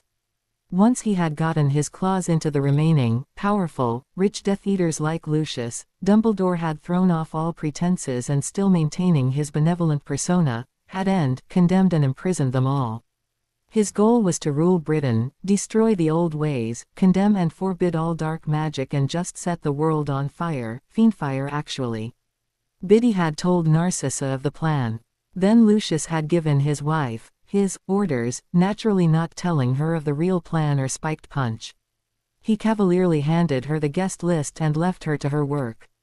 Narcissa read the list and her blood froze. People would have to be warned. It had taken her all night to make her decision and her plans. The next morning she left to make some arrangements. Although she left for Diagon Alley, once there she entered a shop, a cause-friendly shop, and apparated out of the alley. She materialized in a Muggle neighborhood and disillusioned, entered the house of her disowned sister Andromeda Tonks. After the escape from Azkaban of Harry Dark Lord, her sister Bellatrix and Rabaston Lestrange, things had just started crumbling in her world. According to Lucius, Dumbledore was not upset and was confident that the boy would shortly be captured or killed by the Lestranges. Apparently he had not, so Dumbledore abruptly changed his plans and started using Potter as a scapegoat to cover up Dumbledore's more darker and nefarious schemes. Thanks to Biddy's spying, Narcissa found out some of the horrible plans the old wizard was making. She had then made the decision to fight back. That was why she contacted her sister. At first her sister refused to believe her actions were anything other than pure until Narcissa swore on her life and magic. Andromeda then did the same and Narcissa told her about Dumbledore. Andromeda and her Muggle-born husbands were lawyers in both the magical and Muggle worlds. They had a good idea what was going on in Hogwarts as they had for clients some of the parents trying to take their children out of Hogwarts and leave Britain. Since laws had been passed forbidding this, the Tonkses had started something called the Underground Railroad. It was named after a Muggle organization founded in the 19th century in the United States before the American Civil War to smuggle us out of the southern states to freedom. Since Dumbledore's goal was to end Britain to his light, Andromeda thought it a fitting name. Unfortunately, despite the rescuing of some children and/or adults, Dumbledore had managed to bring them back magically. It had taken the Tonkses a while to find out how, and it had been the goblins who had finally found out and told the conductors, as people like the Tonkses referred to themselves. The sisters had kept in touch with Narcissa, becoming their spy. They knew it would just be a matter of time before they were exposed, but all that Narcissa asked was to let her Draco escape and not be found. It had been worked out that the only true way to leave and have a chance to stay free was to live as a Muggle. Draco wouldn't like it, but since he had expressed his fears to his mother during the summer, she made the decision to free him and then tell and teach him how to survive. The plan had been for Draco to come home for Christmas, and that was when they would leave. By that time, Narcissa's annulment from Lucius could be finalized. The annulment was being set up via the goblins at their Berlin branch and being done according to the marriage contract laws of the House of Black. She would no longer be his wife and therefore not subject to him, and Draco would also not be his legal son. Therefore, neither Narcissa nor Draco could be commanded by or forced to obey Lucius. They could flee Britain and not legally be returned, since they would not be a wife or son of Lucius Malfoy. Since it was being done in an international court of law and granted by Lord Black, Lucius and Dumbledore could not legally do anything about it. Since they would be living as Muggles, there was a good chance they would not be found. But then Narcissa saw the list. Besides most of the pureblood, holdouts, and some other persons of importance who had been managing to avoid the Rite of the Light, both Tonkses were on the list. Their only daughter, who naturally being an Order of the Phoenix member, an Auror at the Ministry and a Dumbledore lackey, had not only taken the oath but had been browbeating her parents to see sense, make the right choice and take the oath. At first she had tried to convince them but they refused. Next she threatened to disown them if they were going to be foolish. When they started publicly defying Dumbledore, by representing dissident parents, suspected Death Eater sympathizers and were revealed as having signed a petition to give Harry Dark Lord a public trial, their daughter actually broke into their house one night and nearly cursed them. Actually she threw one at her mother but her father had been quick with his wand and stunned her. "I just came out of the kindness of my heart," their daughter had yelled at them, "to warn you that your actions will not be tolerated. You are heading for big trouble and I would hate to see you disbarred and sent to Azkaban because of your dark views, so you better wise up or the next time I see you it will probably be to arrest you for sedition." That had been 2 weeks ago. "Perhaps our baby used her influence to give us one more chance," Ted Tonks had opined bitterly. "We have to leave, and leave now," Andromeda said. "But Draco is leaving for Hogwarts tomorrow, isn't he?" "Yes, so I can take him tonight and—" "No you can't because tonight you will be in Berlin working on the annulment. Lucius won't know about it and knowing him he won't even know you are missing until he goes looking for you. Since we will also be leaving tonight, it will look like we kidnapped you." "But I can't leave without my son." Andromeda looked her sister in the eyes and said, "I promise you that Draco will be rescued and rescued before he is forced to take the oath. It probably won't be until Christmas as planned but he should be safe until then. The spy in Hogwarts will be arranging for an escape sometime before the holidays and Draco is first on the list to be saved." Narcissa didn't want to leave, not without Draco, but Ted stunned her. He would be making copies of the list and distributing it to those on the list. Hopefully some of them could avoid going and escape. Andromeda called Biddy. She explained the situation and once Ted had made the copies told the elf to take the list back to the manor so when Narcissa's rooms were searched it would still be there and hopefully no one would know she was a spy. Biddy was to plead innocent and act appropriately distressed and crying for her mistress. She would have to stay at the manor so as not to arouse suspicion and she couldn't tell Draco. She would have to swear that Narcissa had taken nothing with her except for her money bag since she was going shopping to further the ruse. "But we will call you as soon as it is safe." The Tonkses had prepared to flee taking with them only the barest minimum all of which had been carefully checked and then periodically rechecked for trackers and spells. They had transferred most of their money out of the London Gringotts branch to another Goblin branch under assumed names. They also had established several Muggle bank accounts. Their daughter knew they had the one Muggle account, but did know of the several new ones so hopefully they could not be found if a paper trail was commenced. For years Narcissa had a separate bank account which Lucius never knew about because it was also in a Muggle bank. Long story. Once her annulment papers were signed, her dowry would automatically be transferred to a new Gringotts account. Until that time the vault would be frozen pending the rescue from her kidnappers.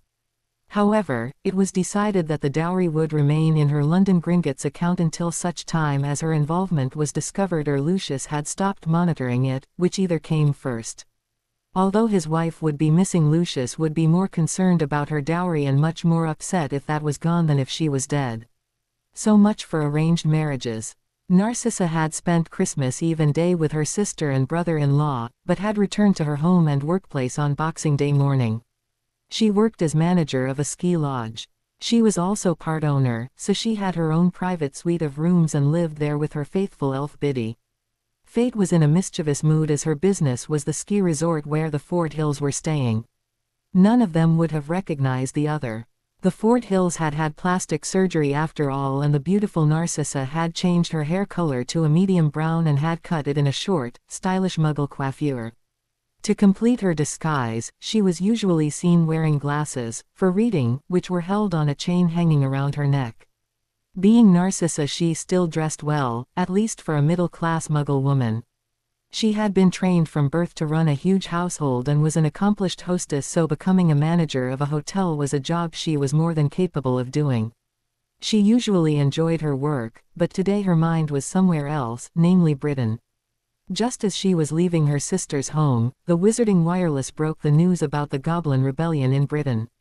They reported the official ministry version and read Dumbledore's written statement to the ICW, both of which, unknown to the public, had been pre-written and sent before the actual attack began. Both were far from the truth, and the ministry and Dumbledore had expected nothing but victory. Surprise! It would be several hours before the truth was known. That was due to the Goblin Nation's official statement of what really had occurred. There were anti-owls wards cast on the resort, and Narcissa didn't get the Wizarding Wireless because she didn't like it. She actually preferred listening to Muggle radio and watching television. Biddy usually picked up magical newspapers from the Magical Center in Geneva.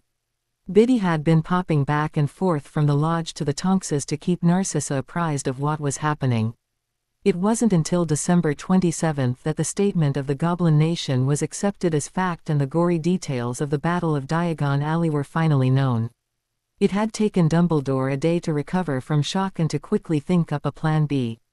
He didn't dare leave Britain to attend the hastily called ICW meeting. Besides, Britain had seceded from the European Union, and although Dumbledore still thought he could retain his position at the ICW, he had a rude awakening to find that he had been voted out by a 97% majority vote. Naturally, Harry Dark Lord was blamed for the mess. Dumbledore even had the balls to inform the magical world that it had been Harry Dark Lord who had not only planned and caused the attack on Gringotts but had written and sent off the official statements of the Ministry and Dumbledore's message to the ICW. But nobody was buying any of it. Well, except for people like Molly Weasley and other fanatical Dumbledore followers.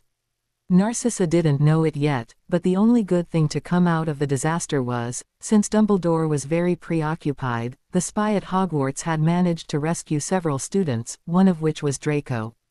The students were flown out of Scotland via a Muggle aircraft, scaring the hell out of most of them, and would be flying to Norway, where they would be met by a member of the Underground Railroad, checked for spells, curses, potions, mind tampering and anything else the Norwegian healers and unspeakables could think of before being sent to places of safety and or to any friends or relatives living outside of Britain. It wasn't until about 8 p.m. on the 27th that Andromeda rang up her sister and said, Draco escaped. She didn't have any more information at this point, only that 27 students were saved and were being checked out at an unidentified country and that they were safe. Narcissa was so happy, so grateful. She just wanted to see her son, hold him in her arms and beg his forgiveness that she had been unable to take him with her when she had made her escape. Now that her son was away from the horror, she didn't care if Britain actually caught fire and burned with the fury of fiendfire. It would probably be the only way that her homeland could finally be purged. But at the same time she doubted that even fiendfire would stop Dumbledore. The Fort Hills had been summoned to Berlin Gringotts and apprised of the situation. Somehow Harry knew that he would be blamed for the disaster, and Rabaston had to pay him 5 galleons when the news came in confirming it. Well, if it had gone off without a hitch, Dumbledore would have taken credit for saving the country and defeating the goblins, Rabaston said. True, but we are talking me here. Harry had inquired as to the casualty rate of the goblins, hoping that most of them had managed to survive. Fortunately, all of the women and children had been evacuated and most of personal goblin wealth. Although our warriors gained glory killing most of their enemies, many died or will not survive, but as is our custom, their names will live in glory and tales of their bravery and victory will be sung for generations. But will the survivors be able to get out? Once their final duties are fulfilled, they will use the bank's secret escape tunnels. But they will have left more horror for the wizards to find than the deaths of their brethren. What do you mean? Asked a curious Bella. Bonecrusher gave an evil smile. Since Gringotts was attacked and much death was caused and fortunes lost, we are claiming what is our due as per the many treaties made with British wizards. We are claiming all the gold and treasures in the vaults. Bella screamed and started jumping up and down. Are you saying that you are seizing all the Malfoy vaults and their contents? Yes. His will be one of the first, followed by the official ministry vault, the Hogwarts vaults aka Dumbledore's vaults, and then as many vaults as possible until they are all empty or the wizards manage to attack again. As we speak, all Gringotts branches are receiving vaults. Since the wizards lost so many of their Aurors and Muggle-born soldiers who either volunteered or were coerced into aiding Dumbledore, we just might have enough time to completely empty the bank. The human trio started laughing and Bonecrusher joined in. Ordinarily Harry would be appalled at the great loss of life and destruction, but he didn't and couldn't think about that at the moment. All he wanted was to picture the look on Dumbledore's face when he heard all of his plans and great schemes were destroyed. Also the look on Lucius Malfoy's face when he found out he was penniless. The Fort Hills had gone back to the lodge, had a late dinner and gone to bed. Trudy would be sent the next morning to get an update as well as to pick up newspapers. The trio still had to decide where they were going to go. They still were not safe, as who knew what Dumbledore would do next. Since he was trying to blame everything on Harry Dark Lord, Harry's life was still at risk. They still had to hide somewhere. Rabaston and Harry had decided to learn to ski if only to have something to do. Their success was only so-so because they lacked the needed enthusiasm. Bella merely watched them attempting to learn and spent most of the time laughing at their efforts. At least they felt like they were accomplishing something, and it did result them collapsing into bed early and sleeping like logs. On December 30th, Bonecrusher requested their presence for an update, and because Harry had to make a decision in his capacity as Lord Black. They were informed about the rescue of the 27 students. One of them was Draco Malfoy. Just before the Christmas holidays they were told about Narcissa's escape and her divorce from Lucius Malfoy. Harry had signed her annulment papers as Lord Black, and as all was official she could now reclaim her dowry and not legally be forced to return to Britain. It was being requested via Gringotts for Lord Black, as officially Narcissa did not know the true identity of the new Lord Black, although she had a pretty good guess that he accept Draco as his ward. As Narcissa's marriage was declared null and void and she was making a claim for her son, if Lord Black approved, Draco would become Draco Black since he was now officially not a Malfoy. What would making him my ward entail?